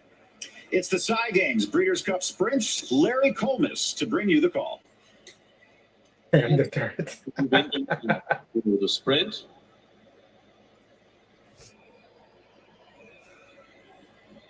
First one to step forward here is Gun Pilot, along with Ben Tornado.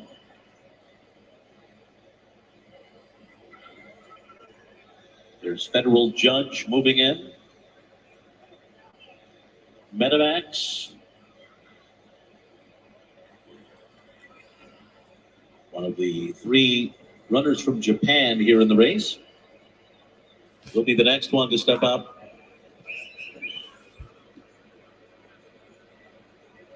He's going to fight.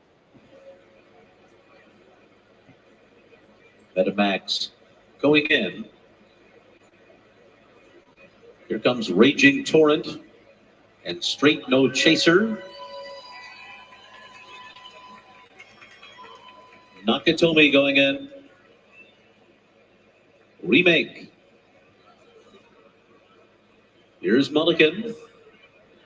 Waiting for Don Frankie. And Skelly.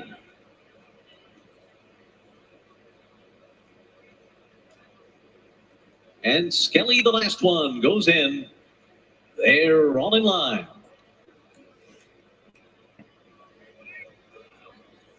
They're off in the Breeders' Cup Sprint. And it is Straight No Chaser straight to the front. Ben Tornado and look at Louis to his inside. And then Mulligan and Skelly. They're followed on the rail by Raging Torrent as the field speeds up the backstretch here. Then Gun Pilot. Right in behind them, Nakatomi, Don Frankie, Metamax. Federal Judge actually got there pretty easily. The lead. Yes. As the field races for the far turn. Federal Judge in front. 21.74 was the opening quarter mile. Ben Tornado was second. Straight No Chaser third outside of them with 3 furlongs to go. Then Skelly, Gun Pilot, and down on their inside is Raging Torrent. Make him another 2 lengths more to Mulligan, who's got 5 lengths to make up with a quarter of a mile to do it. Then Don Frankie on the inside. Federal Judge. Come on, Ben Tornado. With a narrow lead over Ben Tornado. The two of them locked in, battling straight. Get up, baby! Joins the fray on the outside with 1 furlong to run. Ben Tornado and Straight No Chaser. Straight No Chaser's got it. Chaser and Ben I Tornado. think. Straight No Chaser in the Breeders' Cup Sprint.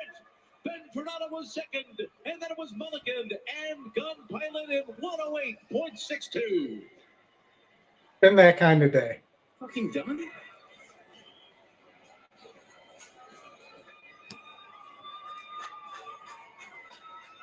Wow. Straight No Chaser with a brilliant performance and a picture-perfect ride from Johnny V. Let's take another look at this. We are all trying to compose ourselves, obviously, with our connection to Christina and Dan Blacker. But this horse simply ran brilliantly. 108 and 3. I thought he was done. Top of the stretch. He all said it. He He came was off- done. He came off the bridle. I don't know whether he took it by design. He just got run off his feet for a little bit, took a breath, and re-rallied. He broke sharp and he was up. Oof. Yeah. Oof. Oof. One of those. Yeah, Wiz, I heard Simon's F-bomb on TV too. Man, that's a shame. I had all types of bets there, win bets. I did have a place bet. That's good. What'd that horse go off at? 25 to 1, 28 to 1. I had doubles, pick threes. Just like the last race, I actually played the 3 from the last race into that 6, but doesn't matter. They both run second. Ugh. The way I felt after Fierceness ran second. Right now, I feel like is what you feel. 2 races in a row, Oldie. Yeah. Yeah. Well, that's a shame. On to the next, I guess. Yeah. What's big race there from the 8 horse, though. Straight No Chaser. Johnny V, Dan Blacker. Speed is holding. And I guess Straight No Finish was the run. You're muted, Chris.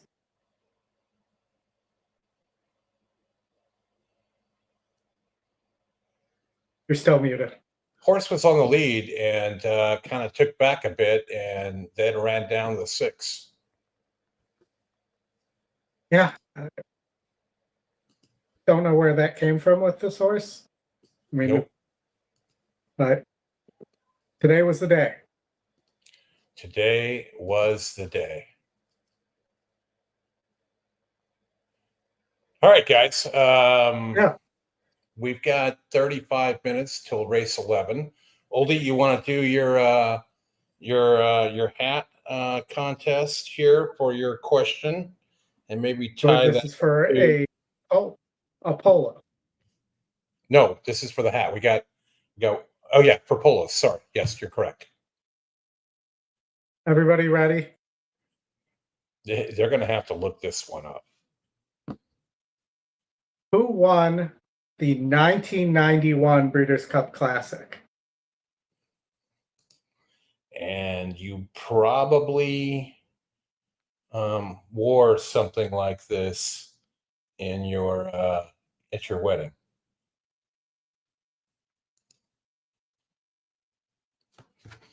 We're looking for the winner of the 1991 Breeders' Cup Classic, Jerry Bailey Road. This couples it has It's City of not Troy. City of Troy. Mike Saletta, you already won. So we're going to give it to Gary Rice. Gary Rice. Back tie affair was the winner there. Gary, you send me an email here, and we will get you an EquinEdge polo out very soon. Justin, we gotta get a trivia question from you too.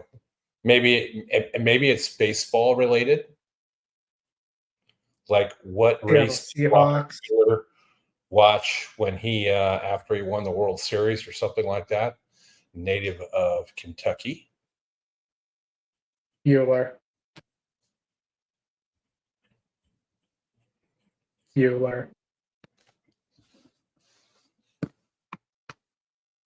6th horse is going to pay a ton to place. I can tell you that.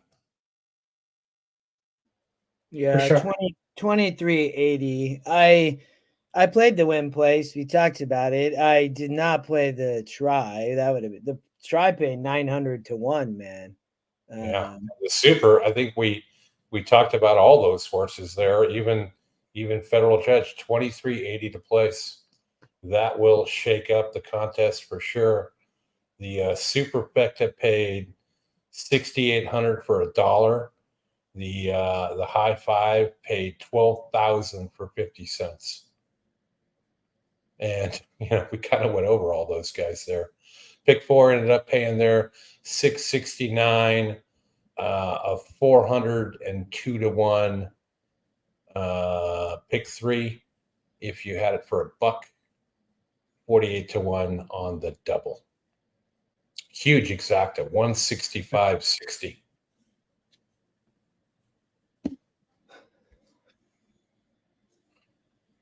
All right, we're coming down to it. We've got 2 races left, guys. I don't know if you want to pivot, but we got what here?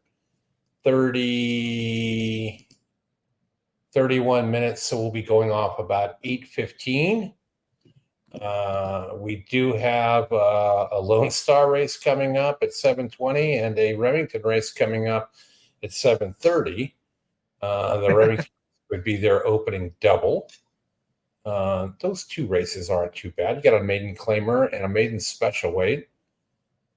So something to think about if you guys want to pivot over. Race Sim had the 168 exacta box, and we could have had it. Yes, you are not wrong. Probably should have played that. Okay, so Chris Keppel says, I'll check back later. Better get serious about this contest. So the next trivia better not be City of Troy. Guaranteed that's what it will be. 1 horse ran in the Breeders' Cup Class. No, just kidding. It'll be name a horse after a city. Troy. All right. Moving on.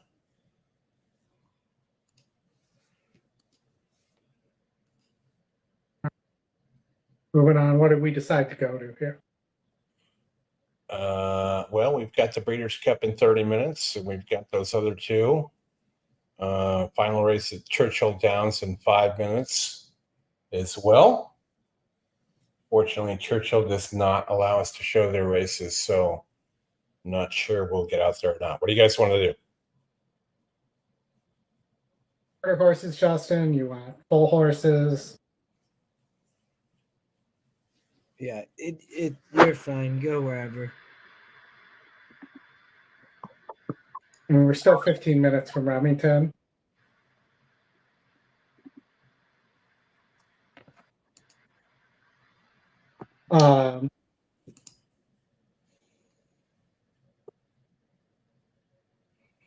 We got 2 miles coming up. Two more miles of Breeders' Cup races, the turf and then the dirt.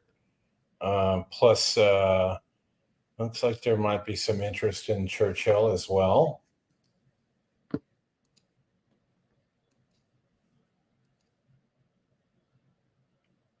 Yeah. All right, let's go. Where are we going? Churchill, we got it. 3 minutes. Churchill, 3 minutes. Let's put it up on the screen. Getting 5 to 1 on your top pace here for Bill Calhoun. Couple 3-star works. Let's see what Bruno has to say here. All right, not much to see there. Paul McAtee with a 0% jockey. I'll pass on that one. So the second pick I'm going to eliminate from here. Rusty Arnold. Do you have anybody with some impressive works here? John and his Terra Nova on the long shot, but he's only 3% with first-time starters. Why is the 10 taking so much money? It's Joe Sharp. That there's some nice works, maybe. Looks like he's quick from the gate. 3% horse, taking a ton of money. Top pick is the 9. Tiger Division, Wisconsin Gal. For Pat. I tossed that 6 completely. I don't disagree with you. It hasn't really shown up, right? Yeah. All right, let's watch a race sim, see if that gives us any idea here. I kind of lean towards the 8, the first time starter. Yeah, the long shot. You're getting a price. There's some decent works.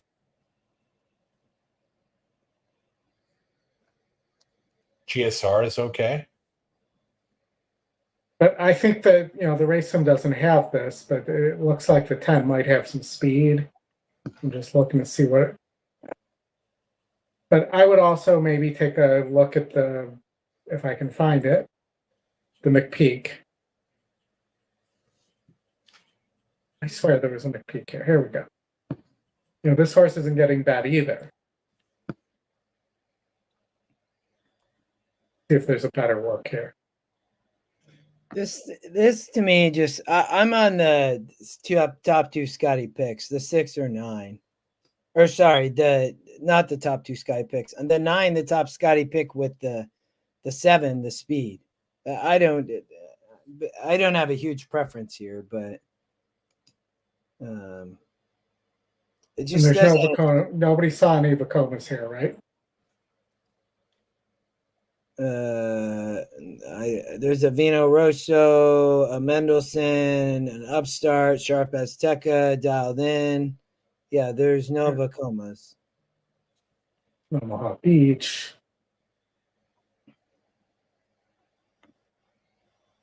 All right, so you're 7, 9. Put the 9 on top, yeah, over the 7. Yeah.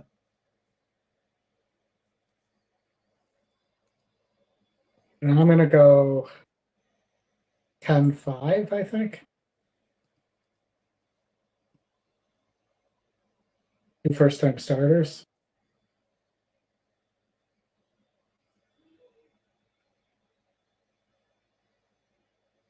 And they're getting close to the gate here. Still 24 minutes. Still 24 minutes to race 11. Sound, Oldie? Yeah. Okay.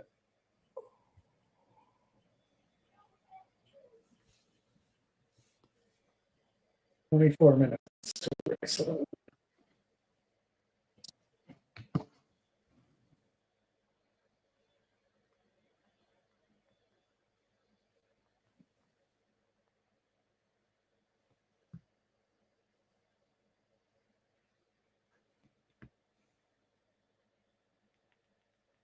Looks like the 10 gonna go off as the favorite. Yeah, I mean, maybe word is just out on this horse.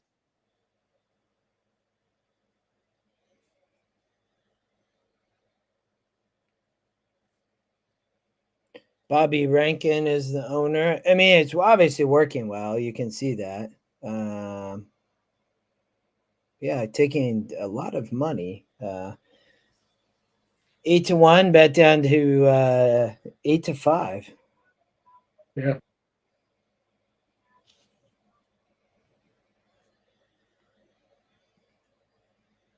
I mean, you don't see that big of a bet down very often on at Churchill. I mean, Joe Sharp is good with first-time starters.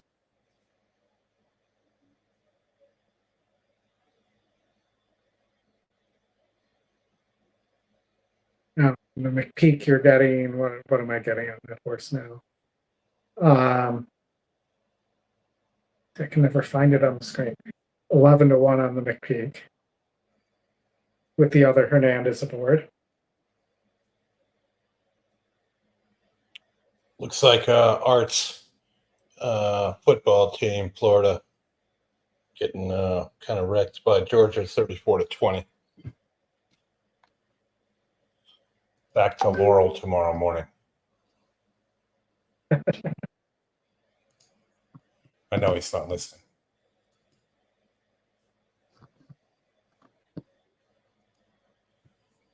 All right, let me refresh the contest here. Are we through 10 races? Looks like we are.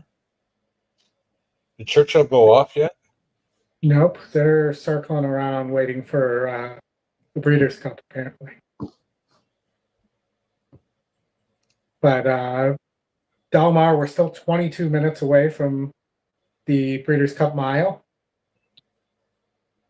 Notable speech is your favorite right now for Charlie and his Applebee. They're looking for date night at Applebee's for 4 years in a row in this race.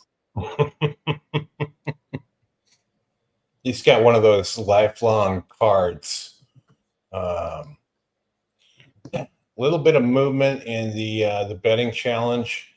Kevin Strom, the new leader, 150,000, 384. Tyler Sprague still sitting in second, 143. And then you get down into the 60s for 3, 4, and 5th. 56 for Tom Maloof. Matt Miller in 7th with 45,300. He made a minimum there that did not cash. So he's going to have to figure something out here in these next 2 races to get a cash. Cash. And you are right, Oldie. The Hawthorne races are definitely harness. Churchill, they're getting behind the gate now. Again, I live here, so I knew that the third season was up. Wisdom Entertainment box here, 7, 8, 9 at Churchill. Exact the box. Justin, what's your trivia question? You got to give away a shirt. I don't know. I don't have one, but I'll get one in a second. You could do. It doesn't have to be. No, horse you- racing. It could yeah, be yeah. baseball. Wisconsin gal, Flintlock at Asteria. Maybe ask your kids. Maybe they can come up with one. That'd be funny.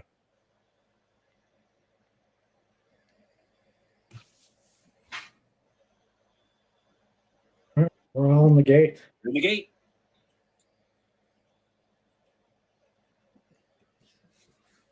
And they're off. Diagram, mid-pack fires out fast, and so does Wisconsin Gal, and so does Better Half Cash down toward the rail. And Tiger Division comes on 4 wide, and Flintlock comes on 5 wide. Wisconsin Gal, those the quickest early, opens up to lead by half a length. Down inside, Better Half Cash racing. Second Diagram is now third. Tiger Division is racing 4th. 10 ducking out of there. 5th. Asteria is on the move at a 6th. Dimensionality's in 7th. Anonymous toward the inside, 8th by 2. Outrage is 9th by 5. Vino Tiempo is the trailer. No doubt about the leader, Wisconsin Gal, who rifles through a quarter in 21-4 and leads by 2, heading for the quarter pole. Wisconsin Gal set down on the front end now. Diagram is 2 wide and chasing second. Tiger Division is 3 wide off the turn in third. Top of the stretch. Wisconsin Gal clear by 2.5 now and roused to a 3-length lead with a furlong to go. Tiger Division runs up on the outside of Diagram. They're in a good battle for second so far. Wisconsin Gal weakening just a bit, but Wisconsin Gal was too sharp in here and wins by 3. Tiger Division won that battle for second. Diagram was third. Dimensionality was 4th. Tight for 5th. Outrager Vino Tiempo. You know, Well, I don't think Goldie won that one. No.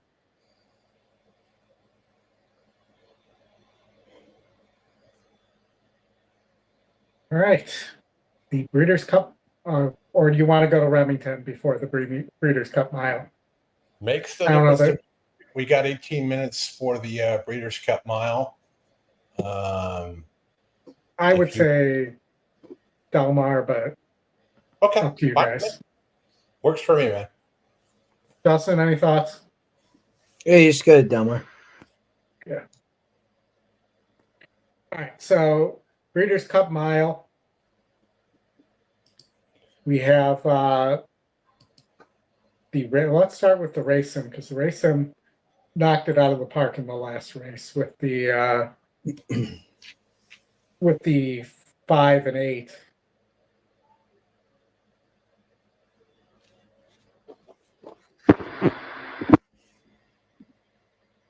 The racing has Goliad running about 6/8 of a mile. Maybe less than that.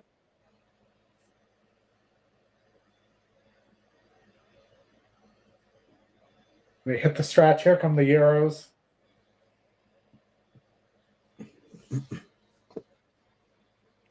And it's a Ryan Moore.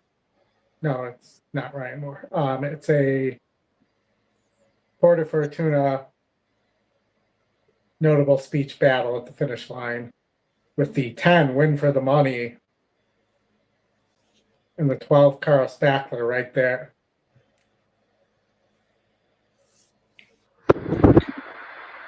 Win for the Money is the horse that David liked from Woodbine. That won the Woodbine Mile, by the way.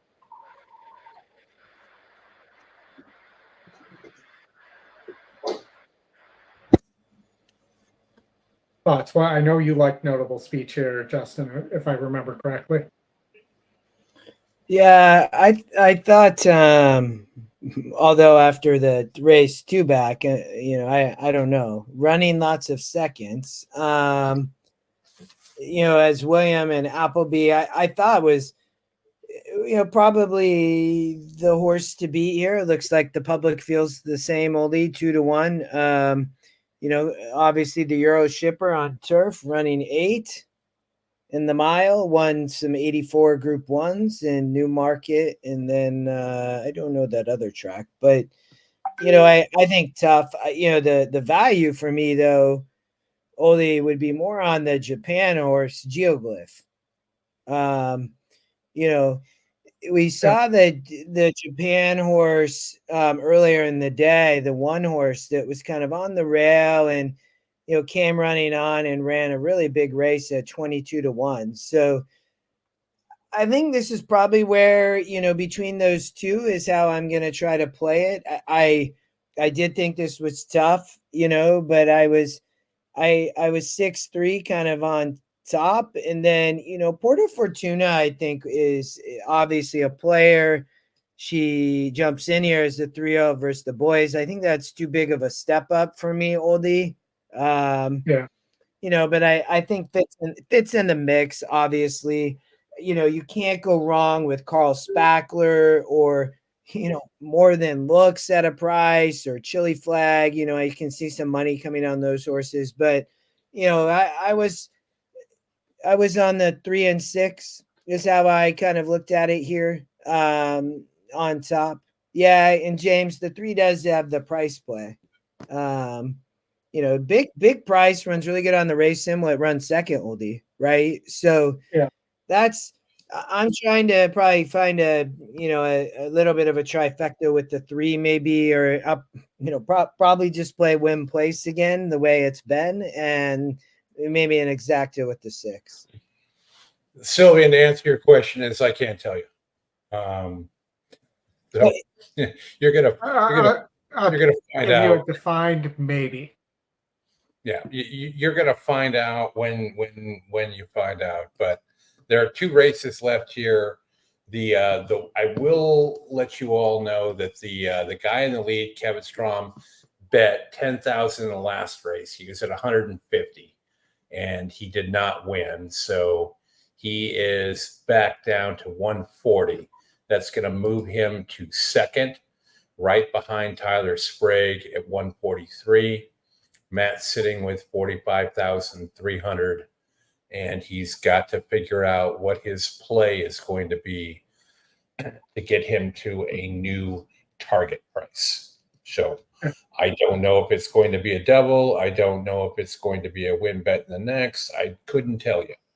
And even if I knew, I do have some ideas of what he may do, but I don't know what eventually will happen. But we will cover that when we get there. But he certainly got a shot, and any of these guys ahead of him also have a shot as well.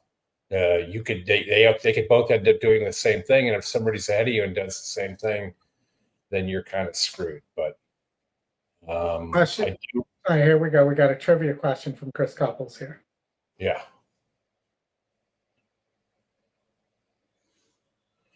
All right, Chris, you will be disqualified, but that's the trivia. No, that can be my question. That's the trivia question. What is the other horse that beat Equinox? Equinox. Equinox is a. I've never. I don't know who that horse was. Was this a special horse? That's the second biggest. That's the second biggest Japanese horse next to Deep Impact. Yeah. So Equinox won, like, what was it, like 25 in a row? Nuts. Something like that. Absolutely crazy. Lost 2 races, and one was to Deuce, who is the other horse to beat Equinox. They're all looking now. Chris Couples is the official on this one. So I don't know who the horse is, who the winner is, but Chris, you'll be able to tell us who that is, and we'll get a winner from there.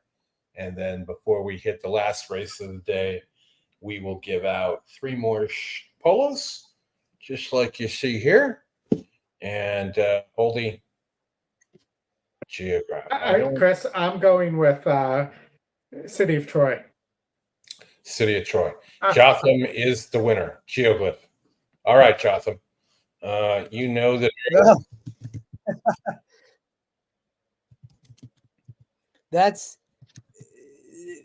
so. Geoglyph is the horse that won the trivia. That must be good news. Send me an email, Jotham, and we will get you a shirt. Did we just lose Justin's audio? He looks frozen. Justin, are you there? Yep. Yes, Boom. we did. All right, so they're on the track. Can Pratt win 3 in a row? Yeah, the answer is yes. Okay, do you know who he's on? Yeah, he's on the 5, Goliad. Okay. Mandela.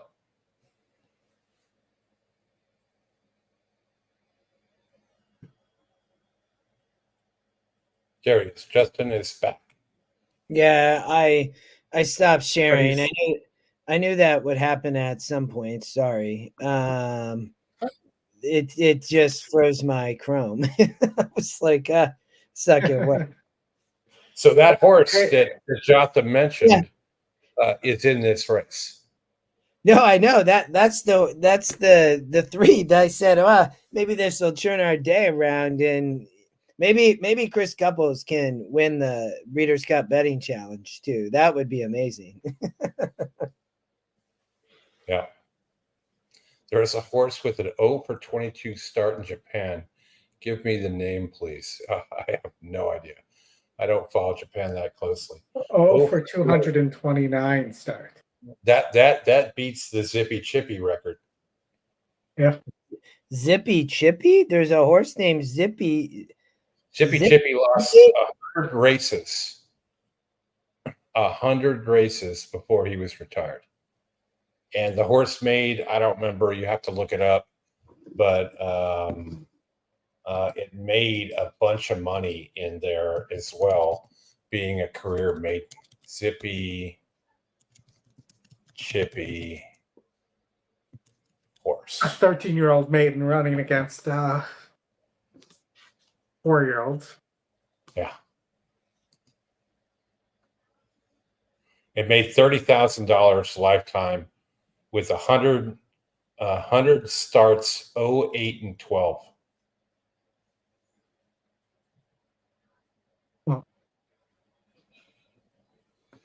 The owner who had boarded Zippy Chippy acquired the horse in 1995 in a trade for a 1988 Ford truck. Chris wants Matt to win. Chris, you just need to play Geoglyph and all will be okay. Yeah. I'm looking. I'm gonna play we like similar horses in the last and the one Saudi Crown, and I had liked David's play the 8 post time as well. So I'll be playing some Geoglyph into the 1 and 8 to maybe save the day. Getting a whopping 200 to 1 and 170 to 1. So there we go. They just put it up on the screen. The trivia question. Oh, really? Yep. Defeated Japanese Horse of the Year Equinox in the 2022 Grade 1. And they took it off the screen before I could get to what the race actually was. But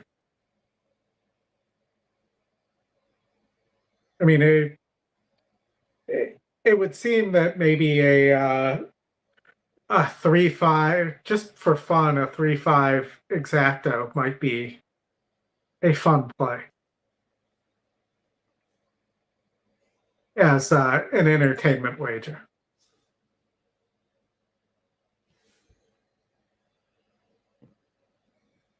And if you really want to make it an entertainment wager, put David's horse in there too. The 10 horse Win for the Money.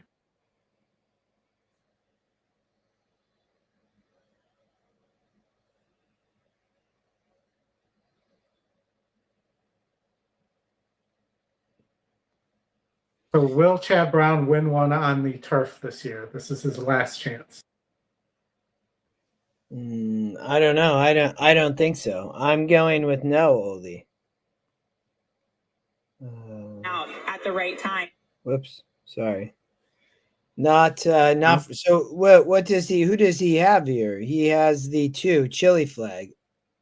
I mean, the 2 Chili Flag and the 12 Carl's. The only once defeated Carl Spackler. Yeah, I don't. Not for me, but wish him luck. Maybe he can run second to Geoglyph. Play the exacta then. Yeah, no, yeah, that maybe come underneath, yeah. How is Seize the actually I know, I already know the answer to my question. I was going to say, how is Seize the Gray the favorite in the next race? But then I forgot Seize the Gray is a my racehorse. So I was just looking at the next race as well, and Seize the Gray currently I'm showing live odds 6-5 on the 6, Oldie. That's crazy. Let's see what the implied. All right, so the favorite here is Notable Speech. And you're saying the 6. It's not giving me the right numbers. Hold on. Let's see here. So it's double. Maybe it is. Maybe somebody is hammering that, because I have looking the wrong way. But it's still 49 to 48 to 1 in the double from the favorite here. No, but they must be. I think it must just be in the win pool in the next race. Yeah, I mean the 9 looks like the favorite in the doubles. Yeah, I saw that. I mean, you're getting from Notable Speech to Saudi Crown, you're getting 25 to 1 right now.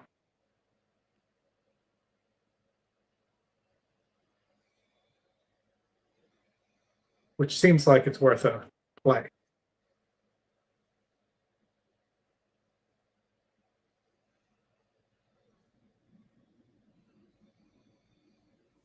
I'm with you on into the double into Saudi Crown and post time. That's where my plays are going. So, yeah,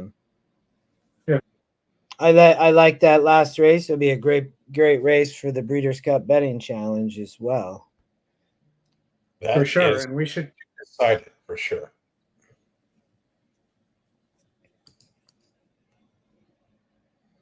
sure he's made up his mind at this point.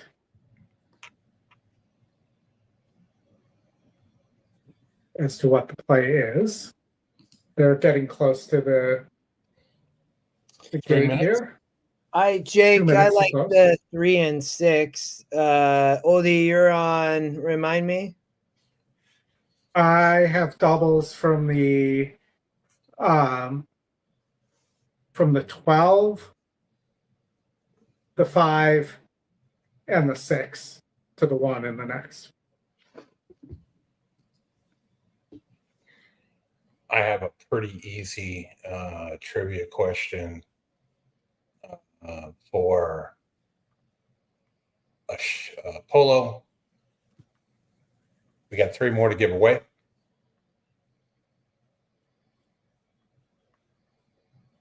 We'll get to that right after this. In between the 11th and the 12th, we got about 45 minutes or so, 50 minutes or so to hang out with you folks.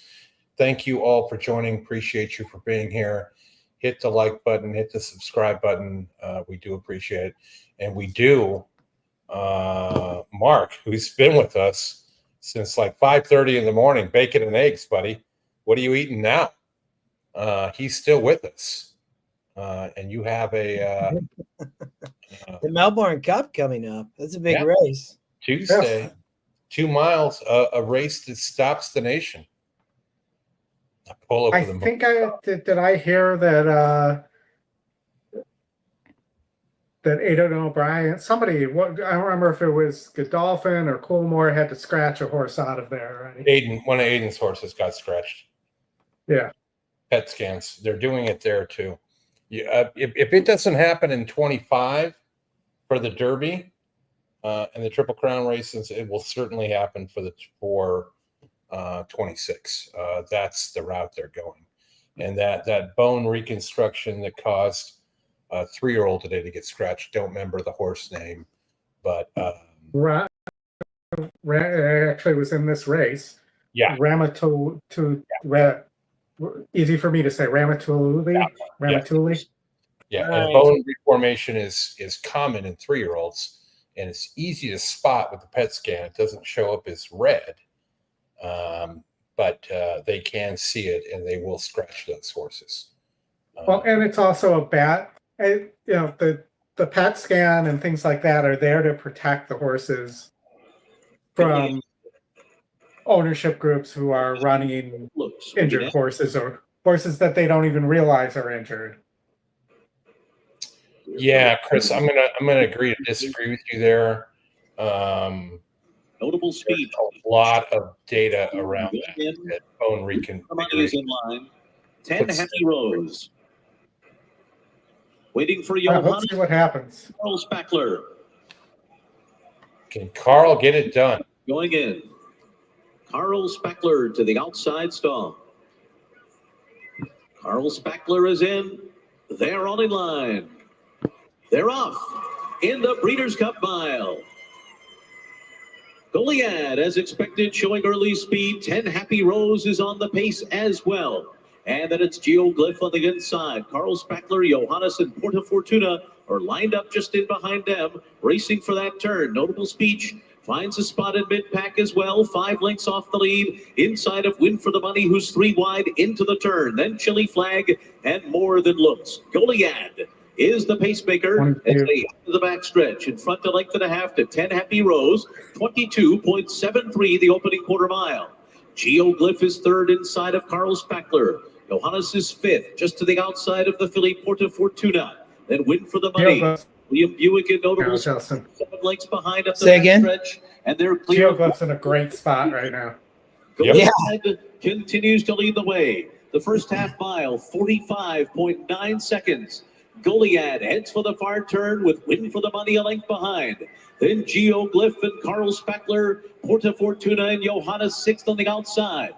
Notable Speech is now being asked to run. He's got 5 lengths to make up. He's going to come outside of horses as they arrive at the top of the stretch. Goliad, 10 Happy Rose, moves up alongside. Carl Spackler trying to come and get them. Johannes is closing with Notable Speech. More Than Looks trying to unwind from the back of the pack. Here is Johannes and Notable Speech. More Than Looks coming, 10 Happy Rose on the inside. EquinEdge long shot.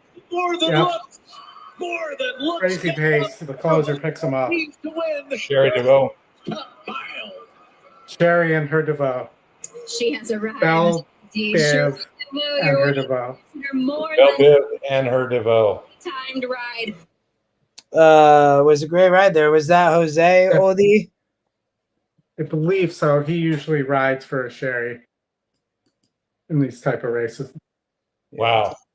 Dan Kelly got into the contest with More Than Looks on top. Say again. Dan Kelly in our stretch run contest had More Than Looks on top. He's the leader at 63.40. Ooh, nice. To add 6-1 on top of that. Who ran second? I don't know. Yeah, I'm not sure. Big pace setup there. The 8 was near the back and navigated the trip. And the 6, the 9 and 6, both I don't think had the greatest trips. The 9 had a rough trip. Might have been. Saul is going to move up at $22. So is Topher. He had the 8 More Than Looks as well, sitting at 19.40. He'll have a shot in the last. A couple people just got on the board as well, but a lot of folks were on both the 3 and the 5 there. Going to see here from the aerial view who finished second. Oh, there was a bump. Another bump. I think the 9 got second. Yeah, I think Chris had mentioned. Yeah, 8, 9, 6, 11, Mr. Couples. More Than Looks took a lot of money, 6-1 off a 20-1 morning line. Mm-hmm. Huge effort from 10 Happy Rose, too. Yeah, for sure. Well, the contest we got rolling pace 511 to first, 204 to the second, 153 to third, 102 to fourth, and $51 for fifth. We had 42 entries, so pretty darn good. I feel like Oldie, when we get to the winter and with Gulfstream and Tampa running, that we should run these on Wednesday and do like a season-long one with a prize pool. That they don't let you do that, though. So unless you could talk to horse tourneys about setting something like that up. Well, we can do that via LeagueSafe. Right, but we would need something like somebody would have to grade the Excel files. Yeah, and I'm telling you that the data entry and the doing that took me forever. No, I would not recommend it. I would recommend reaching out to horse tourneys and seeing if we could set something like that up. We'll try, but that's difficult. We can do $12 horse tourney tournaments and have everything be official, so you don't have to deal with that and just go collect the winners, right? It ain't like they're going to be 80 people in every week, for sure. These jockey views are showing right now on the 8 is nuts. He is way behind here, and then tips out, goes. Yeah, Jose's had a nice Breeders' Cup for sure. How many has Irad won? Has he won a race? I don't think so. Wow. Pratt's got a few. Ryan Moore, I think, got shut out today.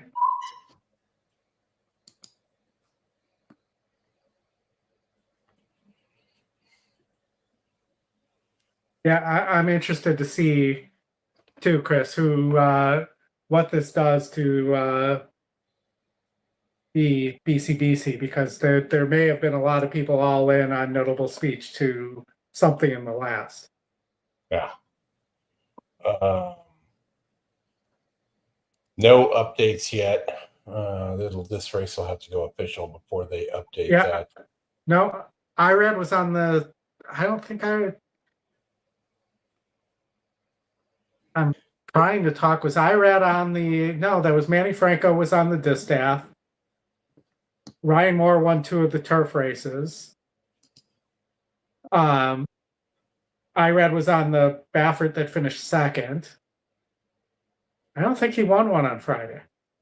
He won that stakes race, but I don't think it was a Breeders' Cup race, James. I know the horse you're talking about because I love that horse. It's like 10-1, and I think went off at 6-1. But I think it was one of the undercard races. All right, so we don't really have anything coming up. We got Remington, I guess, in 6 minutes. If you want to go there, we got 40 or so minutes. Yep, you got Remington at 7:59 in 5 minutes, and Lone Star at 8:05 p.m. That's all we got until 8:25, when the last race of the day will go off at Del Mar. This race is official. More Than Looks paid $15.80. That exacta was $48.20. This has been the year of prices. 250-1 trifecta. The Super again paying $6,500 for $1. 50-cent Super High Five coming back at $68,000.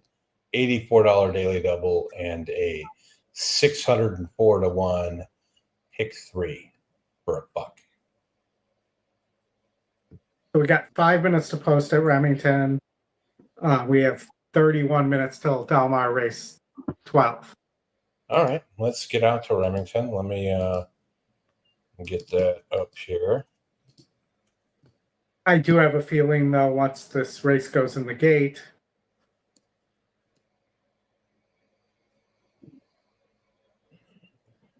the 2 and the 6. We're sloppy at Remington.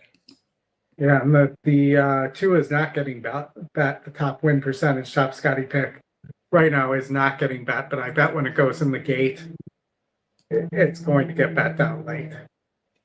Yeah. So, Wet GSR has Raspberry Martini, who's your current favorite, as the top pick. Or top GSR. This race, I mean, yeah, I do not have an opinion, Oldie. Yeah, I'm just lucky if I could pull some value out of it by putting a multi together. Like, could I get this 5 home in the slop? I'm going to just play just for fun for some prices, a 249 exacta, and it's 8-1, 11-1, and 11-1. So that's my entertainment play. Maybe we can get an exacta and pay 80-1 or something. The only one where you get a GSR bump is the one going from 30 to 41. Not great. 12-1 morning line, EE 4-1, and 7-2 live. So nothing really exciting there. But kind of trying. When you say nothing exciting, I'm thinking like I want to start singing the Love Boat theme to that. And that guy just died recently. The Love Boat themed singer. I saw that within the last week on the Ricky show, Super 70 Sports. Love. No, don't. Exciting and new. No, don't. Just don't sing the Love Boat theme. You're gonna ruin it, man. I mean, that's just not good. Sylvan, the 6 is 8-5 because it's a my racehorse. So all those people want to bet their horse sees the gray, and that's why it's taking so much money. Yeah, that happens all the time. We love it. Yeah, that's why it's a racehorse. it's probably a great pool to bet in if you don't like the 6, similar to Oldie and I. But we'll get back to Del Mar shortly. Oldie, you're playing a pick 4. I like it. Yeah, I mean, Asmus and the single. 4 or single in the 6. Even money. Yeah. Okay. Oldie's playing a pick 4. Wow. All right. You have the 8 in this race. I think Floyd might be able to do something here. Horse coming off a stakes race after a couple of maiden special weight adventures, but I just wanted to look. There were a couple second-time starters I liked here.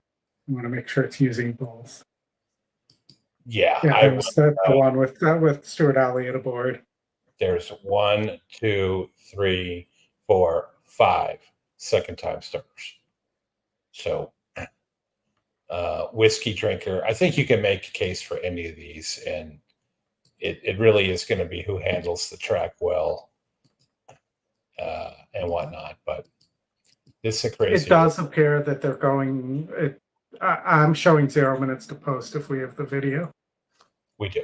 And they're not at the gate yet, but I will get that up for you right now. So if you're this is like an fan of weights, the 7 is the lightest. So 968 pounds. Plus the whatever 120 it's carrying. Justin, I'm kind of actually shocked at the price right now on Saudi Crown. All right, it's time for the Linehan. Yeah, I know. I really like it. It's funny, if I was playing in the Breeders' Cup Betting Challenge, I would have just been heartbroken with the 3 losing Cinderella's Dream and that 6 I would have been playing. And but the last race, Oldie, I still like that 1-8 exacta. So that will be the closing play of the day for me at Del Mar. But I'm surprised too, Oldie. It could be just because the early money is on that 6, but I don't know. It's a good point. What'd you use here? You used 1, 2, 6. 1, 2, 6, 8. Okay.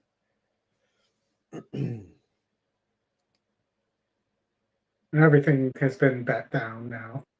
Nick, are you talking about the daily double will pays in there? I actually have a small. I think it was $10 daily double to the 1 and 8. Maybe we'll save the day. We'll see. That's definitely a muddy track, Chris. Yep. It is. The mud is there. They're obviously on the turf today. Yes.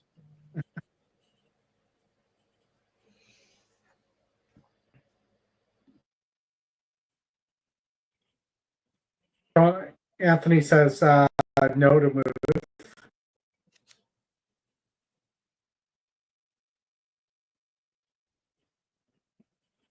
The Cecil Gray has $220,000 bet on it.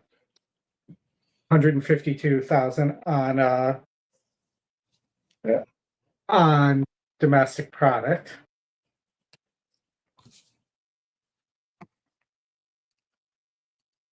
And it looks like Muth and Saudi Crown are about the same.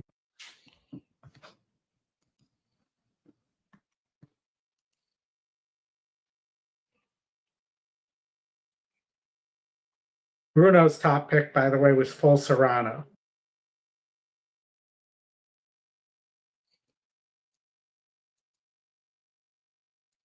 I don't know if that's the same Serrano as needed help hitting the curveball in Major League.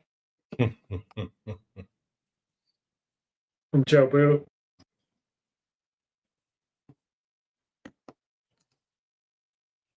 We have an updated leaderboard.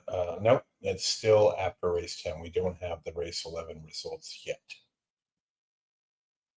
I'll say on post time there, or I'll say on Brittany Russell, her husband's riding the horse, so they may have shipped to go to the beach.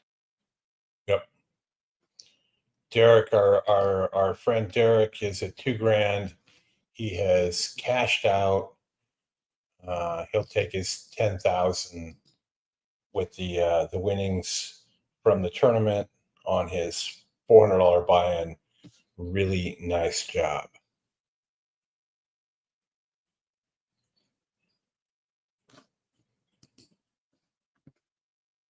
Don't drink Jobu's rum, Jotham. Okay. One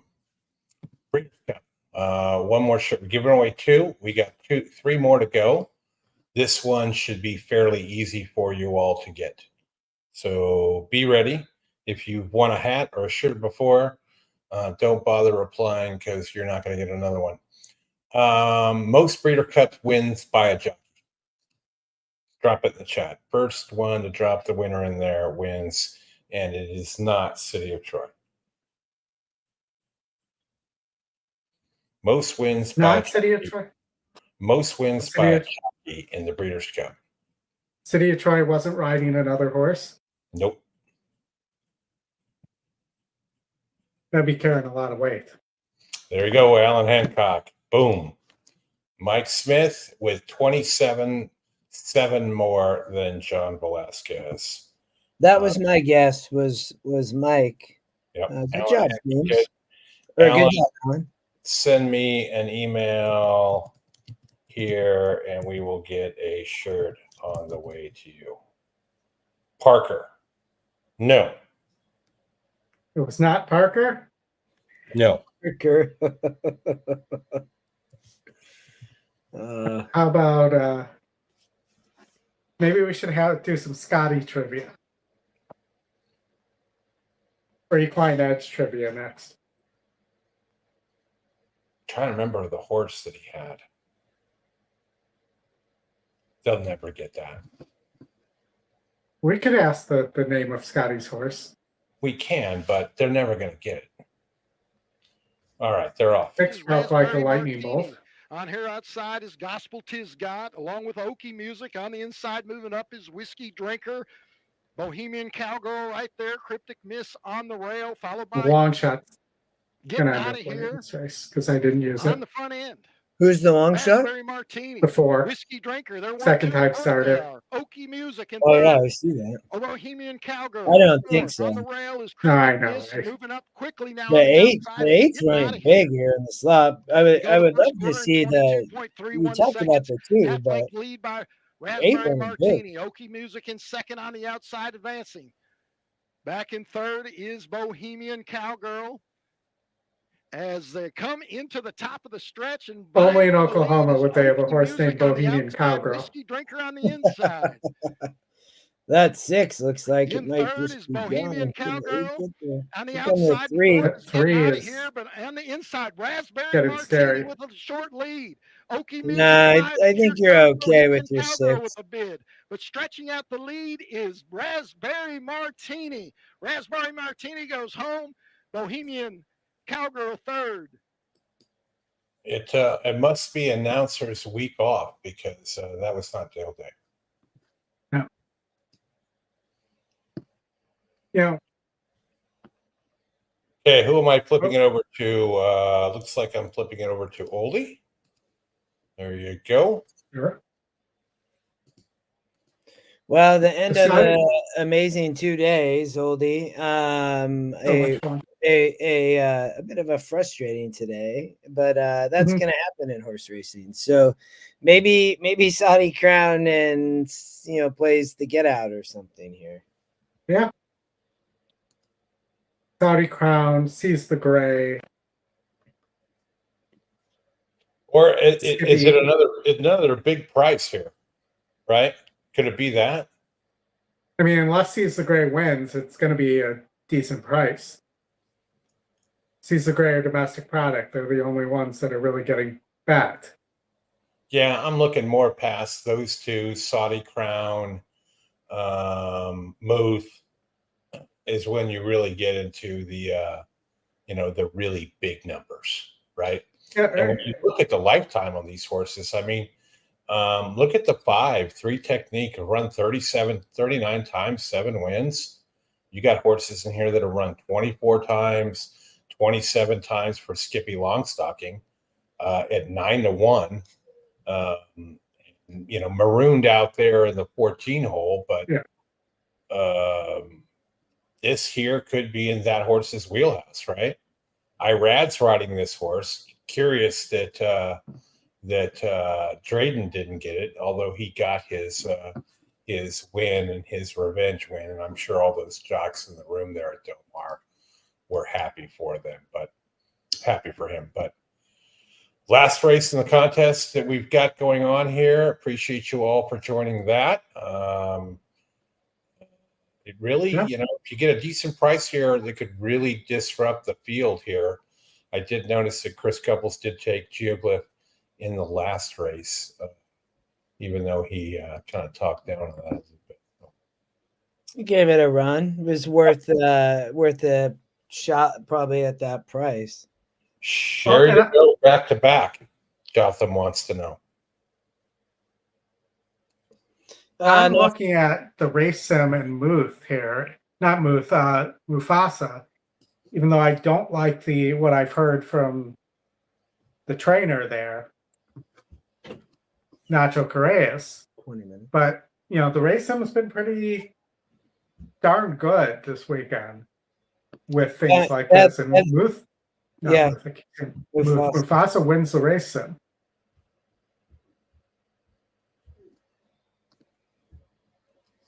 Mufasa.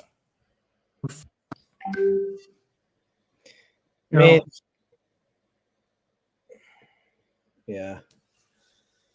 Loaded with 4-star works, or was. But I don't know if 2 turns at 8 furlongs is the right distance for this horse. That to me is the biggest question mark. And Saudi Crown getting back down to the E morning line here, but 6-1 on an E top pick and top win percentage pace. That doesn't happen very often.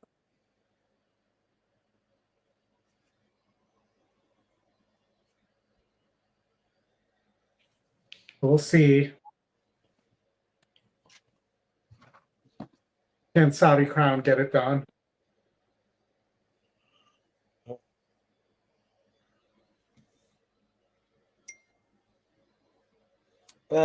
Quite possible, right, Oli? I didn't. I just seen Mufasa. I guess I missed that horse wins the race sim, but first time going 8 furlongs, right? Looks like maybe over this horse coming from Chile, right? Yeah, it was a 2-turn horse, mostly in Chile. Or a mile or longer, other than the 2,200 meter grade 1 that I think was just too long for the horse. How long is 2,100 meters? 10.5? No, it's 2,100 meters. Well, I'm going to do the conversion. Oldie's going to do the conversion. All right. About 2,100 meters is about yay long. How many shirts do we have left to give, Oldie? 2? I believe 2. 2. I was pretty close. It's 10.439 furlongs. But that was not bad off the top of my head math. What meters were you looking at? The 22. Oh, I got you. Yeah. 2,200. Yeah.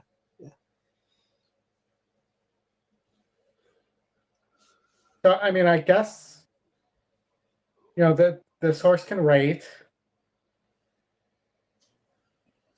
Did let me down at Churchill during the Hawthorne contest, but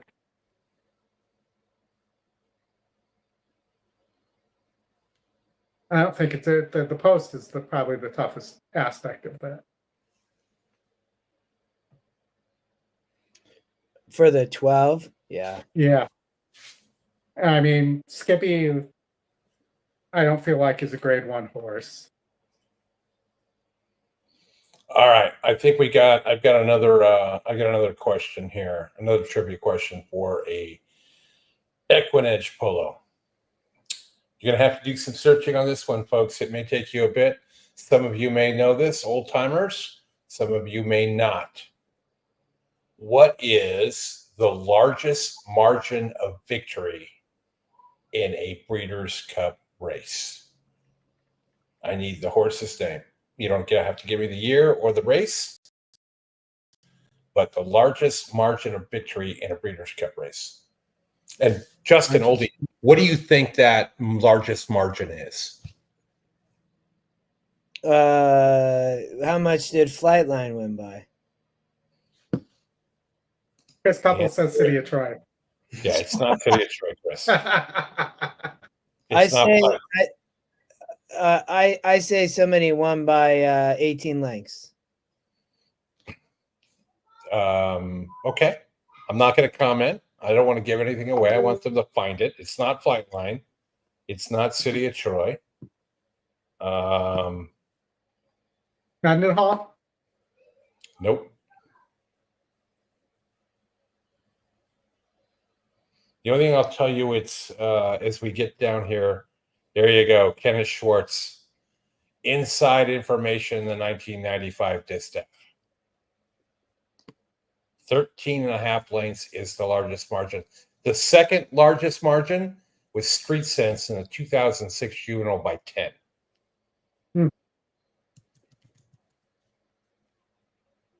Now, had they really pushed Flightline, I think you're going to beat that for sure. But they didn't. They weren't interested in setting a record. Kenneth, there's my email address. Send me an email with your name and address, and we will get you out a shirt. We've got one more to do.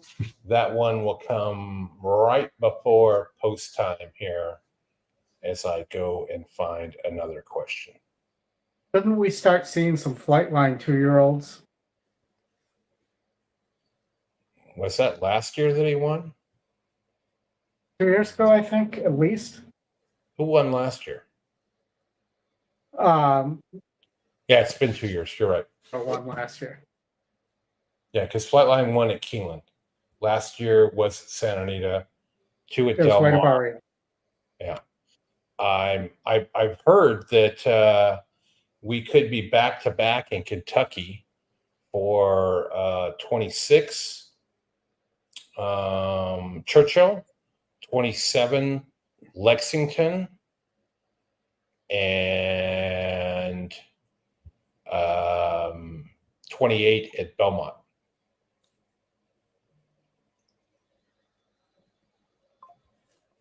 Which would put the Classic back in its rightful place as the last race, because being on the East Coast. Chris, let me look here and see if I got an update here for you. They're still showing race 10. Can you share your screen, though, so we can see the leaderboard? Since we have the time. I can. Hold on, let me go find that.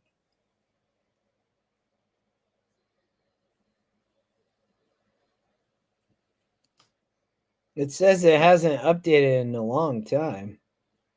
Yes. C is for Cookie. And for Chris Couple. Let's see if we can. There you go. I wonder what happened. That's not good, Chris. To your point, that they can't get you, who is not on track and at home playing. What's happening? You got 9 minutes to post. Well, Chris, I will tell you, I'm an AT guy, and if you know anybody there, let them know that I am available to help them fix these very problems, so that we can have accurate leaderboards. No, he's at home though. I don't think. Yeah, Chris is. He's not at the track. Well, the track has the same thing that's here. That much. No. I know, but imagine you're in that room right now. You're probably Chris is losing his mind and he's at home, but I can fix this. It's not that hard. Chris, you're still in contention. You just need to hit a cold monster, a cold trifecta of like 1-8-1-8 over something like the 4 and 7 or 11 or something. Well, here's where Mr. Couples is at. He's got 16,327. He needs to fire something good here and hit that hard. Don't play enough attention to the minimums. Those are usually wrong, but that's sort of where we're at there. There's the people in the front. Likely one of these folks here is going to get it done. Wow. So Greg Gass just hit the gas there. He moved up 266 spots there. Yeah, he hit a nice double. Stephen Wells is the new leader, though, right? Yeah. Press refresh. There you go. They just updated it. There we go. Finally updated. Stephen Wells, he moved up 24 spots. What did he play? It won't let us see it, but yeah, what's going on? All things I can fix. I'll talk to Mr. Goodman Monday morning. Jim is out there. He's the lead compliance officer for the BCBC, looking into what all of you guys are doing in the background and avoiding the collusion. So, okay, we're both Justin and I like Saudi Crown. Justin also, so that's the 1 and the 8. Back up. And then the race sim likes the 12 Mufasa.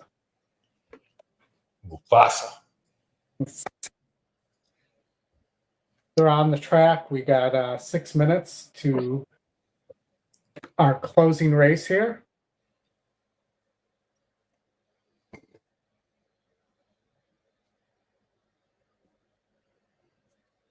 Just need stars to align. So what do you think the leaders are going to do here? Well, of course. They're going to go all in. Nah, I think some people will go all in. A lot of people won't go all in like that. I mean, I don't think it's the same as when Flightline was, when Drew went all in on Flightline. I don't think you have to go all in. I mean, if you have $150,000, you can take 15,000 and play a bunch of trifectas, right? I mean, that's how I would play it. It wouldn't surprise me if it comes in. If a trifecta comes in and it pays fairly well, somebody gets 250, 300,000. But I don't think you have to accomplish that by going all in. I just don't see people. I mean, I know there's 500,000 up top for first, but I'm not sure it makes sense to risk, $150,000 or 100 or 50,000, right? For that. But that's just my perspective. The deal, it's the deal or no deal thing. So, how much is enough? And that sometimes that's the people who are willing to risk that. Sometimes you have people up there. I don't know Stephen Wells or Tyler Sprague or Kevin Strom to know whether they're willing to take that chance. I guess we'll see. I think some people will, OD. I mean, I'm just not sure you see every one of those people just pushing all in. It's like, yeah. I just think a lot of people are going to say, hey, I've won, I've won, $30,000. I'm willing to risk 5,000 on, to try to win it. And here's my play, but it would not surprise me if the score that wins this is big, though. Yeah.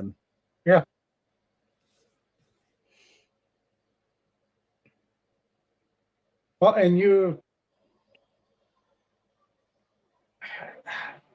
I just don't know. Maybe the reason she's the gray is the favorite right now is somebody went big there. No, I just think that's my racehorse. I don't know. At this point, it's a lot of money. There, they click the pool here. I mean, there's $344,000, but it looks like Domestic Product's now the favorite. So somebody just placed a big bet on Domestic Product. Oh wow, you're right. You're right. The Domestic Product, I didn't get it, but now 440,000 in the win, where Seize the Grey was 344. So maybe somebody did put 50 or 100,000 on the 9 Domestic Product. We just jumped again. Let's see what happened here. Now it looks like more money on Domestic Product, but staying at 3-1.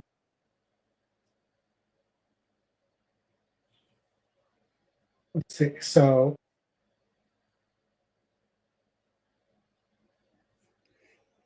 Saudi Crown, Post Time, Full Serrano. You should also maybe if you had enough money to play with here to get to that price, there are a few things you could do and just play win bets and not even take the chance on the try.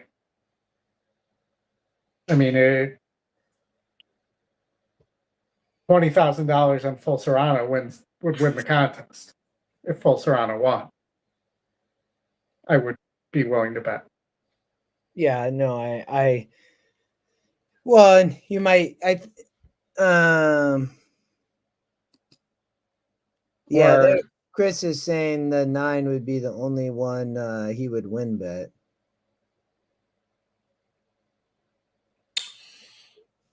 Well, from that perspective, is Flavian Pratt and Chad really going to get the 9 there? We got 1 minute to post. Last race of the day. Oh, they were getting a great price, 7-1 on Saudi Crown, Yeah. 7-1 also on Post Time. 14-1 on. Yeah, that's not a bad exacta either. The 112 paying 80-1. The 1-8 paying about 50-1. 35-1 oldie on our old friend Tumbarumba. Yes, he's top thumping. He gets knocked down, but he gets up again. Yes. Sherry DeVoe for Jose, and that double there with Cagliostro at 41-1. The board is open here. Katana, Doug O'Neill, Frankie Dettori, 41-1. Full Toronto, 11-1. The Japanese horse, 66-1, will totally blow up the board. It'll be Skippy Longstocking. Skippy Longstocking and around Ortiz making their way up to the outside stall. Good luck, everyone. Irad's last hope is Skippy Longstocking. You're our last hope. They're all ready for the start. They're off in the Breeders' Cup. That great break from Saudi Crown. And it's Full Serrano and Tio Saint-Denis who go out to the front together. Saudi Crown came out third to their inside. And outside of them, it's Tumbarumba. Tio St. Dennis. Behind horses, Muth 4 wide into that turn. Then Mufasa and Skippy Longstocking. 2.5 to Katona. Did Mufasa get all the way to the rail? Trailers, yeah. Post time. That's crazy. Yeah, that with all that speed, Oldie. Saint-Denis has taken the lead. Tio Saint-Denis at a 22.3 opening quarter mile by 3/4 of the length. Full Serrano, Tumbarumba, and Muth lined up right behind. The 12 could really get a good trip. He's sitting a great trip right now. So is Domestic's. What's that horse's name? Domestic Product. I wanted to call it Domestic Spirit. Past a half I knew that was wrong. We enter the far turn, and that was 45 seconds. So Saudi Crown is done and get the lead. Yeah. 3 furlongs to go. Trying to hold on to this lead from Full Serrano.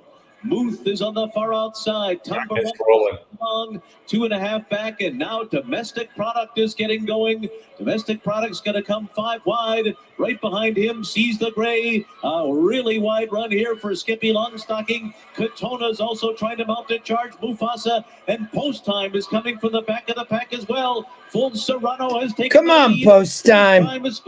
Get up, Post Time. Nope. Second again. Bruno nailed that.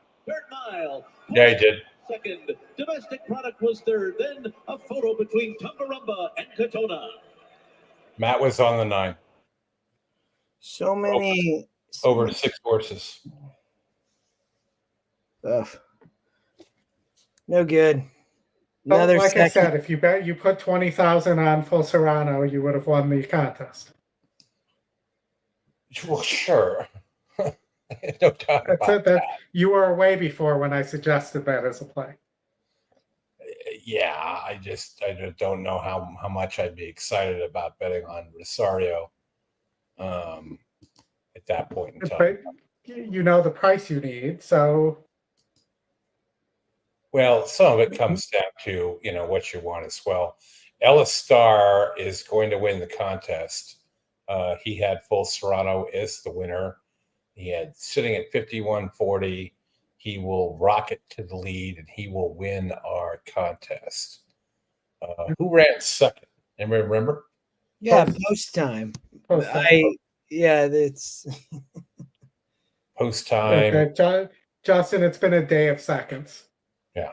Yeah, that's brutal. There's a number of people that can move up here to the money. Our friend Jake Walden from the chat.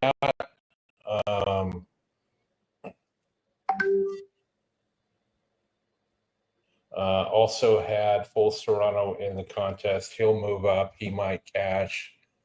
A lot of people had Post Time as well. I had Post Time. Just not going to get enough done there. Yeah. Kenny Pittman, he was in 5th going in. He went with Saudi Crown. He's in 5th. He's going to end up moving down. He won our contest last year. Tumbarumba was my other pick on the entry that was further on down. Didn't get it done. Tim Yang and Kyle Clayton, they both had no selection. No selection, did not win. Okay. All right, friends. I'm gonna go spend that rest of the evening with my children. All right. Good luck, everybody, with the rest of your wagers tonight. We appreciate you all for joining. Thank you very much. We will see you next weekend. Have a good NFL Sunday tomorrow. Thanks, Jonathan. We do appreciate you all for joining. Hit the like button, hit the subscribe button out the door. We'll see you all next week. Thank you, everybody.